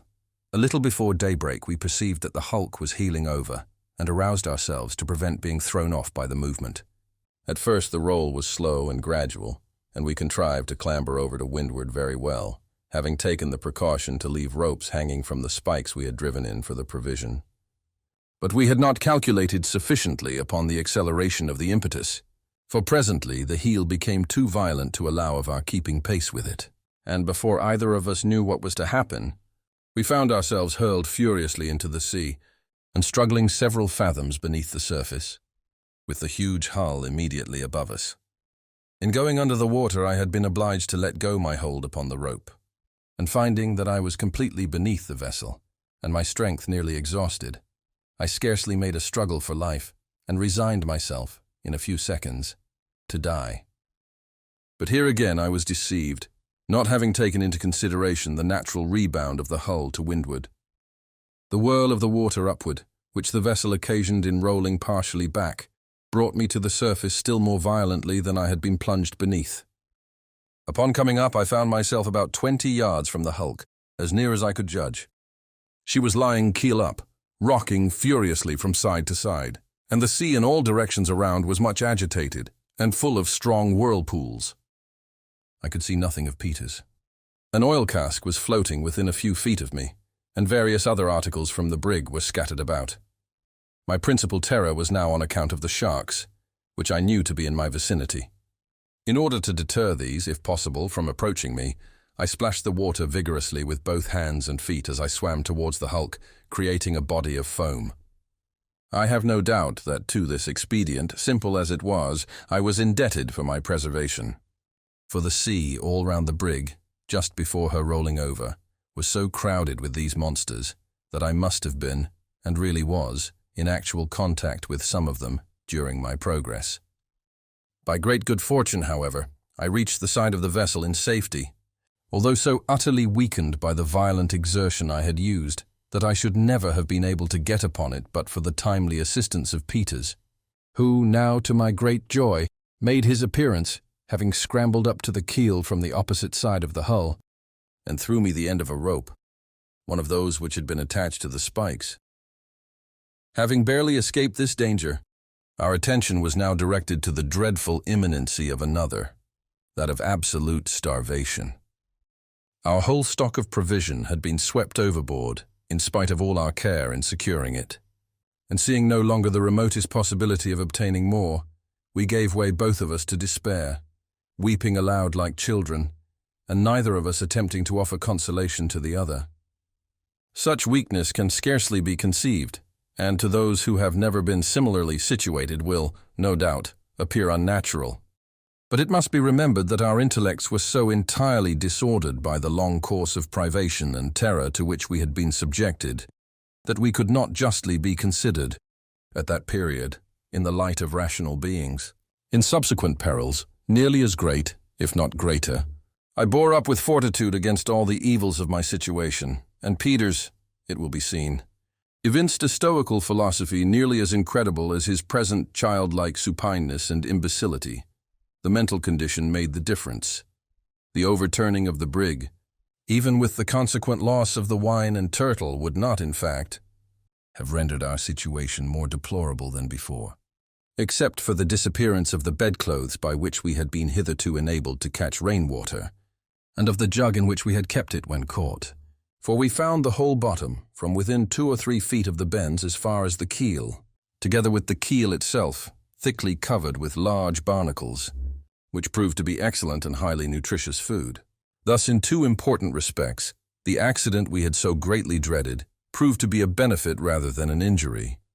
It had opened to us a supply of provisions which we could not have exhausted, using it moderately, in a month, and it had greatly contributed to our comfort as regards position, we being much more at ease and in infinitely less danger than before. The difficulty, however, of now obtaining water blinded us to all the benefits of the change in our condition, that we might be ready to avail ourselves as far as possible of any shower which might fall. We took off our shirts, to make use of them as we had of the sheets, not hoping, of course, to get more in this way, even under the most favorable circumstances, than half a gill at a time. No signs of a cloud appeared during the day, and the agonies of our thirst were nearly intolerable. At night, Peters obtained about an hour's disturbed sleep, but my intense sufferings would not permit me to close my eyes for a single moment. August 5th. Today, a gentle breeze springing up carried us through a vast quantity of seaweed, among which we were so fortunate as to find 11 small crabs, which afforded us several delicious meals. Their shells being quite soft, we ate them entire, and found that they irritated our thirst far less than the barnacles. Seeing no trace of sharks among the seaweed, we also ventured to bathe, and remained in the water for 4 or 5 hours, during which we experienced a very sensible diminution of our thirst. Were greatly refreshed and spent the night somewhat more comfortably than before, both of us snatching a little sleep. August 6th. This day we were blessed by a brisk and continual rain, lasting from about noon until after dark. Bitterly did we now regret the loss of our jug and carboy, for in spite of the little means we had of catching the water, we might have filled one, if not both of them. As it was, we contrived to satisfy the cravings of thirst by suffering the shirts to become saturated, and then wringing them so as to let the grateful fluid trickle into our mouths. In this occupation we passed the entire day. August 7th. Just at daybreak, we both at the same instant descried a sail to the eastward, and evidently coming towards us. We hailed the glorious sight with a long, although feeble shout of rapture, and began instantly to make every signal in our power, by flaring the shirts in the air, leaping as high as our weak condition would permit, and even by hallooing with all the strength of our lungs, although the vessel could not have been less than 15 miles distant. However, she still continued to near our hulk, and we felt that, if she but held her present course, she must eventually come so close as to perceive us. In about an hour after we first discovered her, we could clearly see the people on her decks. She was a long, low, and rakish-looking topsail schooner, with a black ball in her foretopsail, and had, apparently, a full crew. We now became alarmed, for we could hardly imagine it possible that she did not observe us, and were apprehensive that she meant to leave us to perish as we were, an act of fiendish barbarity, which, however incredible it may appear, has been repeatedly perpetuated at sea, under circumstances very nearly similar, and by beings who were regarded as belonging to the human species. In this instance, however, by the mercy of God, we were destined to be most happily deceived, for presently we were aware of a sudden commotion on the deck of the stranger, who immediately afterward ran up a British flag, and hauling her wind, bore up directly upon us. In half an hour more, we found ourselves in her cabin. She proved to be the Jane Guy, of Liverpool Captain Guy, bound on a sealing and trading voyage to the South Seas and Pacific. Chapter 14. The Jane Guy was a fine-looking topsail schooner of 180 tons burden. She was unusually sharp in the bows, and on a wind in moderate weather, the fastest sailor I have ever seen. Her qualities, however, as a rough sea-boat were not so good, and her draught of water was by far too great for the trade to which she was destined. For this peculiar service, a larger vessel and one of a light proportionate draught is desirable, say a vessel of from 300 to 350 tons. She should be bark-rigged, and in other respects of a different construction from the usual South Sea ships. It is absolutely necessary that she should be well armed. She should have, say, 10 or 12 12-pound carronades, and 2 or 3 long 12s, with brass blunderbusses, and watertight arm chests for each top. Her anchors and cables should be of far greater strength than is required for any other species of trade, and, above all, her crew should be numerous and efficient, not less for such a vessel as I have described than 50 or 60 able-bodied men. The Jane Guy had a crew of 35, all able seamen, besides the captain and mate, but she was not altogether as well armed or otherwise equipped as a navigator acquainted with the difficulties and dangers of the trade could have desired. Captain Guy was a gentleman of great urbanity of manner, and of considerable experience in the southern traffic, to which he had devoted a great portion of his life. He was deficient, however, in energy, and consequently, in that spirit of enterprise which is here so absolutely requisite. He was part owner of the vessel in which he sailed, and was invested with discretionary powers to cruise in the South Seas for any cargo which might come most readily to hand. He had on board, as usual in such voyages, beads, looking-glasses, tinderworks, axes, hatchets, saws, adzes, planes, chisels, gouges, gimlets, files, spokeshaves, rasps, hammers, nails, knives, scissors, razors, needles, thread, crockeryware, calico, trinkets, and other similar articles. The schooner sailed from Liverpool on the 10th of July, crossed the Tropic of Cancer on the 25th, in longitude 20 degrees west, and reached Sal, one of the Cape Verde Islands, on the 29th, where she took in salt and other necessaries for the voyage. On the 3rd of August, she left the Cape Verdes and steered southwest, stretching over toward the coast of Brazil, so as to cross the equator between the meridians of 28 and 30 degrees west longitude. This is the course, usually, taken by vessels bound from Europe to the Cape of Good Hope, or by that route to the East Indies. By proceeding thus, they avoid the calms and strong contrary currents which continually prevail on the coast of Guinea, while in the end it is found to be the shortest track, as westerly winds are never wanting afterward by which to reach the Cape. It was Captain Guy's intention to make his first stoppage at Kerguelen's Land. I hardly know for what reason. On the day we were picked up, the schooner was off Cape St. Roque, in longitude 31 degrees west, so that, when found, we had drifted probably from north to south, not less than 25 degrees. On board the Jane Guy, we were treated with all the kindness our distressed situation demanded. In about a fortnight, during which time we continued steering to the southeast, with gentle breezes and fine weather, both Peters and myself recovered entirely from the effects of our late privation and dreadful sufferings, and we began to remember what had passed rather as a frightful dream from which we had been happily awakened than as events which had taken place in sober and naked reality. I have since found that this species of partial oblivion is usually brought about by sudden transition, whether from joy to sorrow or from sorrow to joy, the degree of forgetfulness being proportioned to the degree of difference in the exchange.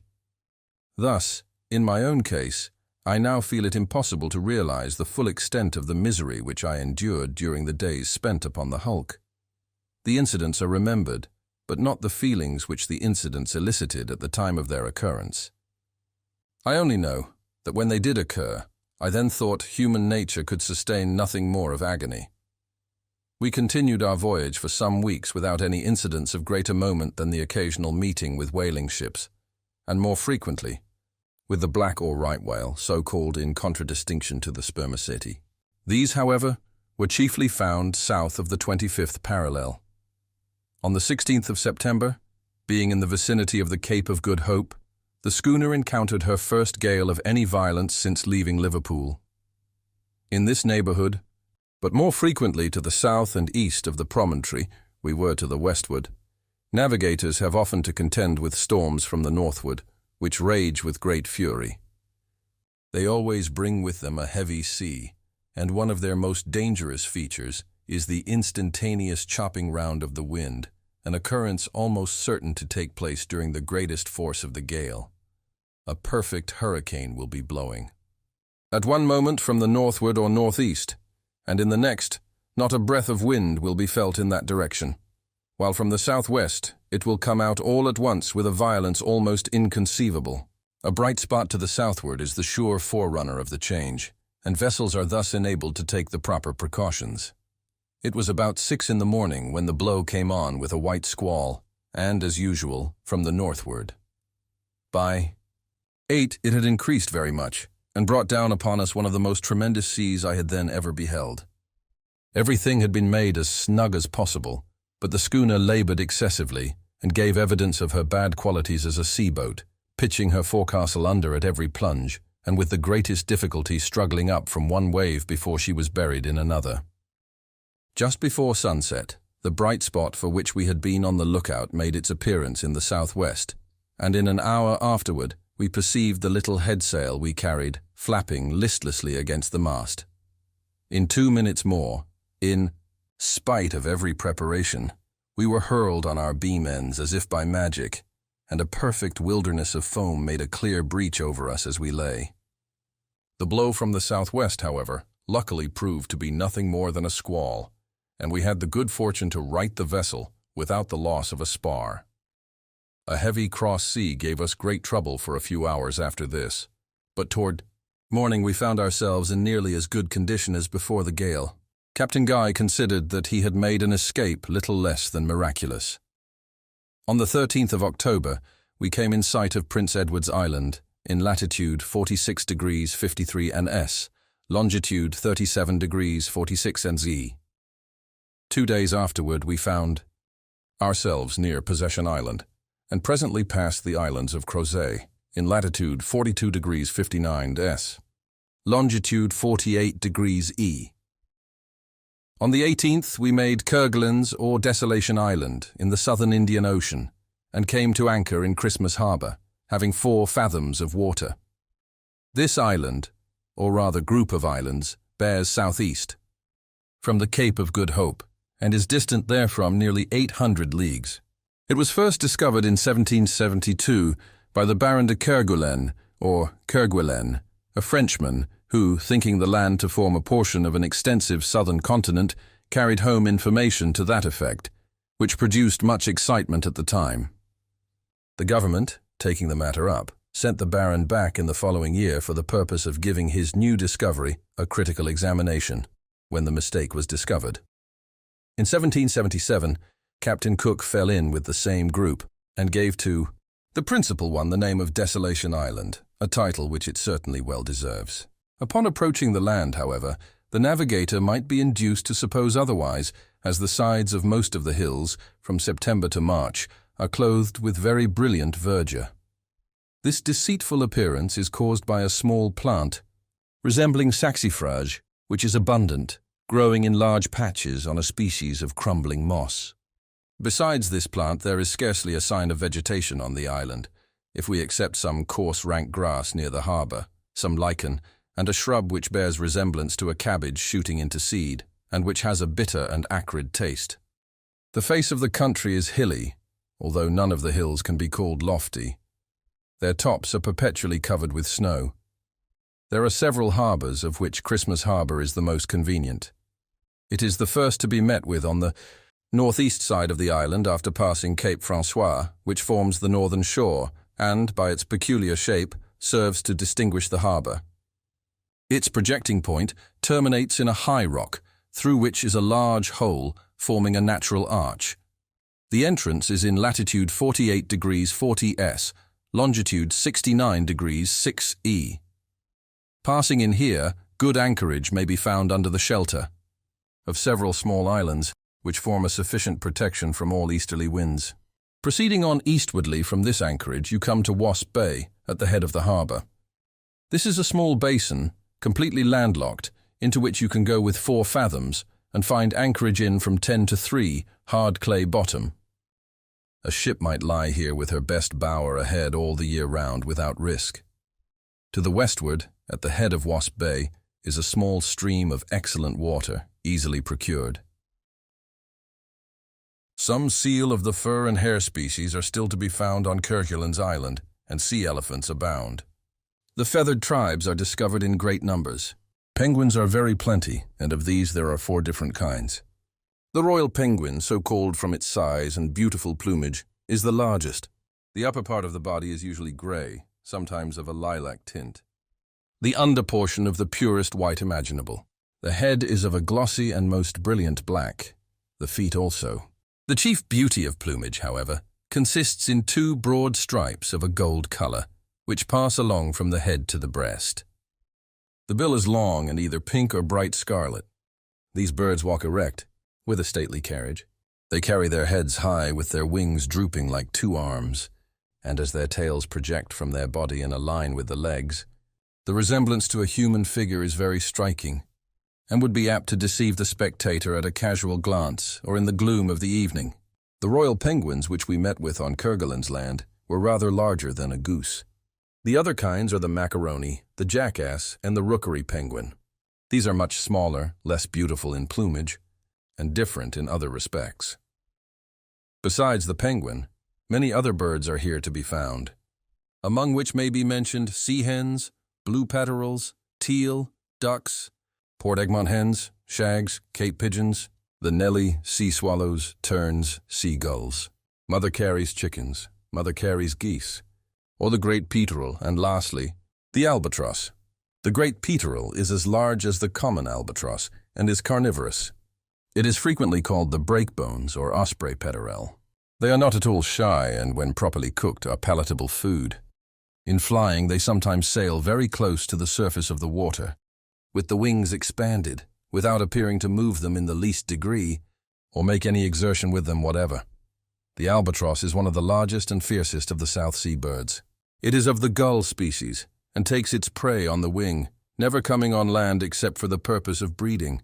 Between this bird and the penguin, the most singular friendship exists. Their nests are constructed with great uniformity upon a plan concerted between the two species, that of the albatross being placed in the center of a little square formed by the nests of 4 penguins. Navigators have agreed in calling an assemblage of such encampments a rookery. These rookeries have been often described, but as my readers may not all have seen these descriptions, and as I shall have occasion hereafter to speak of the penguin and albatross, it will not be amiss to say something here of their mode of building and living. When the season for incubation arrives, the birds assemble in vast numbers, and for some days appear to be deliberating upon the proper course to be pursued. At length they proceed to action. A level piece of ground is selected of suitable extent, usually comprising 3 or 4 acres, and situated as near the sea as possible, being still beyond its reach. The spot is chosen with reference to its evenness of surface, and that is preferred which is the least encumbered with stones. This matter being arranged, the birds proceed, with one accord, and actuated apparently by one mind, to trace out with mathematical accuracy either a square or other parallelogram, as may best suit the nature of the ground, and of just sufficient size to accommodate easily all the birds assembled, and no more.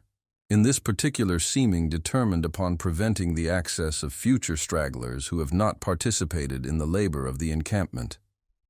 One side of the place thus marked out runs parallel with the water's edge, and is left open for ingress or egress. Having defined the limits of the rookery, the colony now begin to clear it of every species of rubbish, picking up stone by stone, and carrying them outside of the lines and close by them, so as to form a wall on the 3 inland sides. Just within this wall, a perfectly level and smooth walk is formed, from 6 to 8 feet wide, and extending around the encampment, thus serving the purpose of a general promenade. The next process is to partition out the whole area into small squares exactly equal in size. This is done by forming narrow paths, very smooth, and crossing each other at right angles throughout the entire extent of the rookery. At each intersection of these paths, the nest of an albatross is constructed, and a penguin's nest in the center of each square. Thus, every penguin is surrounded by 4 albatrosses, and each albatross by a like number of penguins.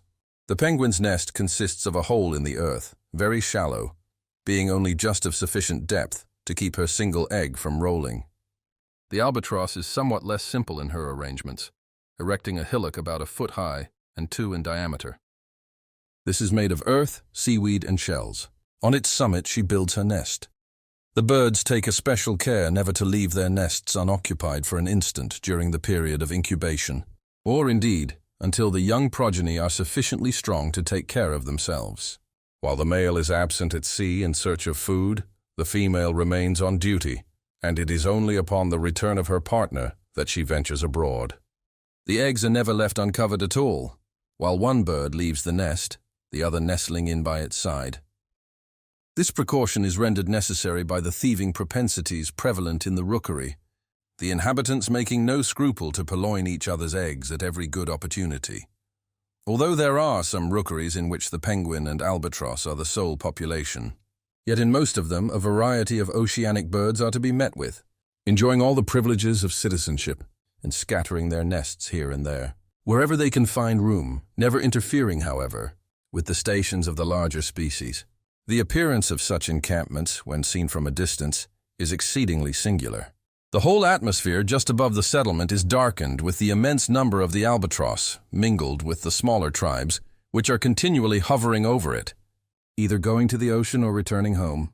At the same time, a crowd of penguins are to be observed, some passing to and fro in the narrow alleys, and some marching with the military strut so peculiar to them, around the general promenade ground which encircles the rookery. In short, survey it as we will, nothing can be more astonishing than the spirit of reflection evinced by these feathered beings, and nothing surely can be better calculated to elicit reflection in every well-regulated human intellect. On the morning after our arrival in Christmas Harbor, the chief mate, Mr. Patterson, took the boats and, although it was somewhat early in the season, went in search of seal, leaving the captain and a young relation of his on a point of barren land to the westward. they having some business whose nature I could not ascertain, to transact in the interior of the island. Captain Guy took with him a bottle, in which was a sealed letter, and made his way from the point on which he was set on shore toward one of the highest peaks in the place. It is probable that his design was to leave the letter on that height for some vessel which he expected to come after him. As soon as we lost sight of him, we proceeded, Peters and myself being in the mate's boat, on our cruise around the coast, looking for seal. In this business we were occupied about 3 weeks, examining with great care every nook and corner, not only of Kerguelen's land, but of the several small islands in the vicinity. Our labors, however, were not crowned with any important success. We saw a great many fur seal, but they were exceedingly shy, and with the greatest exertions we could only procure 350 skins in all. Sea elephants were abundant, especially on the western coast of the mainland, but of these we killed only 20, and this with great difficulty. On the smaller islands we discovered a good many of the hair seal, but did not molest them. We returned to the schooner on the 11th, where we found Captain Guy and his nephew, who gave a very bad account of the interior, representing it as one of the most dreary and utterly barren countries in the world. They had remained 2 nights on the island, owing to some misunderstanding on the part of the second mate in regard to the sending a jolly boat from the schooner to take them off. Chapter 15. On the 12th, we made sail from Christmas Harbour, retracing our way to the westward, and leaving Marian's Island, one of Crozet's group, on the larboard. We afterward passed Prince Edward's Island, leaving it also on our left, then, steering more to the northward, made, in 15 days, the islands of Tristan da Cunha, in latitude 37 degrees 82 S, longitude 12 degrees 8 TW. This group, now so well known, and which consists of 3 circular islands, was first discovered by the Portuguese, and was visited afterward by the Dutch in 1643, and by the French in 1767. The 3 islands together form a triangle, and are distant from each other about 10 miles, there being fine open passages between. The land in all of them is very high, especially in Tristan da Cunha, properly so called. This is the largest of the group, being 15 miles in circumference, and so elevated that it can be seen in clear weather at the distance of 80 or 90 miles. A part of the land toward the north rises more than 1,000 feet perpendicularly from the sea. A tableland at this height extends back nearly to the center of the island, and from this tableland arises a lofty cone like that of Tenerife. The lower half of this cone is clothed with trees of good size, but the upper region is barren rock, usually hidden among the clouds, and covered with snow during the greater part of the year. There are no shoals or other dangers about the island, the shores being remarkably bold and the water deep. On the northwestern coast is a bay, with a beach of black sand where a landing with boats can be easily effected, provided there be a southerly wind. Plenty of excellent water may here be readily procured. Also, cod and other fish may be taken with hook and line. The next island in point of size, and the most westwardly of the group, is that called the Inaccessible. Its precise situation is 37 degrees 17 S latitude, longitude 12 degrees 24 W. It is 7 or 8 miles in circumference, and on all sides presents a forbidding and precipitous aspect. Its top is perfectly flat, and the whole region is sterile. Nothing growing upon it except a few stunted shrubs. Nightingale Island, the smallest and most southerly, is in latitude 37 degrees 26 S, longitude 12 degrees 12 W. Off its southern extremity is a high ledge of rocky islets. A few also of a similar appearance are seen to the northeast. The ground is irregular and sterile, and a deep valley partially separates it. The shores of these islands abound, in the proper season, with sea lions, sea elephants, the hair and fur seal, together with a great variety of oceanic birds. Whales are also plenty in their vicinity. Owing to the ease with which these various animals were here formerly taken, the group has been much visited since its discovery. The Dutch and French frequented it at a very early period. In 1790, Captain Patton, of the ship industry of Philadelphia, made Tristan da Cunha, where he remained 7 months, from August 1790 to April 1791, for the purpose of collecting sealskins. In this time he gathered no less than 5,600, and says that he would have had no difficulty in loading a large ship with oil in 3 weeks. Upon his arrival, he found no quadrupeds, with the exception of a few wild goats. The island now abounds with all our most valuable domestic animals, which have been introduced by subsequent navigators. I believe it was not long after Captain Patton's visit that Captain Colquhoun, of the American brig Betsy, touched at the largest of the islands for the purpose of refreshment. He planted onions, potatoes, cabbages, and a great many other vegetables, an abundance of all which is now to be met with. In 1811, a Captain Haywood, in the Nereus, visited Tristan. He found there 3 Americans, who were residing upon the island to prepare sealskins and oil. One of these men was named Jonathan Lambert, and he called himself the sovereign of the country. He had cleared and cultivated about 60 acres of land and turned his attention to raising the coffee plant and sugar cane with which he had been furnished by the American minister at Rio Janeiro. This settlement, however, was finally abandoned, and in 1817 the islands were taken possession of by the British government, who sent a detachment for that purpose from the Cape of Good Hope. They did not, however, retain them long. But upon the evacuation of the country as a British possession, 2 or 3 English families took up their residence there independently of the government. On the 25th of March, 1824, the Berwick, Captain Geoffrey, from London to Van Diemen's Land, arrived at the place, where they found an Englishman of the name of Glass, formerly a corporal in the British artillery. He claimed to be supreme governor of the islands and had under his control 21 men and 3 women. He gave a very favorable account of the salubrity of the climate and of the productiveness of the soil. The population occupied themselves chiefly in collecting sealskins and sea elephant oil, with which they traded to the Cape of Good Hope, Glass owning a small schooner. At the period of our arrival, the governor was still a resident, but his little community had multiplied, there being 56 persons upon Tristan, besides a smaller settlement of 7 on Nightingale Island. We had no difficulty in procuring almost every kind of refreshment which we required: sheep, hogs, bullocks, rabbits, poultry, goats, fish in great variety, and vegetables were abundant. Having come to anchor close in with the large island, in 18 fathoms, we took all we wanted on board very conveniently. Captain Guy also purchased of Glass 500 sealskins and some ivory. We remained here a week, during which the prevailing winds were from the northward and westward, and the weather somewhat hazy. On the 5th of November we made sail to the southward and westward, with the intention of having a thorough search for a group of islands called the Auroras, respecting whose existence a great diversity of opinion has existed. These islands are said to have been discovered as early as 1762 by the commander of the ship Aurora. In 1790, Captain Manuel de Oyarvido in the ship Princess, belonging to the Royal Philippine Company, sailed, as he asserts, directly among them. In 1794, the Spanish corvette Atrevida went with the determination of ascertaining their precise situation, and in a paper published by the Royal Hydrographical Society of Madrid in the year 1809, the following language is used respecting this expedition.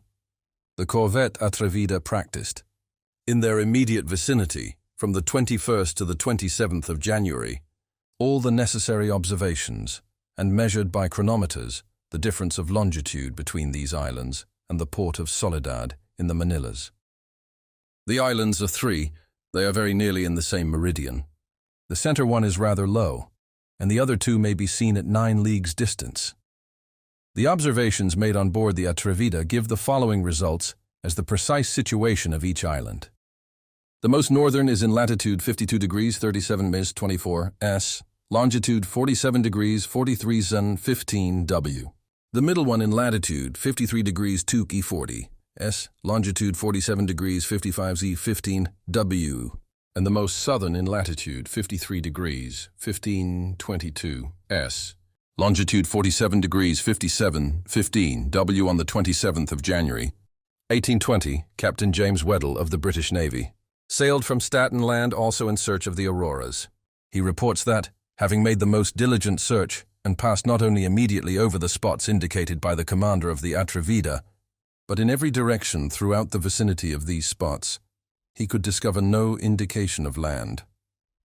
These conflicting statements have induced other navigators to look out for the islands, and, Strange to say, while some have sailed through every inch of sea where they are supposed to lie without finding them, there have been not a few who declare positively that they have seen them, and even been close in with their shores. It was Captain Guy's intention to make every exertion within his power to settle the question so oddly in dispute.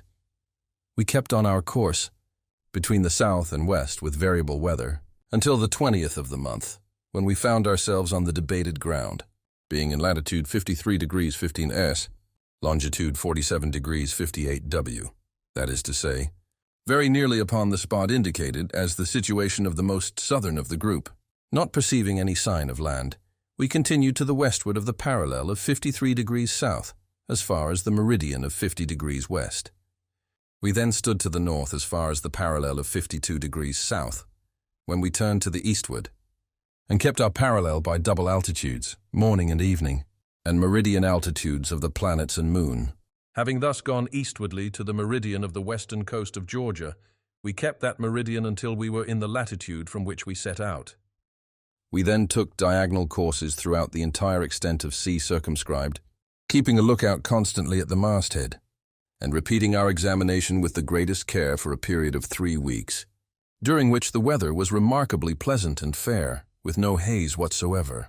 Of course, we were thoroughly satisfied that whatever islands might have existed in this vicinity at any former period, no vestige of them remained at the present day. Since my return home, I find that the same ground was traced over, with equal care in 1822, by Captain Johnson of the American schooner Henry, and by Captain Morrell in the American schooner Wasp, in both cases with the same result as in our own. Chapter 16. It had been Captain Guy's original intention, after satisfying himself about the auroras, to proceed through the Strait of Magellan and up along the western coast of Patagonia. But information received at Tristan da Cunha induced him to steer to the southward, in the hope of falling in with some small islands said to lie about the parallel of 60 degrees S, longitude 41 degrees 20 TW. In the event of his not discovering these lands, he designed, should the season prove favorable, to push on toward the pole. Accordingly, on the 12th of December, we made sail in that direction. On the 18th, we found ourselves about the station indicated by Glass, and cruised for 3 days in that neighborhood without finding any traces of the islands he had mentioned. On the 21st, the weather being unusually pleasant, we again made sail to the southward, with the resolution of penetrating in that course as far as possible. Before entering upon this portion of my narrative, it may be as well, for the information of those readers who have paid little attention to the progress of discovery in these regions, to give some brief account of the very few attempts at reaching the southern pole which have hitherto been made. That of Captain Cook was the first of which we have any distinct account. In 1772, he sailed to the south in the Resolution, accompanied by Lieutenant Furneaux in the Adventure. In December, he found himself as far as the 58th parallel of south latitude, and in longitude 26 degrees 57 E. Here he met with narrow fields of ice, about 8 or 10 inches thick, and running northwest and southeast. This ice was in large cakes, and usually it was packed so closely that the vessel had great difficulty in forcing a passage. At this period, Captain Cook supposed, from the vast number of birds to be seen and from other indications, that he was in the near vicinity of land. He kept on to the southward, the weather being exceedingly cold, until he reached the 64th parallel, in longitude 38 degrees 14 E. Here he had mild weather, with gentle breezes for 5 days, the thermometer being at 36. In January 1773, the vessels crossed the Antarctic Circle, but did not succeed in penetrating much farther. For upon reaching latitude 67 degrees 15, they found all farther progress impeded by an immense body of ice, extending all along the southern horizon as far as the eye could reach. This ice was of every variety, and some large floes of it, miles in extent, formed a compact mass, rising 18 or 20 feet above the water. It being late in the season, and no hope entertained of rounding these obstructions, Captain Cook now reluctantly turned to the northward. In the November following, he renewed his search in the Antarctic. In latitude 59 degrees 40 D, he met with a strong current setting to the southward. In December, when the vessels were in latitude 67 degrees 31 C, longitude 142 degrees 54 onto W. The cold was excessive, with heavy gales and fog. Here also birds were abundant. The albatross, the penguin, and the peterel especially. In latitude 70 degrees 23 Zex, some large islands of ice were encountered, and shortly afterward, the clouds to the southward were observed to be of a snowy whiteness, indicating the vicinity of field ice. In latitude 71 degrees 10 day, longitude 106 degrees 54 W, the navigators were stopped, as before, by an immense frozen expanse, which filled the whole area of the southern horizon. The northern edge of this expanse was ragged and broken, so firmly wedged together as to be utterly impassable, and extending about a mile to the southward. Behind it, the frozen surface was comparatively smooth for some distance, until terminated in the extreme background by gigantic ranges of ice mountains, the one towering above the other. Captain Cook concluded that this vast field reached the southern pole, or was joined to a continent. Mr. J.N. Reynolds, whose great exertions and perseverance have at length succeeded in getting set on foot a national expedition, partly for the purpose of exploring these regions, thus speaks of the attempt of the Resolution. We are not surprised that Captain Cook was unable to go beyond 71 degrees 10, but we are astonished that he did attain that point on the meridian of 106 degrees 54 west longitude. Palmer's Land lies south of the Shetland, latitude 64 degrees, and tends to the southward and westward farther than any navigator has yet penetrated. Cook was standing for this land when his progress was arrested by the ice, which, we apprehend, must always be the case in that point, and so early in the season as the 6th of January, and we should not be surprised if a portion of the icy mountains described was attached to the main body of Palmer's Land, or to some other portions of land lying farther to the southward and westward. In 1803, Captains Kreutzenstern and Lisiowski were dispatched by Alexander of Russia for the purpose of circumnavigating the globe. In endeavoring to get south, they made no farther than 59 degrees 58 in longitude 70 degrees 15 W. They here met with strong currents setting eastwardly. Whales were abundant, but they saw no ice. In regard to this voyage, Mr. Reynolds observes that if Kreutzenstern had arrived where he did earlier in the season, he must have encountered ice. It was March when he reached the latitude specified. The winds, prevailing as they do, from the southward and westward, had carried the floes, aided by currents, into that icy region bounded on the north by Georgia, east by Sandwich Land and the South Orkneys, and west by the South Shetland Islands. In 1822, Captain James Weddell of the British Navy, with two very small vessels, penetrated farther to the south than any previous navigator, and this too without encountering extraordinary difficulties. He states that although he was frequently hemmed in by ice before reaching the 72nd parallel, yet, upon attaining it, not a particle was to be discovered, and that, upon arriving at the latitude of 74 degrees 15, no fields and only 3 islands of ice were visible. It is somewhat remarkable that, although vast flocks of birds were seen, and other usual indications of land, and although south of the Shetlands, unknown coasts were observed from the masthead tending southwardly, Weddell discourages the idea of land existing in the polar regions of the south. On the 11th of January, 1823, Captain Benjamin Morrell, of the American schooner Wasp, sailed from Kerguelen's Land with a view of penetrating as far south as possible. On the 1st of February, he found himself in latitude 64 degrees 52 S, longitude 118 degrees 27th E. The following passage is extracted from his journal of that date. The wind soon freshened to an 11-knot breeze, and we embraced this opportunity of making to the west. Being, however, convinced that the farther we went south beyond latitude 64 degrees, the less ice was to be apprehended, we steered a little to the southward, until we crossed the Antarctic Circle and were in latitude 69 degrees 15 EE. In this latitude there was no field ice, and very few ice islands in sight. Under the date of March 14th I find also this entry. The sea was now entirely free of field ice, and there were not more than a dozen ice islands in sight. At the same time, the temperature of the air and water was at least 13 degrees higher, more mild, than we had ever found it between the parallels of 60 and 62 south. We were now in latitude 70 degrees 14 S, and the temperature of the air was 47, and that of the water 44. In this situation, I found the variation to be 14 degrees 27 and easterly per azimuth. I have several times passed within the Antarctic Circle on different meridians and have uniformly found the temperature, both of the air and the water, to become more and more mild the farther I advanced beyond the 65th degree of south latitude, and that the variation decreases in the same proportion. While north of this latitude, say between 60 and 65 south, we frequently had great difficulty in finding a passage for the vessel between the immense and almost innumerable ice islands, some of which were from 1 to 2 miles in circumference, and more than 500 feet above the surface of the water. Being nearly destitute of fuel and water, and without proper instruments, it being also late in the season, Captain Morrell was now obliged to put back, without attempting any further progress to the westward, although an entirely open sea lay before him.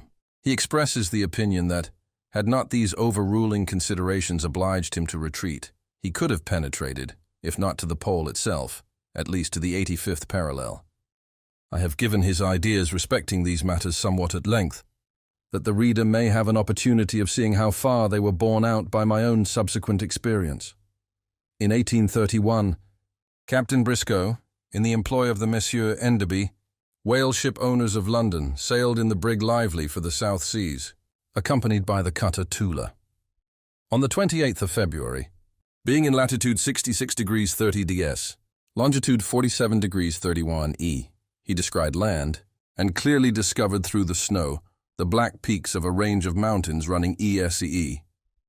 He remained in this neighborhood during the whole of the following month, but was unable to approach the coast nearer than within 10 leagues.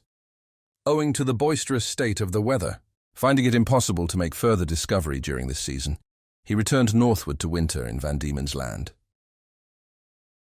In the beginning of 1832, he again proceeded southwardly, and on the 4th of February, land was seen to the southeast in latitude 67 degrees 15 longitude, 69 degrees 29 W. This was soon found to be an island near the headland of the country he had first discovered. On the 21st of the month, he succeeded in landing on the latter and took possession of it in the name of William IV, calling it Adelaide's Island, in honor of the English Queen. These particulars being made known to the Royal Geographical Society of London, the conclusion was drawn by that body that there is a continuous tract of land extending from 47 degrees 30 E to 69 degrees 29 W longitude, running the parallel of from 66 to 67 degrees south latitude. In respect to this conclusion, Mr. Reynolds observes, "In the correctness of it we by no means concur, nor do the discoveries of Briscoe warrant any such indifference."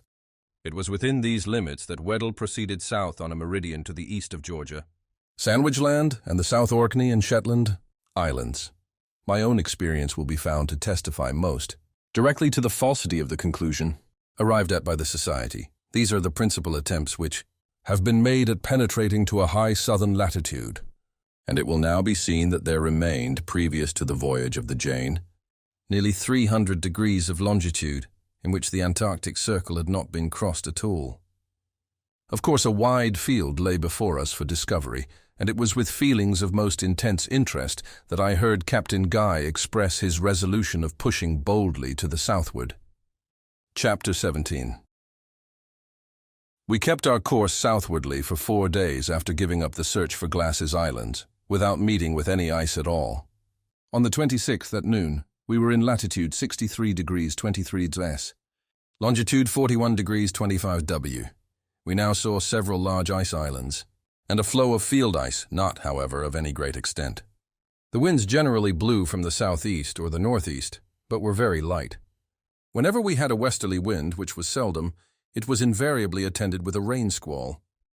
Every day we had more or less snow. The thermometer on the 27th stood at 35, January 1st, 1828. This day we found ourselves completely hemmed in by the ice, and our prospects looked cheerless indeed. A strong gale blew during the whole forenoon from the northeast, and drove large cakes of the drift against the rudder and counter with such violence that we all trembled for the consequences. Toward evening, the gale still blowing with fury, a large field in front separated, and we were enabled, by carrying a press of sail, to force a passage through the smaller flakes into some open water beyond. As we approached this space, we took in sail by degrees, and having at length got clear, lay to under a single reefed foresail. January 2nd. We had now tolerably pleasant weather. At noon, we found ourselves in latitude 69 degrees 10 des, longitude 42 degrees 20 W, having crossed the Antarctic Circle. Very little ice was to be seen to the southward, although large fields of it lay behind us. This day we rigged some sounding gear, using a large iron pot capable of holding 20 gallons and a line of 200 fathoms. We found the current setting to the north, about a quarter of a mile per hour. The temperature of the air was now about 33. Here we found the variation to be 14 degrees 28 easterly per azimuth. January 5th. We had still held on to the southward without any very great impediments. On this morning, however, being in latitude 73 degrees 15 E, longitude 42 degrees 10 W, we were again brought to a stand by an immense expanse of firm ice. We saw nevertheless much open water to the southward, and felt no doubt of being able to reach it eventually. Standing to the eastward along the edge of the floe, we at length came to a passage of about a mile in width, through which we warped our way by sundown. The sea in which we now were was thickly covered with ice islands, but had no field ice, and we pushed on boldly as before. The cold did not seem to increase, although we had snow very frequently, and now and then hail squalls of great violence. Immense flocks of the albatross flew over the schooner this day, going from southeast to northwest. January 7th. The sea still remained pretty well open, so that we had no difficulty in holding on our course. To the westward, we saw some icebergs of incredible size, and in the afternoon passed very near one whose summit could not have been less than 400 fathoms from the surface of the ocean. Its girth was probably, at the base, 3/4 of a league, and several streams of water were running from crevices in its sides. We remained in sight of this island 2 days, and then only lost it in a fog. January 10th. Early this morning we had the misfortune to lose a man overboard. He was an American named Peter Vredenberg, a native of New York, and was one of the most valuable hands on board the schooner. In going over the bows, his foot slipped, and he fell between 2 cakes of ice, never rising again. At noon of this day, we were in latitude 78 degrees 30 E, longitude 40 degrees 15 W. The cold was now excessive, and we had hail squalls continually from the northward and eastward. In this direction also we saw several more immense icebergs, and the whole horizon to the eastward appeared to be blocked up with field ice, rising in tiers, one mass above the other. Some driftwood floated by during the evening, and a great quantity of birds flew over, among which were nellies, peterels, albatrosses, and a large bird of a brilliant blue plumage. The variation here, per azimuth, was less than it had been previously to our passing the Antarctic Circle. January 12th. Our passage to the south again looked doubtful. As nothing was to be seen in the direction of the pole but one apparently limitless floe, backed by absolute mountains of ragged ice, one precipice of which arose frowningly above the other. We stood to the westward until the 14th, in the hope of finding an entrance. January 14th. This morning we reached the western extremity of the field which had impeded us, and weathering it, came to an open sea, without a particle of ice. Upon sounding with 200 fathoms, we here found a current setting southwardly at the rate of half a mile per hour. The temperature of the air was 47, that of the water 34. We now sailed to the southward without meeting any interruption of moment until the 16th, when at noon we were in latitude 81 degrees 21 on, longitude 42 degrees W. We here again sounded, and found a current setting still southwardly, and at the rate of 3/4 of a mile per hour. The variation per azimuth had diminished, and the temperature of the air was mild and pleasant, the thermometer being as high as 51. At this period not a particle of ice was to be discovered. All hands on board now felt certain of attaining the pole. January 17th. This day was full of incident. Innumerable flights of birds flew over us from the southward, and several were shot from the deck. One of them, a species of pelican, proved to be excellent eating. About midday, a small floe of ice was seen from the masthead off the larboard bow, and upon it there appeared to be some large animal. As the weather was good and nearly calm, Captain Guy ordered out 2 of the boats to see what it was. Dirk Peters and myself accompanied the mate in the larger boat. Upon coming up with the floe, we perceived that it was in the possession of a gigantic creature of the race of the Arctic bear, but far exceeding in size the largest of these animals. Being well armed, we made no scruple of attacking it at once. Several shots were fired in quick succession, the most of which took effect, apparently, in the head and body. Nothing discouraged, however, the monster threw himself from the ice and swam with open jaws to the boat in which were Peters and myself. Owing to the confusion which ensued among us at this unexpected turn of the adventure, no person was ready immediately with a second shot, and the bear had actually succeeded in getting half his vast bulk across our gunwale and seizing one of the men by the small of his back, before any efficient means were taken to repel him. In this extremity, nothing but the promptness and agility of Peters saved us from destruction. Leaping upon the back of the huge beast, he plunged the blade of a knife behind the neck, reaching the spinal marrow at a blow. The brute tumbled into the sea lifeless and without a struggle, rolling over Peters as he fell. The latter soon recovered himself, and a rope being thrown him, he secured the carcass before entering the boat. We then returned in triumph to the schooner, towing our trophy behind us. This bear, upon admeasurement, proved to be full 15 feet in his greatest length. His wool was perfectly white and very coarse, curling tightly. The eyes were of a blood red, and larger than those of the Arctic bear. The snout also more rounded, rather resembling the snout of the bulldog. The meat was tender, but excessively rank and fishy, although the men devoured it with avidity and declared it excellent eating. Scarcely had we got our prize alongside, when the man at the masthead gave the joyful shout of "Land on the starboard bow." All hands were now upon the alert, and a breeze springing up very opportunely from the northward and eastward, we were soon close in with the coast. It proved to be a low, rocky islet, of about a league in circumference, and altogether destitute of vegetation, if we except a species of prickly pear.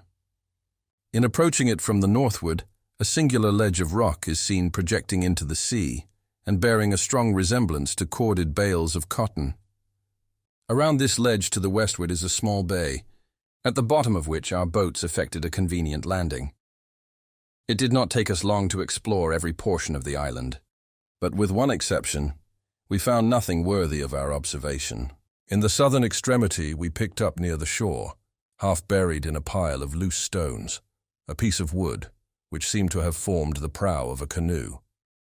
There had been evidently some attempt at carving upon it, and Captain Guy fancied that he made out the figure of a tortoise, but the resemblance did not strike me very forcibly. Besides this prow, if such it were, we found no other token that any living creature had ever been here before. Around the coast we discovered occasional small floes of ice, but these were very few.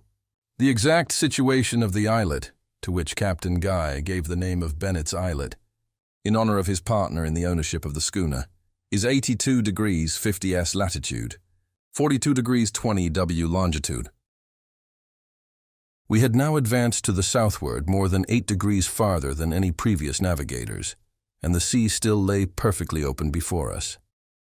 We found, too, that the variation uniformly decreased as we proceeded, and what was still more surprising, that the temperature of the air, and latterly of the water, became milder. The weather might even be called pleasant, and we had a steady but very gentle breeze always from some northern point of the compass. The sky was usually clear, with now and then a slight appearance of thin vapor in the southern horizon. This, however, was invariably of brief duration. 2 difficulties alone presented themselves to our view. We were getting short of fuel, and symptoms of scurvy had occurred among several of the crew. These considerations began to impress upon Captain Guy the necessity of returning, and he spoke of it frequently. For my own part, confident as I was of soon arriving at land of some description upon the course we were pursuing, and having every reason to believe, from present appearances, that we should not find it the sterile soil met with in the higher Arctic latitudes, I warmly pressed upon him the expediency of persevering, at least for a few days longer, in the direction we were now holding. So tempting an opportunity of solving the great problem in regard to an Antarctic continent had never yet been afforded to man, and I confess that I felt myself bursting with indignation at the timid and ill-timed suggestions of our commander. I believe indeed that what I could not refrain from saying to him on this head had the effect of inducing him to push on. While therefore I cannot but lament the most unfortunate and bloody events which immediately arose from my advice, I must still be allowed to feel some degree of gratification at having been instrumental, however remotely, in opening to the eye of science one of the most intensely exciting secrets which has ever engrossed its attention. Chapter 18, January 18th. This morning we continued to the southward, with the same pleasant weather as before. The sea was entirely smooth, the air tolerably warm, and from the northeast, the temperature of the water 53. We now again got our sounding gear in order, and with 150 fathoms of line, found the current setting toward the pole at the rate of a mile an hour. This constant tendency to the southward, both in the wind and current, caused some degree of speculation, and even of alarm, in different quarters of the schooner, and I saw distinctly that no little impression had been made upon the mind of Captain Guy. He was exceedingly sensitive to ridicule. However, and I finally succeeded in laughing him out of his apprehensions. The variation was now very trivial. In the course of the day, we saw several large whales of the right species, and innumerable flights of the albatross passed over the vessel. We also picked up a bush full of red berries, like those of the hawthorn, and the carcass of a singular-looking land animal. It was 3 feet in length, and but 6 inches in height, with 4 very short legs, the feet armed with long claws of a brilliant scarlet, and resembling coral in substance. The body was covered with a straight, silky hair, perfectly white. The tail was peaked like that of a rat, and about 1.5 feet long. The head resembled a cat's, with the exception of the ears. These were flopped like the ears of a dog. The teeth were of the same brilliant scarlet as the claws. January 19th. Today, being in latitude 83 degrees 20', longitude 43 degrees 5', the sea being of an extraordinarily dark color, we again saw land from the masthead, and upon a closer scrutiny, found it to be one of a group of very large islands. The shore was precipitous, and the interior seemed to be well wooded, a circumstance which occasioned us great joy. In about 4 hours from our first discovering the land, we came to anchor in 10 fathoms, sandy bottom, a league from the coast, as a high surf with strong ripples here and there rendered a nearer approach of doubtful expediency. The 2 largest boats were now ordered out, and a party, well armed, among whom were Peters and myself, proceeded to look for an opening in the reef, which appeared to encircle the island. After searching about for some time, we discovered an inlet, which we were entering, when we saw 4 large canoes put off from the shore, filled with men who seemed to be well armed. We waited for them to come up, and as they moved with great rapidity, they were soon within hail. Captain Guy now held up a white handkerchief on the blade of an oar, when the strangers made a full stop, and commenced a loud jabbering all at once, intermingled with occasional shouts, in which we could distinguish the words "anamu mu" and "lama lama." They continued this for at least half an hour, during which we had a good opportunity of observing their appearance. In the 4 canoes, which might have been 50 feet long and 5 broad, there were 110 savages in all. They were about the ordinary stature of Europeans, but of a more muscular and brawny frame. Their complexion a jet black, with thick and long woolly hair. They were clothed in skins of an unknown black animal, shaggy and silky, and made to fit the body with some degree of skill, the hair being inside, except where turned out about the neck, wrists, and ankles. Their arms consisted principally of clubs, of a dark and apparently very heavy wood. Some spears, however, were observed among them, headed with flint and a few slings. The bottoms of the canoes were full of black stones about the size of a large egg. When they had concluded their harangue, for it was clear they intended their jabbering for such, one of them, who seemed to be the chief, stood up in the prow of his canoe, and made signs for us to bring our boats alongside of him. This hint we pretended not to understand, thinking it the wiser plan to maintain, if possible, the interval between us, as their number more than quadrupled our own. Finding this to be the case, the chief ordered the 3 other canoes to hold back, while he advanced toward us with his own. As soon as he came up with us, he leaped on board the largest of our boats, and seated himself by the side of Captain Guy, pointing at the same time to the schooner, and repeating the word "anamu mu" and "lama lama." We now put back to the vessel, the 4 canoes following at a little distance. Upon getting alongside, the chief evinced symptoms of extreme surprise and delight, clapping his hands, slapping his thighs and breast, and laughing obstreperously. His followers behind joined in his merriment, and for some minutes the din was so excessive as to be absolutely deafening. Quiet being at length restored, Captain Guy ordered the boats to be hoisted up, as a necessary precaution, and gave the chief, whose name we soon found to be Too-Wit, to understand that we could admit no more than 20 of his men on deck at one time. With this arrangement he appeared perfectly satisfied, and gave some directions to the canoes, when one of them approached, the rest remaining about 50 yards off. 20 of the savages now got on board, and proceeded to ramble over every part of the deck, and scramble about among the rigging, making themselves much at home, and examining every article with great inquisitiveness. It was quite evident that they had never before seen any of the white race, from whose complexion indeed they appeared to recoil. They believed the Jane to be a living creature, and seemed to be afraid of hurting it with the points of their spears, carefully turning them up. Our crew were much amused with the conduct of Too-Wit in one instance. The cook was splitting some wood near the galley, and by accident struck his axe into the deck, making a gash of considerable depth. The chief immediately ran up, and pushing the cook on one side rather roughly, commenced a half-whine, half-howl, strongly indicative of sympathy in what he considered the sufferings of the schooner, patting and smoothing the gash with his hand, and washing it from a bucket of seawater which stood by. This was a degree of ignorance for which we were not prepared, and for my part I could not help thinking some of it affected. When the visitors had satisfied, as well as they could, their curiosity in regard to our upper works, they were admitted below, when their amazement exceeded all bounds. Their astonishment now appeared to be far too deep for words, for they roamed about in silence, broken only by low ejaculations. The arms afforded them much food for speculation, and they were suffered to handle and examine them at leisure.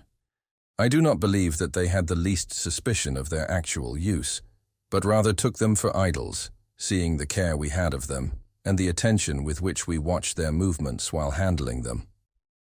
At the great guns their wonder was redoubled. They approached them with every mark of the profoundest reverence and awe, but forbore to examine them minutely. There were 2 large mirrors in the cabin, and here was the acme of their amazement. Too-Wit was the first to approach them, and he had got in the middle of the cabin, with his face to one and his back to the other, before he fairly perceived them.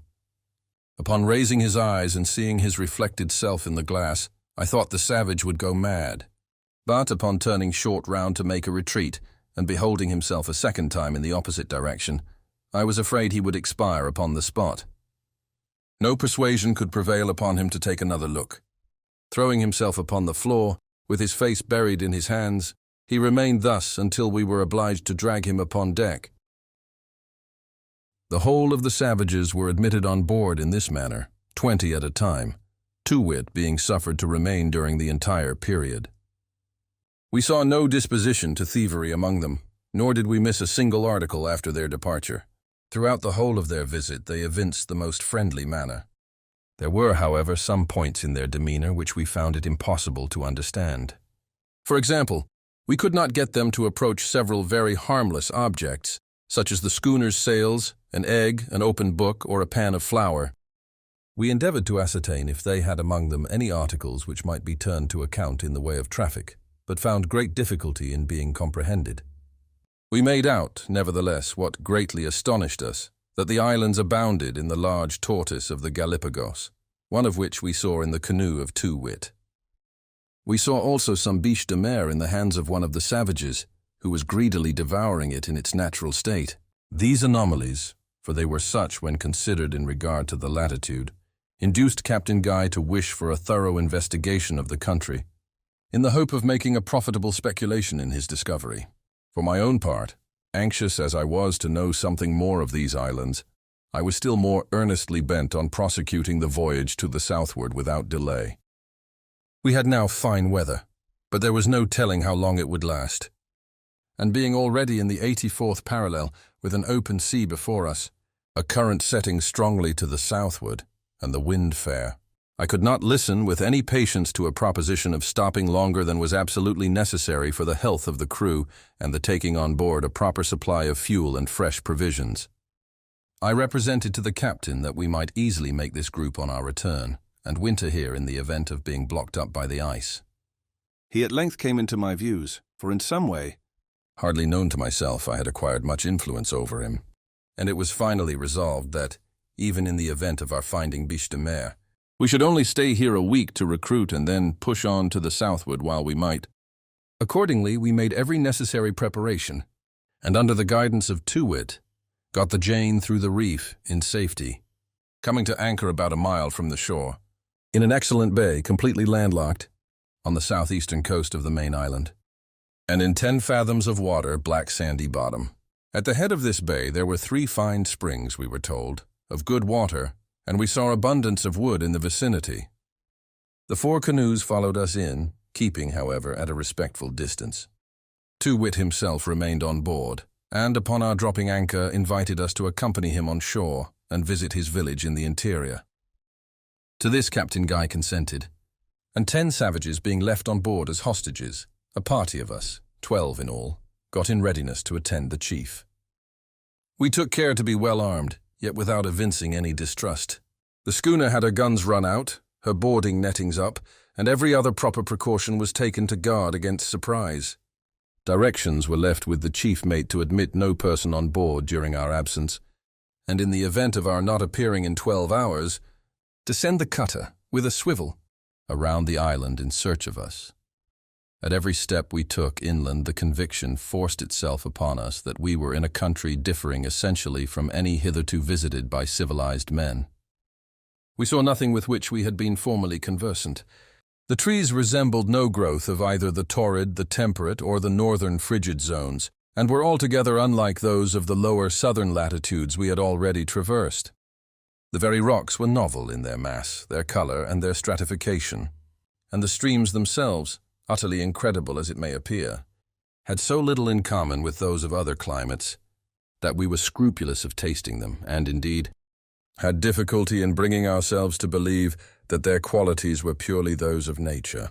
At a small brook which crossed our path, the first we had reached, Too-Wit and his attendants halted to drink. On account of the singular character of the water, we refused to taste it, supposing it to be polluted. And it was not until some time afterward we came to understand that such was the appearance of the streams throughout the whole group. I am at a loss to give a distinct idea of the nature of this liquid, and cannot do so without many words. Although it flowed with rapidity in all declivities where common water would do so, yet never, except when falling in a cascade, had it the customary appearance of limpidity. It was, nevertheless, in point of fact, as perfectly limpid as any limestone water in existence, the difference being only in appearance. At first sight, and especially in cases where little declivity was found, it bore resemblance, as regards consistency, to a thick infusion of gum arabic in common water. But this was only the least remarkable of its extraordinary qualities. It was not colorless, nor was it of any one uniform color, presenting to the eye, as it flowed, every possible shade of purple, like the hues of a changeable silk.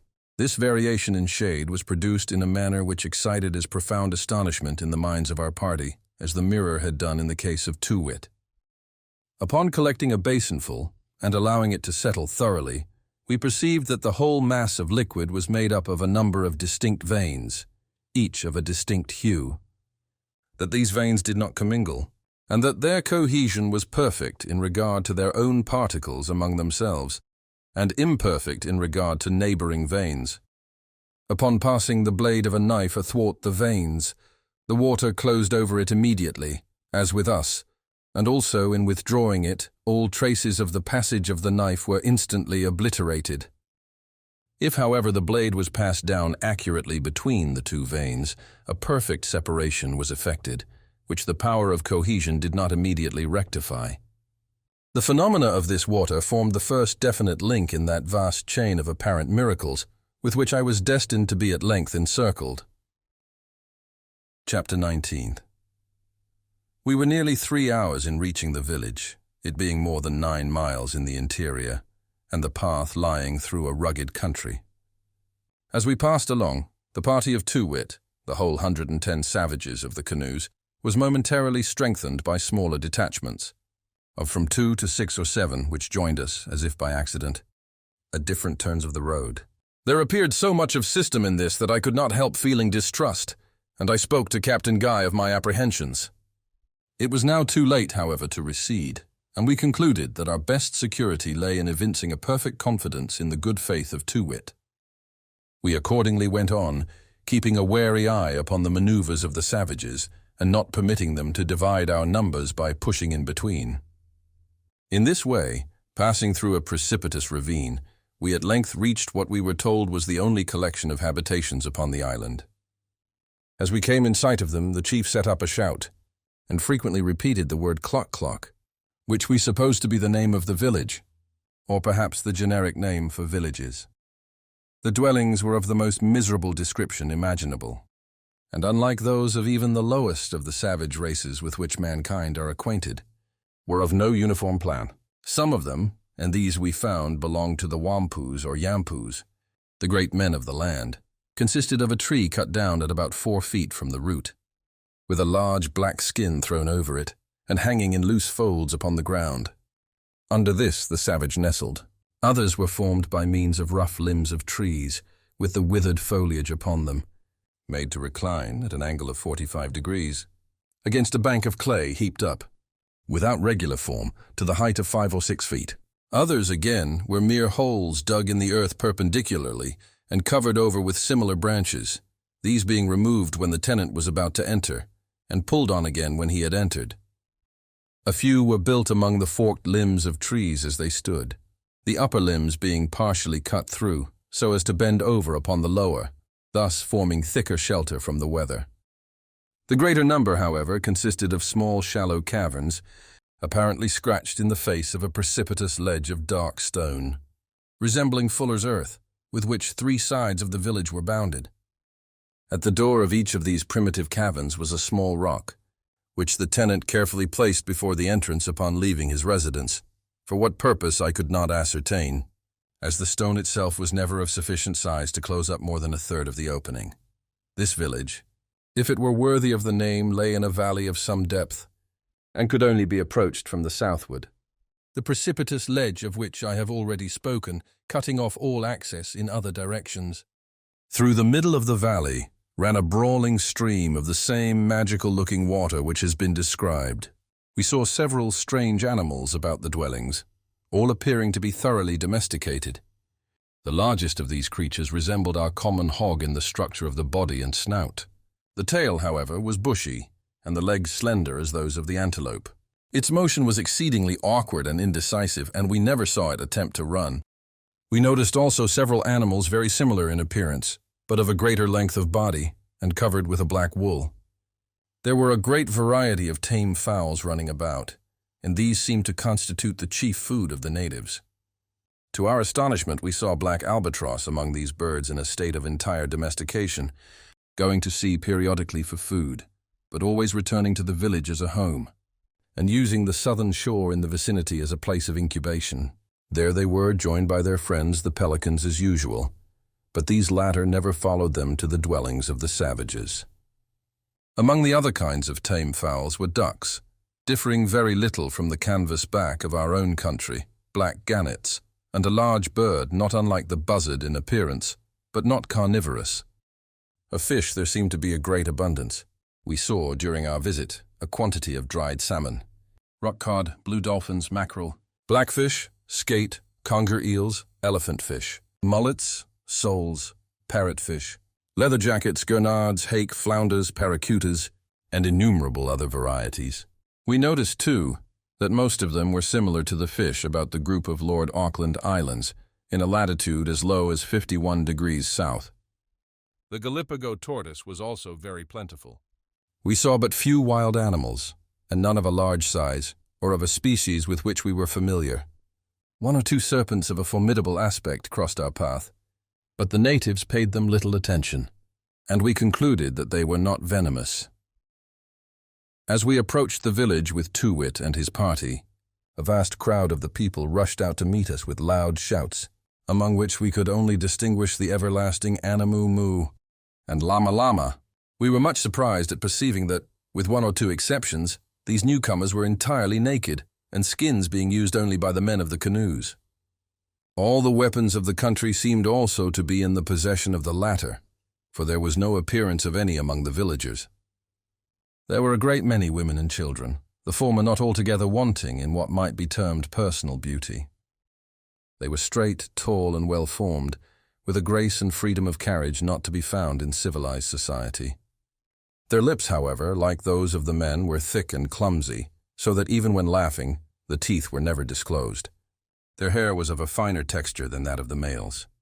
Among these naked villagers there might have been 10 or 12 who were clothed, like the party of Too-Wit, in dresses of black skin, and armed with lances and heavy clubs. These appeared to have great influence among the rest, and were always addressed by the title Wampu. These too were the tenants of the black skin palaces. That of Too-Wit was situated in the center of the village, and was much larger and somewhat better constructed than others of its kind. The tree which formed its support was cut off at a distance of 12 feet or thereabouts from the root, and there were several branches left just below the cut, these serving to extend the covering, and in this way prevent its flapping about the trunk. The covering, too, which consisted of 4 very large skins fastened together with wooden skewers, was secured at the bottom, with pegs driven through it and into the ground. The floor was strewed with a quantity of dry leaves by way of carpet. To this hut we were conducted with great solemnity, and as many of the natives crowded in after us as possible. Too-Wit seated himself on the leaves and made signs that we should follow his example. This we did, and presently found ourselves in a situation peculiarly uncomfortable, if not indeed critical. We were on the ground, 12 in number, with the savages, as many as 40, sitting on their hams so closely around us that, if any disturbance had arisen, we should have found it impossible to make use of our arms, or indeed to have risen to our feet. The pressure was not only inside the tent, but outside, where probably was every individual on the whole island, the crowd being prevented from trampling us to death only by the incessant exertions and vociferations of Too-Wit. Our chief security lay, however, in the presence of Too-Wit himself among us, and we resolved to stick by him closely as the best chance of extricating ourselves from the dilemma, sacrificing him immediately upon the first appearance of hostile design. After some trouble, a certain degree of quiet was restored, when the chief addressed us in a speech of great length, and very nearly resembling the one delivered in the canoes, with the exception that the anamumus were now somewhat more strenuously insisted upon than the llama llamas. We listened in profound silence until the conclusion of this harangue, when Captain Guy replied by assuring the chief of his eternal friendship and goodwill, concluding what he had to say by a present of several strings of blue beads and a knife. At the former, the monarch, much to our surprise, turned up his nose with some expression of contempt, but the knife gave him the most unlimited satisfaction, and he immediately ordered dinner. This was handed into the tent over the heads of the attendants, and consisted of the palpitating entrails of a specialist of unknown animal, probably one of the slim-legged hogs which we had observed in our approach to the village. Seeing us at a loss how to proceed, he began, by way of setting us an example, to devour yard after yard of the enticing food, until we could positively stand it no longer, and evinced such manifest symptoms of rebellion of stomach as inspired His Majesty with a degree of astonishment only inferior to that brought about by the looking-glasses. We declined, however, partaking of the delicacies before us, and endeavored to make him understand that we had no appetite whatever, having just finished a hearty déjeuner. When the monarch had made an end of his meal, we commenced a series of cross-questioning in every ingenious manner we could devise, with a view of discovering what were the chief productions of the country, and whether any of them might be turned to profit. At length, he seemed to have some idea of our meaning, and offered to accompany us to a part of coast where he assured us the biche de mer, pointing to a specimen of that animal, was to be found in great abundance. We were glad of this early opportunity of escaping from the oppression of the crowd, and signified our eagerness to proceed. We now left the tent, and, accompanied by the whole population of the village, followed the chief to the southeastern extremity of the island, nor far from the bay where our vessel lay at anchor. We waited here for about an hour, until the 4 canoes were brought around by some of the savages to our station. The whole of our party then getting into one of them, we were paddled along the edge of the reef before mentioned, and of another still farther out, where we saw a far greater quantity of biche de mer than the oldest seaman among us had ever seen in those groups of the lower latitudes most celebrated for this article of commerce.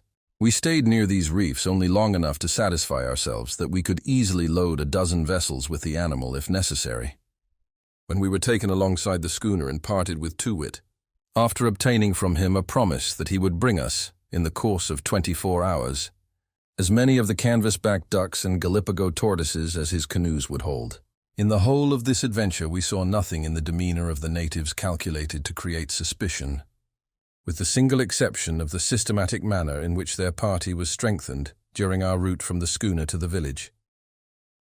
Chapter 20. The chief was as good as his word, and we were soon plentifully supplied with fresh provisions. We found the tortoises as fine as we had ever seen, and the ducks surpassed our best species of wildfowl, being exceedingly tender, juicy, and well-flavored. Besides these, the savages brought us, upon our making them comprehend our wishes, a vast quantity of brown celery and scurvy grass, with a canoe-load of fresh fish, and some dried. The celery was a treat indeed, and the scurvy grass proved of incalculable benefit in restoring those of our men who had shown symptoms of disease. In a very short time we had not a single person on the sick list. We had also plenty of other kinds of fresh provisions, among which may be mentioned a species of shellfish resembling the mussel in shape, but with the taste of an oyster. Shrimps, too, and prawns were abundant, and albatross and other birds' eggs with dark shells. We took in, too, a plentiful stock of the flesh of the hog, which I have mentioned before. Most of the men found it a palatable food, but I thought it fishy and otherwise disagreeable. In return for these good things, we presented the natives with blue beads, brass trinkets, nails, knives, and pieces of red cloth, they being fully delighted in the exchange. We established a regular market on shore, just under the guns of the schooner, where our barterings were carried on with every appearance of good faith, and a degree of order which their conduct at the village of Clock had not led us to expect from the savages. Matters went on thus very amicably for several days, during which parties of the natives were frequently on board the schooner, and parties of our men frequently on shore, making long excursions into the interior and receiving no molestation whatever, finding the ease with which the vessel might be loaded with biche de mer, owing to the friendly disposition of the islanders, and the readiness with which they would render us assistance in collecting it. Captain Guy resolved to enter into negotiations with Too-wit for the erection of suitable houses in which to cure the article, and for the services of himself and tribe in gathering as much as possible, while he himself took advantage of the fine weather to prosecute his voyage to the southward. Upon mentioning this project to the chief, he seemed very willing to enter into an agreement. A bargain was accordingly struck, perfectly satisfactory to both parties, by which it was arranged that, after making the necessary preparations, such as laying off the proper grounds, erecting a portion of the buildings, and doing some other work in which the whole of our crew would be required, the schooner should proceed on her route, leaving 3 of her men on the island to superintend the fulfillment of the project and instruct the natives in drying the biche de mer. In regard to terms, these were made to depend upon the exertions of the savages in our absence. They were to receive a stipulated quantity of blue beads, knives, red cloth, and so forth, for every certain number of piculs of the biche de mer which should be ready on our return. A description of the nature of this important article of commerce and the method of preparing it may prove of some interest to my readers, and I can find no more suitable place than this for introducing an account of it. The following comprehensive notice of the substance is taken from a modern History of a Voyage to the South Seas. It is that mollusca from the Indian seas, which is known to commerce by the French name bouche de mer, a nice morsel from the sea. If I am not much mistaken, the celebrated Cuvier calls it Gasteropida pulmonifera. It is abundantly gathered in the coasts of the Pacific Islands, and gathered especially for the Chinese market, where it commands a great price, perhaps as much as their much-talked-of edible birds' nests, which are properly made up of the gelatinous matter picked up by a species of swallow from the body of these mollusci. They have no shell, no legs, nor any prominent part, except an absorbing and an excretory, opposite organs, but by their elastic wings, like caterpillars or worms, They creep in shallow waters in which, when low, they can be seen by a kind of swallow, the sharp bill of which, inserted in the soft animal, draws a gummy and filamentous substance which, by drying, can be wrought into the solid walls of their nest. Hence the name of Gasteropeda pulmonifera. This mollusca is oblong and of different sizes, from 3 to 18 inches in length. And I have seen a few that were not less than 2 feet long. They were nearly round, a little flattish on one side, which lies next to the bottom of the sea, and they are from 1 to 8 inches thick. They crawl up into shallow water at particular seasons of the year, probably for the purpose of gendering, as we often find them in pairs. It is when the sun has the most power on the water, rendering it tepid, that they approach the shore, and they often go up into places so shallow that on the tides receding they are left dry, exposed to the beat of the sun. But they do not bring forth their young in shallow water, as we never see any of their progeny, and full-grown ones are always observed coming in from deep water. They feed principally on that class of zoophytes which produce the coral.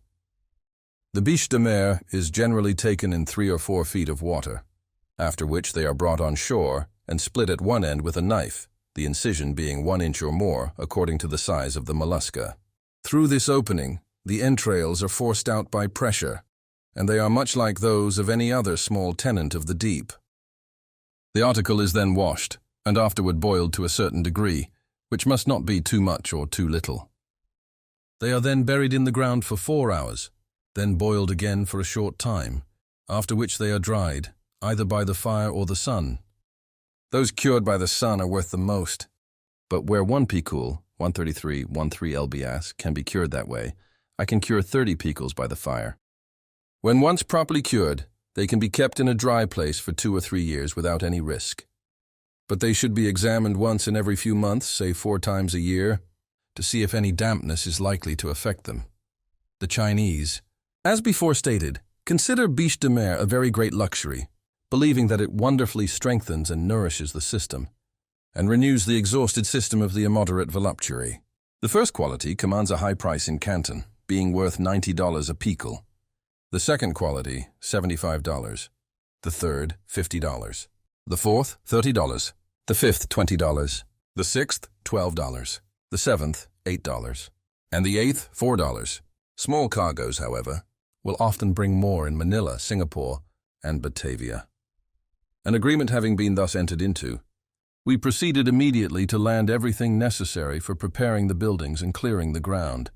A large flat space near the eastern shore of the bay was selected, where there was plenty of both wood and water, and within a convenient distance of the principal reefs on which the biche de mer was to be procured.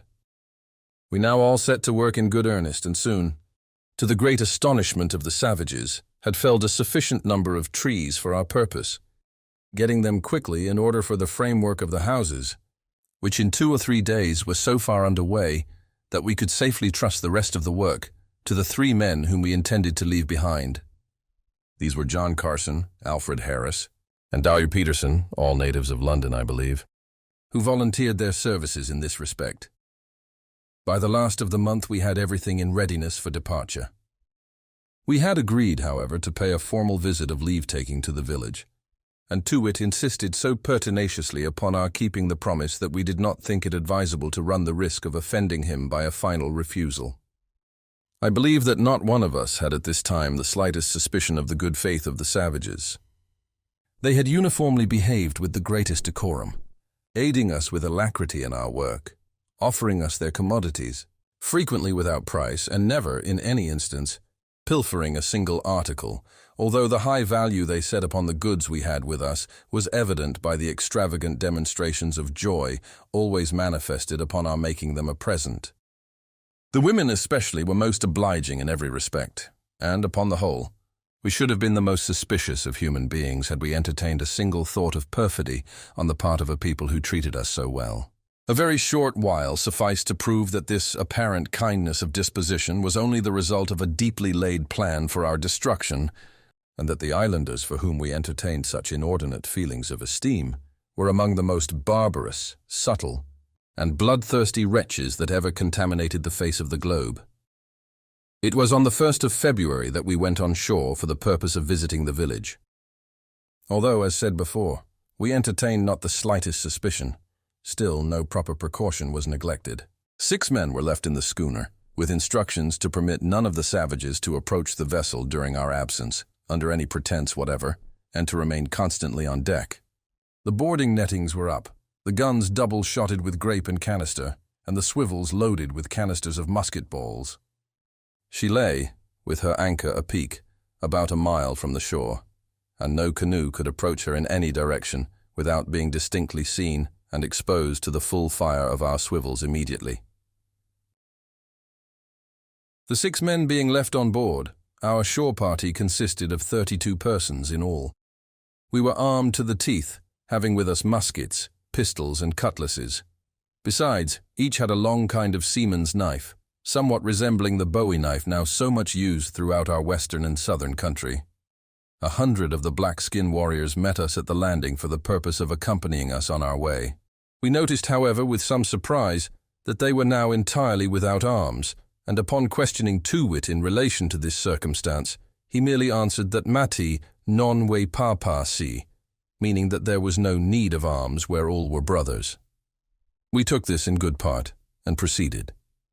We had passed the spring and rivulet of which I before spoke, and were now entering upon a narrow gorge leading through the chain of soapstone hills among which the village was situated. This gorge was very rocky and uneven, so much so that it was with no little difficulty we scrambled through it on our first visit to Clock Clock. The whole length of the ravine might have been 1.5 miles, or probably 2 miles. It wound in every possible direction through the hills, having apparently formed, at some remote period, the bed of a torrent, in no instance proceeding more than 20 yards without an abrupt turn. The sides of this dell would have averaged, I am sure, 70 or 80 feet in perpendicular altitude throughout the whole of their extent, and in some portions they arose to an astonishing height, overshadowing the pass so completely that but little of the light of day could penetrate. The general width was about 40 feet, and occasionally it diminished, so as not to allow the passage of more than 5 or 6 persons abreast. In short, there could be no place in the world better adapted for the consummation of an ambuscade, and it was no more than natural that we should look carefully to our arms as we entered upon it. When I now think of our egregious folly, the chief subject of astonishment seems to be that we should have ever ventured, under any circumstances, so completely into the power of unknown savages as to permit them to march both before and behind us in our progress through this ravine. Yet such was the order we blindly took up, trusting foolishly to the force of our party, the unarmed condition of Too-Wit and his men, the certain efficacy of our firearms, whose effect was yet a secret to the natives, and more than all, to the long-sustained pretension of friendship kept up by these infamous wretches. 5 or 6 of them went on before, as if to lead the way, ostentatiously busying themselves in removing the larger stones and rubbish from the path. Next came our own party. We walked closely together, taking care only to prevent separation. Behind followed the main body of the savages, observing unusual order and decorum. Dirk Peters, a man named Wilson Allen, and myself were on the right of our companions, examining, as we went along, the singular stratification of the precipice which overhung us. A fissure in the soft rock attracted our attention. It was about wide enough for one person to enter without squeezing, and extended back into the hill some 18 or 20 feet in a straight course, sloping afterward to the left.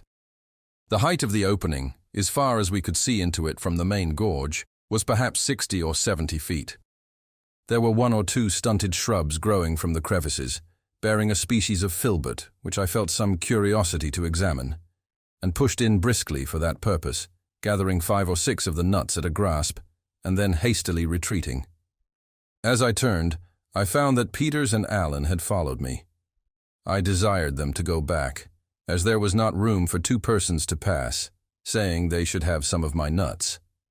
They accordingly turned and were scrambling back, Allen being close to the mouth of the fissure, when I was suddenly aware of a concussion resembling nothing I had ever before experienced, and which impressed me with a vague conception, if indeed I then thought of anything, that the whole foundations of the solid globe were suddenly rent asunder, and that the day of universal dissolution was at hand.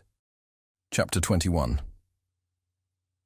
As soon as I could collect my scattered senses, I found myself nearly suffocated and groveling in utter darkness among a quantity of loose earth, which was also falling upon me heavily in every direction, threatening to bury me entirely. Horribly alarmed at this idea, I struggled to gain my feet, and at last succeeded.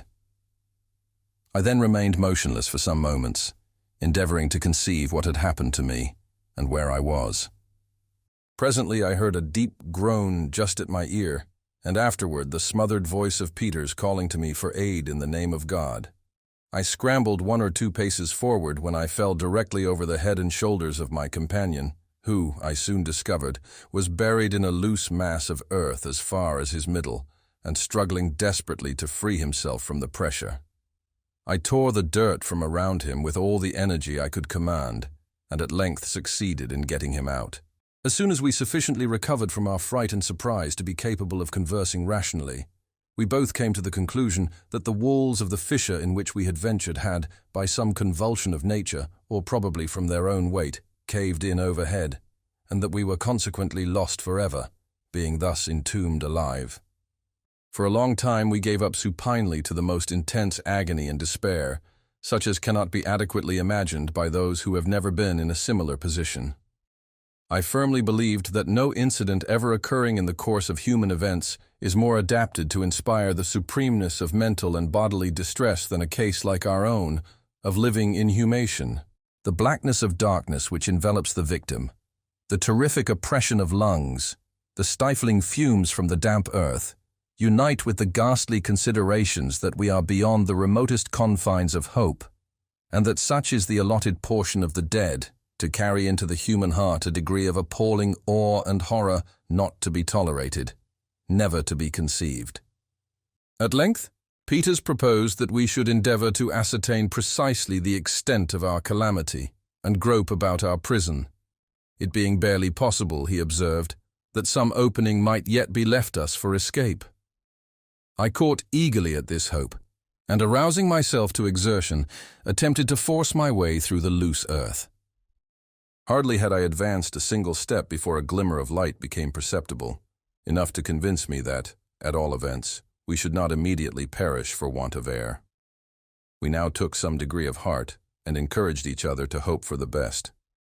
Having scrambled over a bank of rubbish which impeded our farther progress in the direction of the light, we found less difficulty in advancing, and also experienced some relief from the excessive oppression of lungs which had tormented us.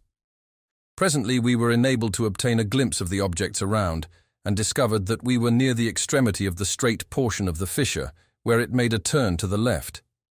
A few struggles more, and we reached the bend, when, to our inexpressible joy, there appeared a long seam or crack extending upward a vast distance, generally at an angle of about 45 degrees, although sometimes much more precipitous.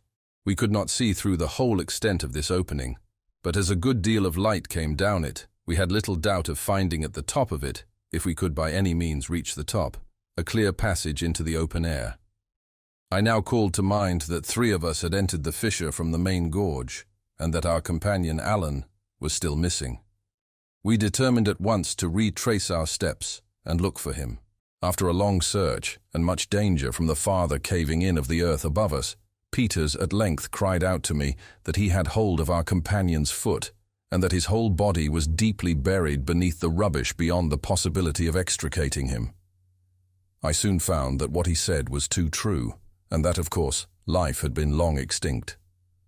With sorrowful hearts, therefore, we left the corpse to its fate, and again made our way to the bend. The breadth of the seam was barely sufficient to admit us, and after 1 or 2 ineffectual efforts at getting up, we began once more to despair. I have before said that the chain of hills through which ran the main gorge was composed of a species of soft rock resembling soapstone. The sides of the cleft we were now attempting to ascend were of the same material, and so excessively slippery, being wet, that we could get but little foothold upon them even in their least precipitous parts. In some places, where the ascent was nearly perpendicular, the difficulty was, of course, much aggravated, and indeed, for some time, we thought insurmountable. We took courage, however, from despair, And what, by dint of cutting steps in the soft stone with our bowie knives, and swinging at the risk of our lives to small projecting points of a harder species of slaty rock which now and then protruded from the general mass, we at length reached a natural platform, from which was perceptible a patch of blue sky, at the extremity of a thickly wooded ravine. Looking back now with somewhat more leisure at the passage through which we had thus far proceeded, we clearly saw from the appearance of its sides that it was of late formation, and we concluded that the concussion, whatever it was, which had so unexpectedly overwhelmed us, had also at the same moment laid open this path for escape. Being quite exhausted with exertion, and indeed so weak that we were scarcely able to stand or articulate, Peters now proposed that we should endeavor to bring our companions to the rescue by firing the pistols which still remained in our girdles. The muskets as well as cutlasses had been lost among the loose earth at the bottom of the chasm. Subsequent events proved that, had we fired, we should have sorely repented it, but luckily a half-suspicion of foul play had by this time arisen in my mind, and we forbore to let the savages know of our whereabouts. After having reposed for about an hour, we pushed on slowly up the ravine, and had gone no great way before we heard a succession of tremendous yells. At length, we reached what might be called the surface of the ground, for our path hitherto, since leaving the platform, had lain beneath an archway of high rock and foliage at a vast distance overhead. With great caution, we stole to a narrow opening, through which we had a clear sight of the surrounding country, when the whole dreadful secret of the concussion broke upon us in one moment and at one view. The spot from which we looked was not far from the summit of the highest peak in the range of the Soapstone Hills. The gorge in which our party of 32 had entered ran within 50 feet to the left of us, but, for at least 100 yards, the channel or bed of this gorge was entirely filled up with the chaotic ruins of more than 1,000,000 tons of earth and stone that had been artificially tumbled within it. The means by which the vast mass had been precipitated were not more simple than evident. For sure, traces of the murderous work were yet remaining. In several spots along the top of the eastern side of the gorge, we were now on the western, might be seen stakes of wood driven into the earth. In these spots, the earth had not given way, but throughout the whole extent of the face of the precipice from which the mass had fallen, it was clear, from marks left in the soil, resembling those made by the drill of the rock blaster, that stakes similar to those we saw standing had been inserted at not more than a yard apart, for the length of perhaps 300 feet, and ranging at about 10 feet back from the edge of the gulf. Strong cords of grapevine were attached to the stakes still remaining on the hill, and it was evident that such cords had also been attached to each of the other stakes. I have already spoken of the singular stratification of these soapstone hills, and the description just given of the narrow and deep fissure through which we effected our escape from inhumation will afford a further conception of its nature. This was such that almost every natural convulsion would be sure to split the soil into perpendicular layers or ridges running parallel with one another, and a very moderate exertion of art would be sufficient for effecting the same purpose. Of this stratification the savages had availed themselves to accomplish their treacherous ends. There can be no doubt that, by the continuous line of stakes, a partial rupture of the soil had been brought about probably to the depth of 1 or 2 feet, when by means of a savage pulling at the end of each of the cords, these cords being attached to the tops of the stakes and extending back from the edge of the cliff, a vast leverage power was obtained, capable of hurling the whole face of the hill, upon a given signal, into the bosom of the abyss below. The fate of our poor companions was no longer a matter of uncertainty. We alone had escaped from the tempest of that overwhelming destruction. We were the only living white men upon the island. Chapter 22.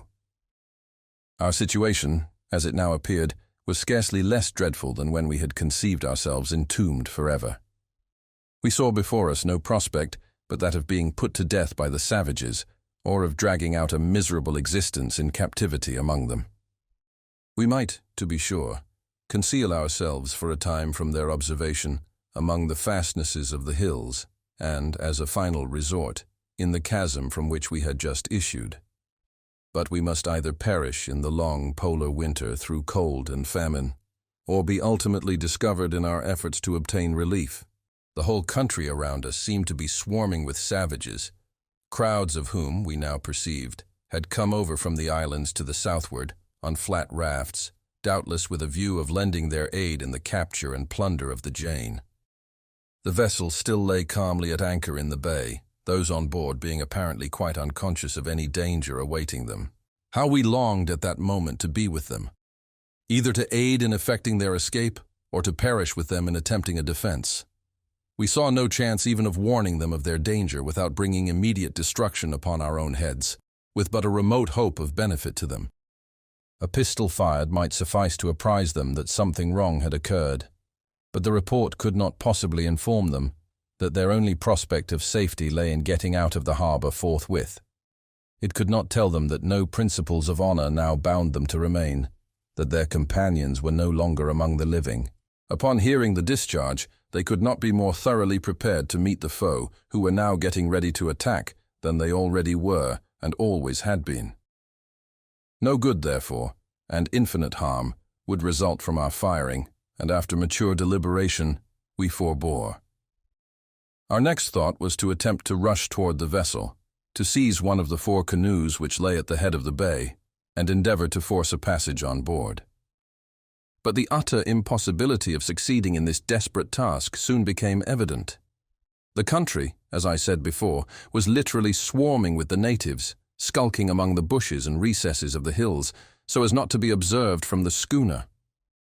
In our immediate vicinity especially, and blockading the sole path by which we could hope to attain the shore at the proper point, were stationed the whole party of the black-skin warriors, with Too-Wit at their head, and apparently only waiting for some reinforcement to commence his onset upon the Jane. The canoes, too, which lay at the head of the bay, were manned with savages, unarmed, it is true, but who undoubtedly had arms within reach. We were forced, therefore, however unwillingly, to remain in our place of concealment, mere spectators of the conflict which presently ensued. In about half an hour, we saw some 60 or 70 rafts, or flatboats, without riggers, filled with savages, and coming round the southern bight of the harbour. They appeared to have no arms except short clubs and stones which lay in the bottom of the rafts. Immediately afterward, another detachment, still larger, appeared in an opposite direction, and with similar weapons. The 4 canoes, too, were now quickly filled with natives, starting up from the bushes at the head of the bay, and put off swiftly to join the other parties. Thus, in less time than I have taken to tell it, and as if by magic, the Jane saw herself surrounded by an immense multitude of desperadoes, evidently bent upon capturing her at all hazards. That they would succeed in so doing could not be doubted for an instant. The 6 men left in the vessel, however resolutely they might engage in her defense, were altogether unequal to the proper management of the guns, or in any manner to sustain a contest at such odds. I could hardly imagine that they would make resistance at all, but in this was deceived, for presently I saw them get springs upon the cable and bring the vessel's starboard broadside to bear upon the canoes, which by this time were within pistol range, the rafts being nearly a quarter of a mile to windward. Owing to some cause unknown, but most probably to the agitation of our poor friends at seeing themselves in so hopeless a situation, the discharge was an entire failure. Not a canoe was hit, or a single savage injured, the shots striking short and ricocheting over their heads. The only effect produced upon them was astonishment at the unexpected report and smoke, which was so excessive that for some moments I almost thought they would abandon their design entirely and return to the shore. And this they would most likely have done had our men followed up their broadside by a discharge of small arms, in which, as the canoes were now so near at hand, they could not have failed in doing some execution, sufficient at least, to deter this party from a farther advance, until they could have given the rafts also a broadside.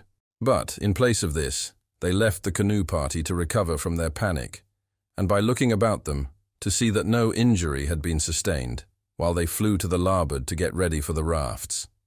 The discharge to larboard produced the most terrible effect.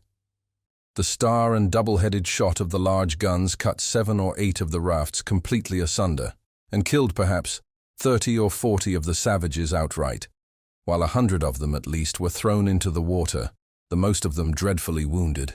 The remainder, frightened out of their senses, commenced at once a precipitate retreat, not even waiting to pick up their maimed companions, who were swimming about in every direction, screaming and yelling for aid. This great success, however, came too late for the salvation of our devoted people. The canoe party were already on board the schooner to the number of more than 150, the most of them having succeeded in scrambling up the chains and over the boarding netting even before the matches had been applied to the larboard guns. Nothing now could withstand their brute rage. Our men were borne down at once, overwhelmed, trodden underfoot, and absolutely torn to pieces in an instant. Seeing this, the savages on the rafts got the better of their fears and came up in shoals to the plunder. In 5 minutes, the Jane was a pitiable scene indeed of havoc and tumultuous outrage.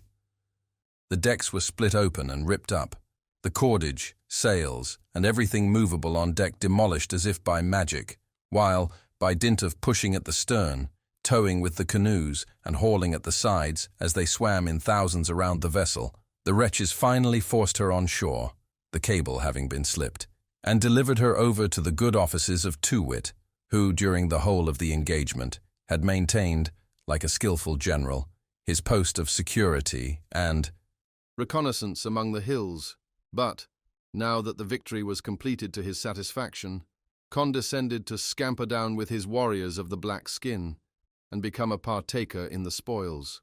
Too-wit's descent left us at liberty to quit our hiding place and reconnoitre the hill in the vicinity of the chasm. At about 50 yards from the mouth of it, we saw a small spring of water, at which we slaked the burning thirst that now consumed us.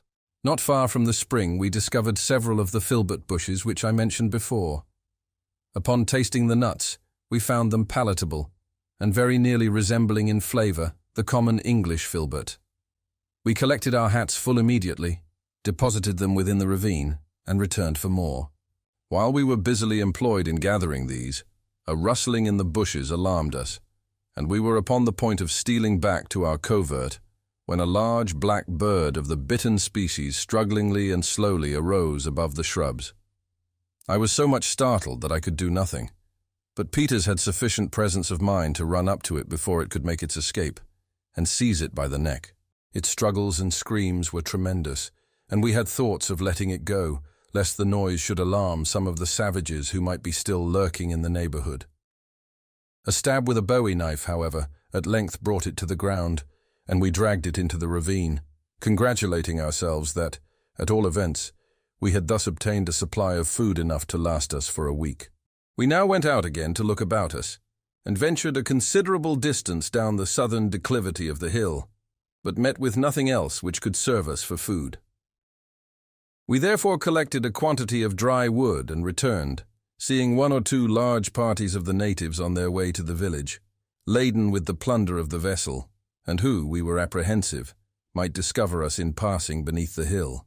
Our next care was to render our place of concealment as secure as possible, and with this object we arranged some brushwood over the aperture which I have before spoken of, as the one through which we saw the patch of blue sky on reaching the platform from the interior of the chasm. We left only a very small opening, just wide enough to admit of our seeing the bay, without the risk of being discovered from below. Having done this, we congratulated ourselves upon the security of the position, for we were now completely excluded from observation. As long as we chose to remain within the ravine itself and not venture out upon the hill, we could perceive no traces of the savages having ever been within this hollow. But indeed, when we came to reflect upon the probability that the fissure through which we attained it had been only just now created by the fall of the cliff opposite, and that no other way of attaining it could be perceived, we were not so much rejoiced at the thought of being secure from molestation as fearful lest there should be absolutely no means left us for descent. We resolved to explore the summit of the hill thoroughly when a good opportunity should offer. In the meantime, we watched the motions of the savages through our loophole. They had already made a complete wreck of the vessel and were now preparing to set her on fire. In a little while, we saw the smoke ascending in huge volumes from her main hatchway, and, shortly afterward, a dense mass of flame burst up from the forecastle. The rigging, masts and what remained of the sails caught immediately, and the fire spread rapidly along the decks. Still, a great many of the savages retained their stations about her, hammering with large stones, axes, and cannonballs at the bolts and other iron and copper work. On the beach, and in canoes and rafts, there were not less, altogether, in the immediate vicinity of the schooner, than 10,000 natives, besides the shoals of them who, laden with booty, were making their way inland and over to the neighboring islands. We now anticipated a catastrophe, and were not disappointed. First of all, there came a smart shock, which we felt as distinctly where we were as if we had been slightly galvanized, but unattended with any visible signs of an explosion. The savages were evidently startled, and paused for an instant from their labors and yellings. They were upon the point of recommencing, when suddenly a mass of smoke puffed up from the decks, resembling a black and heavy thundercloud. Then, as if from its bowels, arose a tall stream of vivid fire to the height, apparently, of a quarter of a mile. Then there came a sudden circular expansion of the flame. Then the whole atmosphere was magically crowded, in a single instant, with a wild chaos of wood and metal and human limbs. And lastly, came the concussion in its fullest fury, which hurled us impetuously from our feet, while the hills echoed and re-echoed the tumult, and a dense shower of the minutest fragments of the ruins tumbled headlong in every direction around us. The havoc among the savages far exceeded our utmost expectation, and they had now, indeed, reaped the full and perfect fruits of their treachery. Perhaps 1,000 perished by the explosion, while at least an equal number were desperately mangled. The whole surface of the bay was literally strewn with the struggling and drowning wretches, and on shore matters were even worse. They seemed utterly appalled by the suddenness and completeness of their discomfiture, and made no efforts at assisting one another. At length we observed a total change in their demeanor. From absolute stupor, they appeared to be, all at once, aroused to the highest pitch of excitement, and rushed wildly about, going to and from a certain point on the beach, with the strangest expressions of mingled horror, rage, and intense curiosity depicted on their countenances, and shouting at the top of their voices, "Tekelili! Tekelili!" Presently we saw a large body go off into the hills, whence they returned in a short time, carrying stakes of wood. These they brought to the station, where the crowd was the thickest, which now separated so as to afford us a view of the object of all this excitement. We perceived something white lying upon the ground, but could not immediately make out what it was. At length we saw that it was the carcass of the strange animal with the scarlet teeth and claws which the schooner had picked up at sea on the 18th of January. Captain Guy had had the body preserved for the purpose of stuffing the skin and taking it to England. I remember he had given some directions about it just before our making the island, and it had been brought into the cabin and stowed away in one of the lockers. It had now been thrown on shore by the explosion, but why it had occasioned so much concern among the savages was more than we could comprehend. Although they crowded around the carcass at a little distance, none of them seemed willing to approach it closely. By and by, the men with the stakes drove them in a circle around it, and no sooner was this arrangement completed than the whole of the vast assemblage rushed into the interior of the island, with loud screams of "Tekelili! Tekelili!" Chapter 23. During the 6 or 7 days immediately following, we remained in our hiding place upon the hill, going out only occasionally, and then with the greatest precaution, for water and filberts. We had made a kind of penthouse on the platform, furnishing it with a bed of dry leaves and placing in it 3 large flat stones, which served us for both fireplace and table. We kindled a fire without difficulty by rubbing 2 pieces of dry wood together, the one soft, the other hard. The bird we had taken in such good season proved excellent eating, although somewhat tough. It was not an oceanic fowl, but a species of bittern, with jet black and grisly plumage, and diminutive wings in proportion to its bulk. We afterward saw 3 of the same kind in the vicinity of the ravine, apparently seeking for the one we had captured. But, as they never alighted, we had no opportunity of catching them. As long as this foul lasted, we suffered nothing from our situation, but it was now entirely consumed, and it became absolutely necessary that we should look out for provision. The filberts would not satisfy the cravings of hunger, afflicting us too, with severe gripings of the bowels and, if freely indulged in, with violent headache. We had seen several large tortoises near the seashore to the eastward of the hill, and perceived they might be easily taken if we could get at them without the observation of the natives. It was resolved, therefore, to make an attempt at descending. We commenced by going down the southern declivity, which seemed to offer the fewest difficulties, but had not proceeded 100 yards before, as we had anticipated from appearances on the hilltop. Our progress was entirely arrested by a branch of the gorge in which our companions had perished. We now passed along the edge of this for about a quarter of a mile, when we were again stopped by a precipice of immense depth, and not being able to make our way along the brink of it, we were forced to retrace our steps by the main ravine. We now pushed over to the eastward, but with precisely similar fortune. After an hour's scramble, at the risk of breaking our necks, we discovered that we had merely descended into a vast pit of black granite, with fine dust at the bottom, and whence the only egress was by the rugged path in which we had come down. Toiling again up this path, we now tried the northern edge of the hill. Here we were obliged to use the greatest possible caution in our maneuvers, as the least indiscretion would expose us to the full view of the savages in the village. We crawled along, therefore, on our hands and knees, and occasionally were even forced to throw ourselves at full length, dragging our bodies along by means of the shrubbery. In this careful manner, we had proceeded but a little way, when we arrived at a chasm far deeper than any we had yet seen, and leading directly into the main gorge. Thus our fears were fully confirmed, and we found ourselves cut off entirely from access to the world below. Thoroughly exhausted by our exertions, we made the best of our way back to the platform, and throwing ourselves upon the bed of leaves, slept sweetly and soundly for some hours.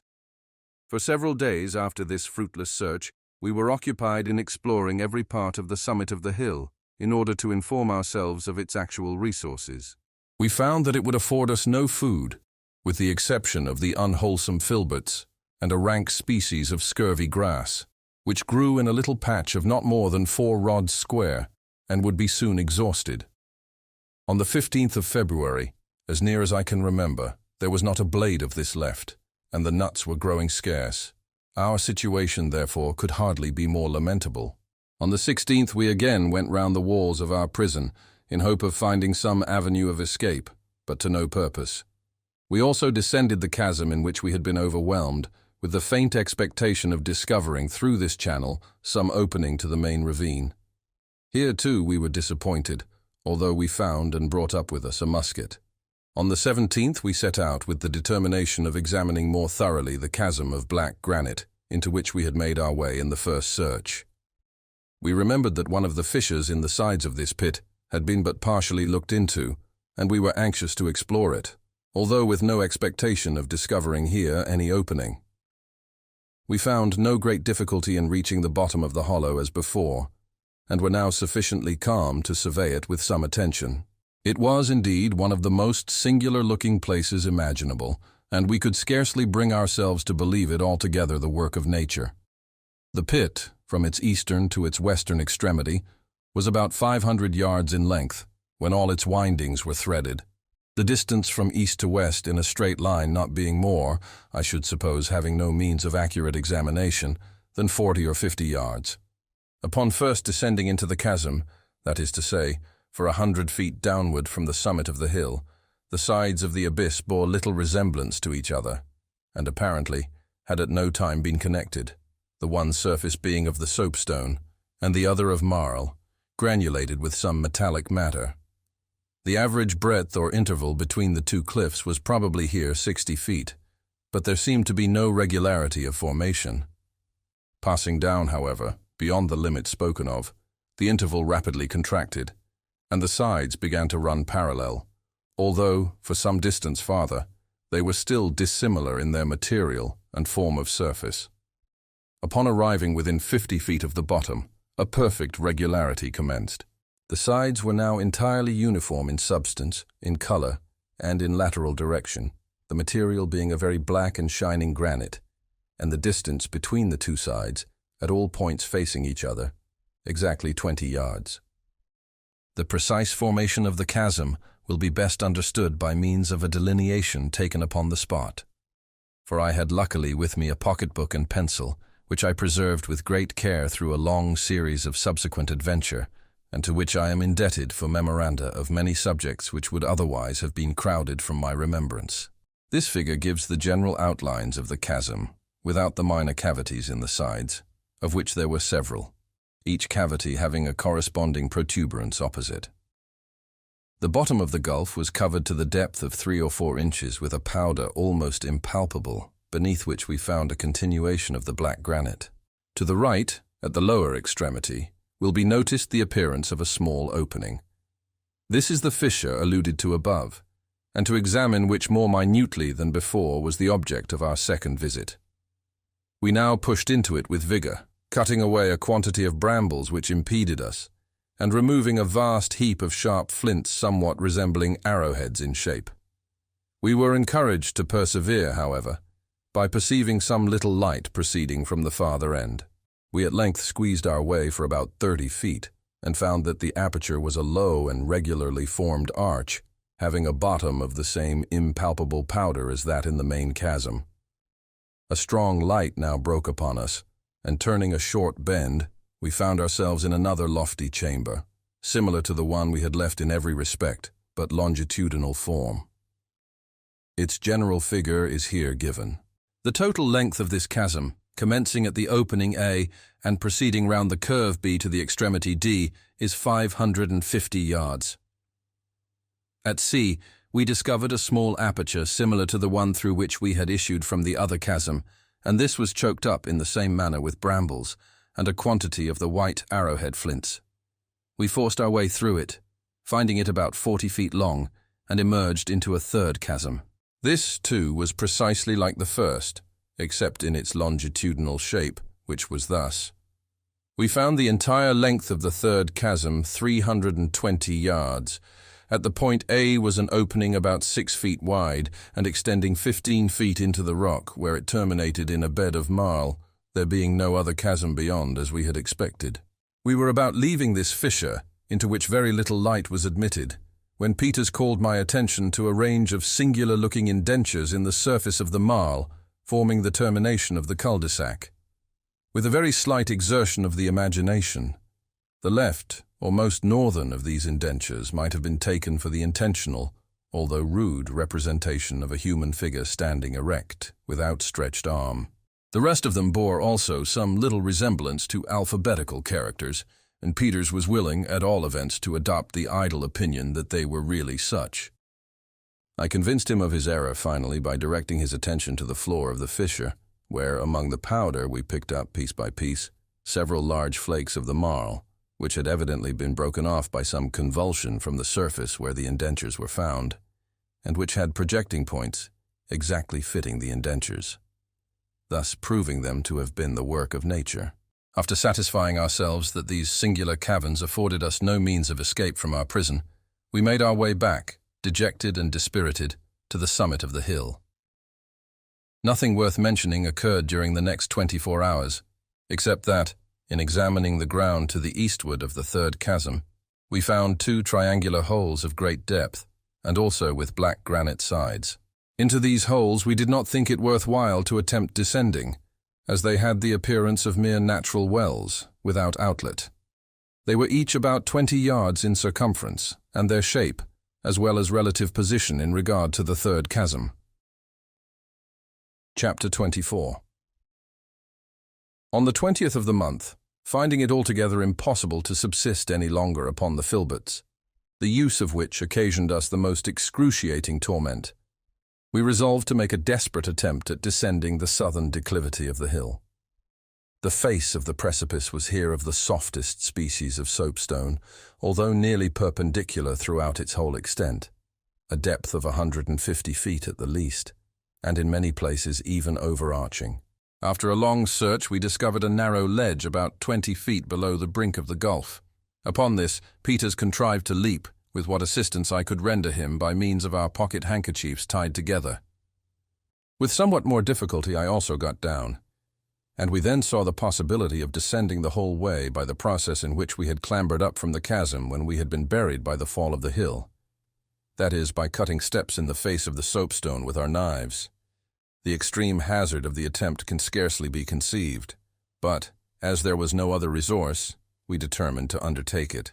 Upon the ledge where we stood there grew some filbert bushes, and to one of these we made fast an end of our rope of handkerchiefs. The other end being tied round Peter's waist, I lowered him down over the edge of the precipice until the handkerchiefs were stretched tight. He now proceeded to dig a deep hole in the soapstone, as far in as 8 or 10 inches, sloping away the rock above to the height of a foot or thereabout, so as to allow of his driving, with the butt of a pistol, a tolerably strong peg into the levelled surface. I then drew him up for about 4 feet, when he made a hole similar to the one below, driving in a peg as before, and having thus a resting place for both feet and hands. I now unfastened the handkerchiefs from the bush, throwing him the end, which he tied to the peg in the uppermost hole, letting himself down gently to a station about 3 feet lower than he had yet been, that is, to the full extent of the handkerchiefs. Here he dug another hole, and drove another peg. He then drew himself up, so as to rest his feet in the hole just cut, taking hold with his hands upon the peg in the one above. It was now necessary to untie the handkerchiefs from the topmost peg, with the view of fastening them to the second, and here he found that an error had been committed in cutting the holes at so great a distance apart.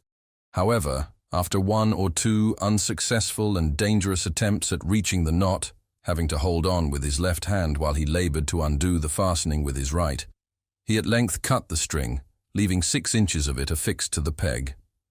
Tying the handkerchiefs now to the second peg, he descended to a station below the third, taking care not to go too far down.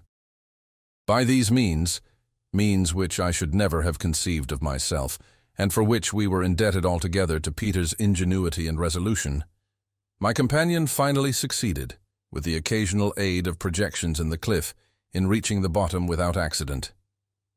It was some time before I could summon sufficient resolution to follow him, but I did at length attempt it.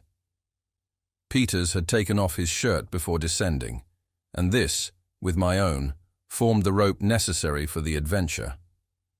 After throwing down the musket found in the chasm, I fastened this rope to the bushes and let myself down rapidly, striving, by the vigor of my movements, to banish the trepidation which I could overcome in no other manner. This answered sufficiently well for the first 4 or 5 steps, but presently I found my imagination growing terribly excited by thoughts of the vast depths yet to be descended, and the precarious nature of the pegs and soapstone holes which were my only support. It was in vain I endeavored to banish these reflections, and to keep my eyes steadily bent upon the flat surface of the cliff before me. The more earnestly I struggled not to think, the more intensely vivid became my conceptions, and the more horribly distinct. At length arrived that crisis of fancy, so fearful in all similar cases, the crisis in which we began to anticipate the feelings with which we shall fall, to picture to ourselves the sickness and dizziness, and the last struggle, and the half-swoon, and the final bitterness of the rushing and headlong descent. And now I found these fancies creating their own realities, and all imagined horrors crowding upon me, in fact. I felt my knees strike violently together, while my fingers were gradually but certainly relaxing their grasp. There was a ringing in my ears, and I said, "This is my knell of death." And now I was consumed with the irrepressible desire of looking below. I would not, confine my glances to the cliff, and with a wild, indefinable emotion, half of horror, half of a relieved oppression, I threw my vision far down into the abyss. For one moment, my fingers clutched convulsively upon their hold, while, with the movement, the faintest possible idea of ultimate escape wandered, like a shadow, through my mind. In the next, my whole soul was pervaded with a longing to fall, a desire, a yearning, a passion utterly uncontrollable. I let go at once my grasp upon the peg, and turning half round from the precipice, remained tottering for an instant against its naked face. But now there came a spinning of the brain, a shrill-sounding and phantom voice screamed within my ears. A dusky, fiendish, and filmy figure stood immediately beneath me, and sighing, I sunk down with a bursting heart and plunged within its arms. I had swooned, and Peters had caught me as I fell. He had observed my proceedings from his station at the bottom of the cliff, and perceiving my imminent danger had endeavored to inspire me with courage by every suggestion he could devise, although my confusion of mind had been so great as to prevent my hearing what he said, or being conscious that he had even spoken to me at all. At length, seeing me totter, he hastened to ascend to my rescue, and arrived just in time for my preservation. Had I fallen with my full weight, the rope of linen would inevitably have snapped, and I should have been precipitated into the abyss. As it was, he contrived to let me down gently, so as to remain suspended without danger until animation returned. This was in about 15 minutes. On recovery, my trepidation had entirely vanished. I felt a new being, and with some little further aid from my companion, reached the bottom also in safety. We now found ourselves not far from the ravine which had proved the tomb of our friends, and to the southward of the spot where the hill had fallen. The place was one of singular wildness, and its aspect brought to my mind the descriptions given by travellers of those dreary regions marking the site of degraded Babylon, not to speak of the ruins of the disrupted cliff, which formed a chaotic barrier in the vista to the northward. The surface of the ground in every other direction was strewn with huge tumuli, apparently the wreck of some gigantic structures of art, although in detail no semblance of art could be detected. Scoria were abundant, and large, shapeless blocks of the black granite, intermingled with others of marl, and both granulated with metal. Of vegetation there were no traces whatsoever throughout the whole of the desolate area within sight. Several immense scorpions were seen, and various reptiles not elsewhere to be found in the high latitudes. As food was our most immediate object, we resolved to make our way to the sea-coast, distant not more than half a mile, with a view of catching turtle, several of which we had observed from our place of concealment on the hill. We had proceeded some 100 yards, threading our route cautiously between the huge rocks and tumuli, when, upon turning a corner, 5 savages sprung upon us from a small cavern, felling Peters to the ground with a blow from a club. As he fell, the whole party rushed upon him to secure their victim, leaving me time to recover from my astonishment. I still had the musket, but the barrel had received so much injury in being thrown from the precipice that I cast it aside as useless, preferring to trust my pistols, which had been carefully preserved in order. With these I advanced upon the assailants, firing one after the other in quick succession. 2 savages fell, and one, who was in the act of thrusting a spear into Peters, sprung to his feet without accomplishing his purpose. My companion being thus released, we had no further difficulty. He had his pistols also, but prudently declined using them, confiding in his great personal strength, which far exceeded that of any person I have ever known. Seizing a club from one of the savages who had fallen, he dashed out the brains of the 3 who remained, killing each instantaneously with a single blow of the weapon and leaving us completely masters of the field. So rapidly had these events passed that we could scarcely believe in their reality, and were standing over the bodies of the dead in a species of stupid contemplation when we were brought to recollection by the sound of shouts in the distance. It was clear that the savages had been alarmed by the firing, and that we had little chance of avoiding discovery. To regain the cliff, it would be necessary to proceed in the direction of the shouts, and even should we succeed in arriving at its base, we should never be able to ascend it without being seen. Our situation was one of the greatest peril, and we were hesitating in which path to commence a flight, when one of the savages whom I had shot, and supposed dead, sprang briskly to his feet and attempted to make his escape. We overtook him, however, before he had advanced many paces, and were about to put him to death, when Peters suggested that we might derive some benefit from forcing him to accompany us in our attempt to escape. We therefore dragged him with us, making him understand that we would shoot him if he offered resistance. In a few minutes, he was perfectly submissive, and ran by our sides as we pushed in among the rocks, making for the seashore. So far, the irregularities of the ground we had been traversing hid the sea, except at intervals, from our sight, and when we first had it fairly in view, it was perhaps 200 yards distant. As we emerged into the open beach, we saw, to our great dismay, an immense crowd of the natives pouring from the village and from all visible quarters of the island, making toward us with gesticulations of extreme fury and howling like wild beasts. We were upon the point of turning upon our steps and trying to secure a retreat among the fastnesses of the rougher ground, when I discovered the bows of 2 canoes projecting from behind a large rock which ran out into the water. Toward these we now ran with all speed, and reaching them, found them unguarded, and without any other freight than 3 of the large Gallipago turtles and the usual supply of paddles for 60 rowers. We instantly took possession of one of them, and forcing our captive on board, pushed out to sea with all the strength we could command. We had not made, however, more than 50 yards from the shore before we became sufficiently calm to perceive the great oversight of which we had been guilty in leaving the other canoe in the power of the savages, who, by this time, were not more than twice as far from the beach as ourselves, and were rapidly advancing to the pursuit. No time was now to be lost. Our hope was, at best, a forlorn one, but we had none other. It was very doubtful whether, with the utmost exertion, we could get back in time to anticipate them in taking possession of the canoe, but yet there was a chance that we could. We might save ourselves if we succeeded, while not to make the attempt was to resign ourselves to inevitable butchery.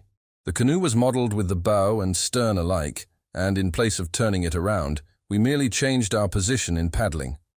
As soon as the savages perceived this, they redoubled their yells, as well as their speed, and approached with inconceivable rapidity.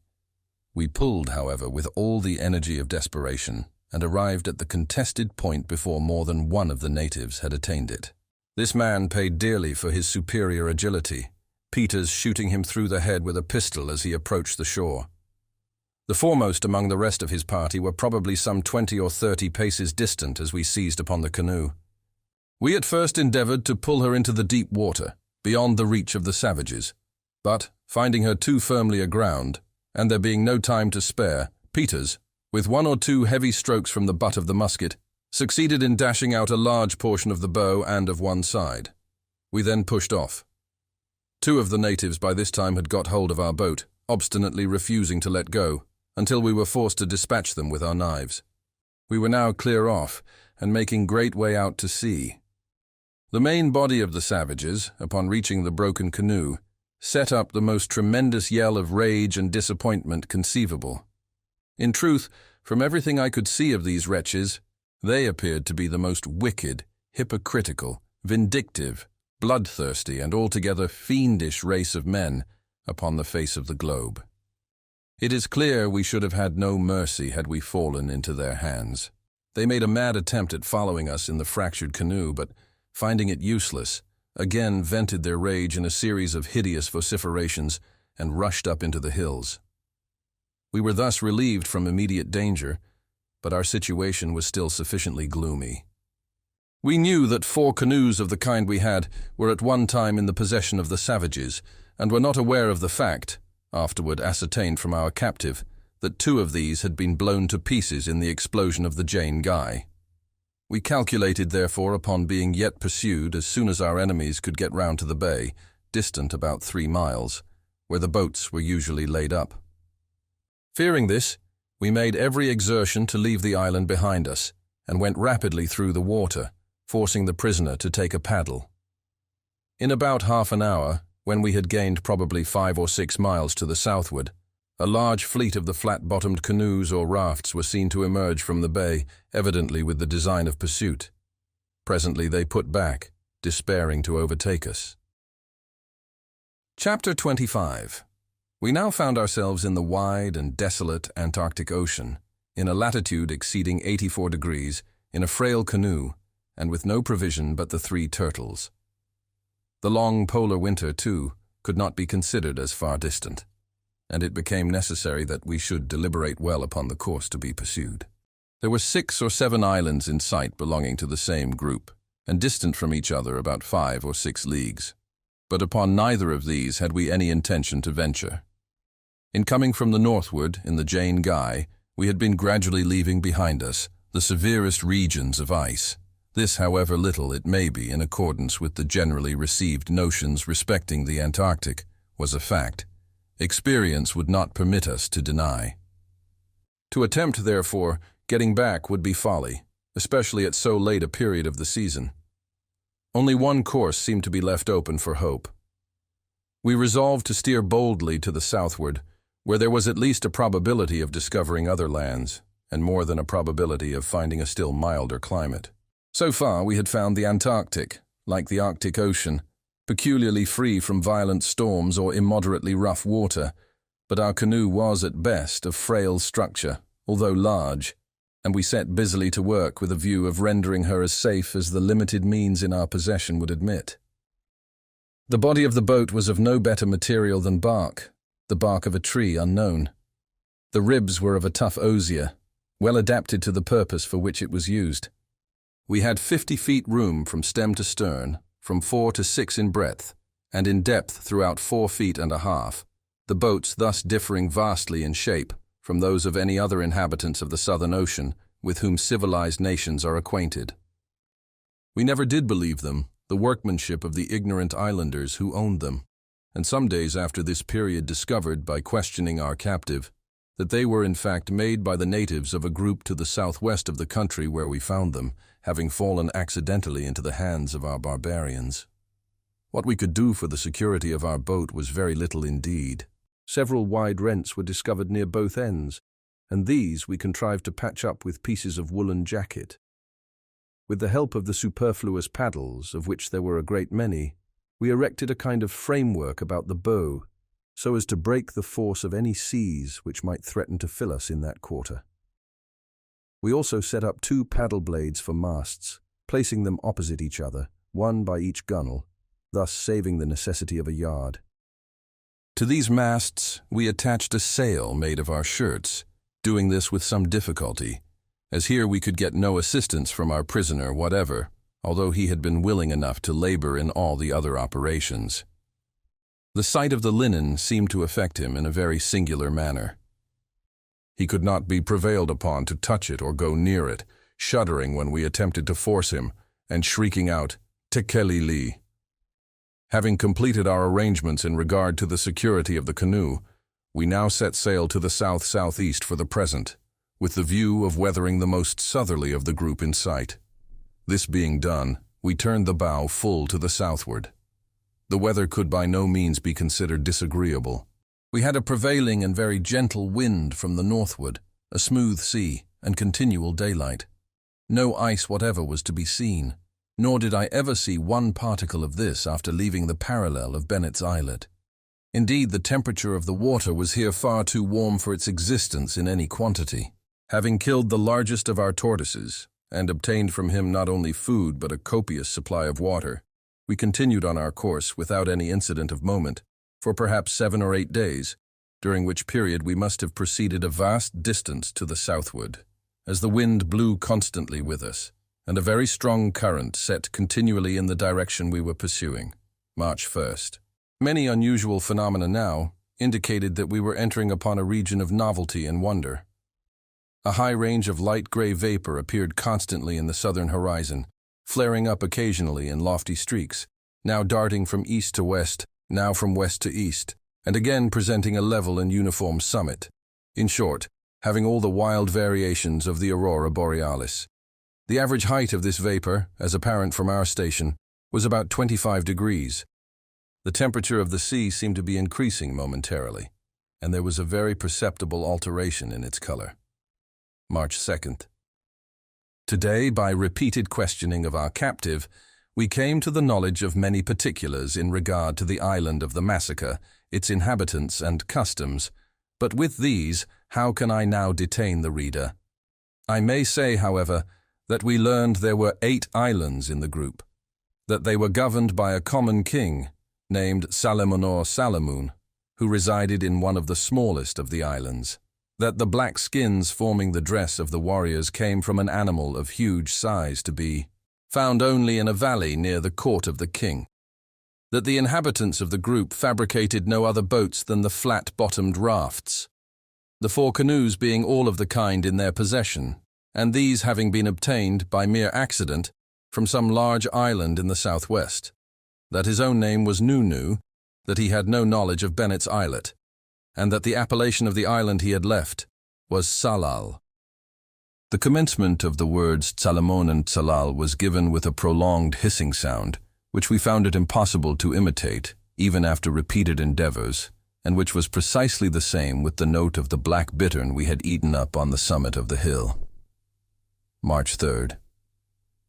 The heat of the water was now truly remarkable, and in color was undergoing a rapid change, being no longer transparent, but of a milky consistency and hue.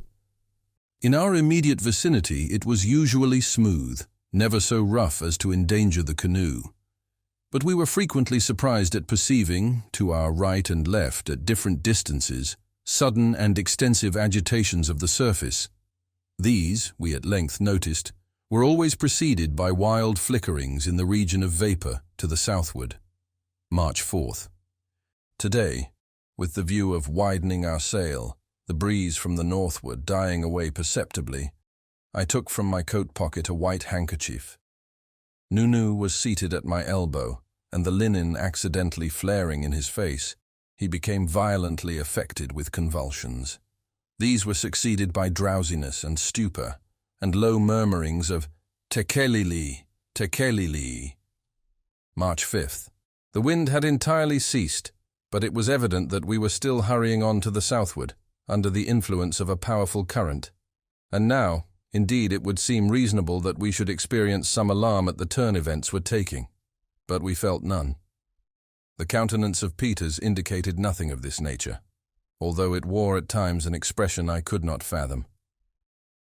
The polar winter appeared to be coming on, but coming without its terrors. I felt a numbness of body and mind, a dreaminess of sensation, but this was all. March 6th. The gray vapor had now arisen many more degrees above the horizon and was gradually losing its grayness of tint. The heat of the water was extreme, even unpleasant to the touch, and its milky hue was more evident than ever. Today a violent agitation of the water occurred very close to the canoe. It was attended, as usual, with a wild flaring up of the vapor at its summit and a momentary division at its base.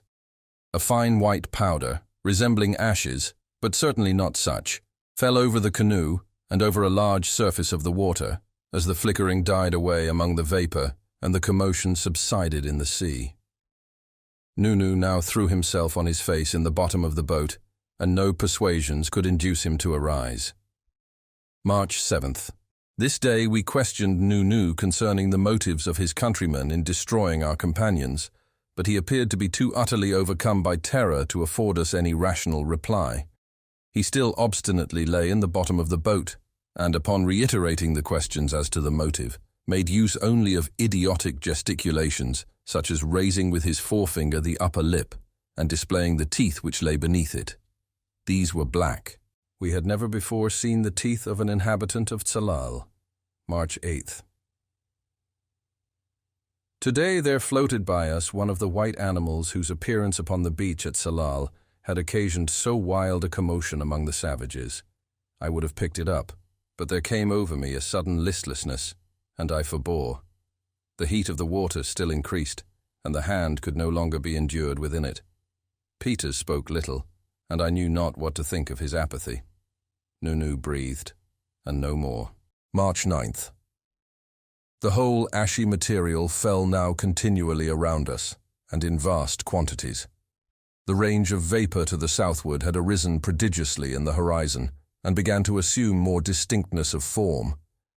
I can liken it to nothing but a limitless cataract, rolling silently into the sea from some immense and far distant rampart in the heaven. The gigantic curtain ranged along the whole extent of the southern horizon. It emitted no sound. March 21st. A sullen darkness now hovered above us, but from out the milky depths of the ocean, a luminous glare arose and stole up along the bulwarks of the boat. We were nearly overwhelmed by the white, ashy shower which settled upon us and upon the canoe, but melted into the water as it fell. The summit of the cataract was utterly lost in the dimness and the distance, yet we were evidently approaching it with a hideous velocity. At intervals there were visible in it wide, yawning but momentary rents, and from out these rents, within which was a chaos of flitting and indistinct images, there came rushing and mighty but soundless winds, tearing up the enkindled ocean in their course. March 22nd. The darkness had materially increased, relieved only by the glare of the water thrown back from the white curtain before us. Many gigantic and pallidly white birds flew continuously now from beyond the veil, and their scream was the eternal tekelili as they retreated from our vision. Hereupon Nunu stirred in the bottom of the boat, but upon touching him we found his spirit departed, and now we rushed into the embraces of the cataract, where a chasm threw itself open to receive us. But there arose in our pathway a shrouded human figure, very far larger in its proportions than any dweller among men, and the hue of the skin of the figure was of the perfect whiteness of the snow. The End.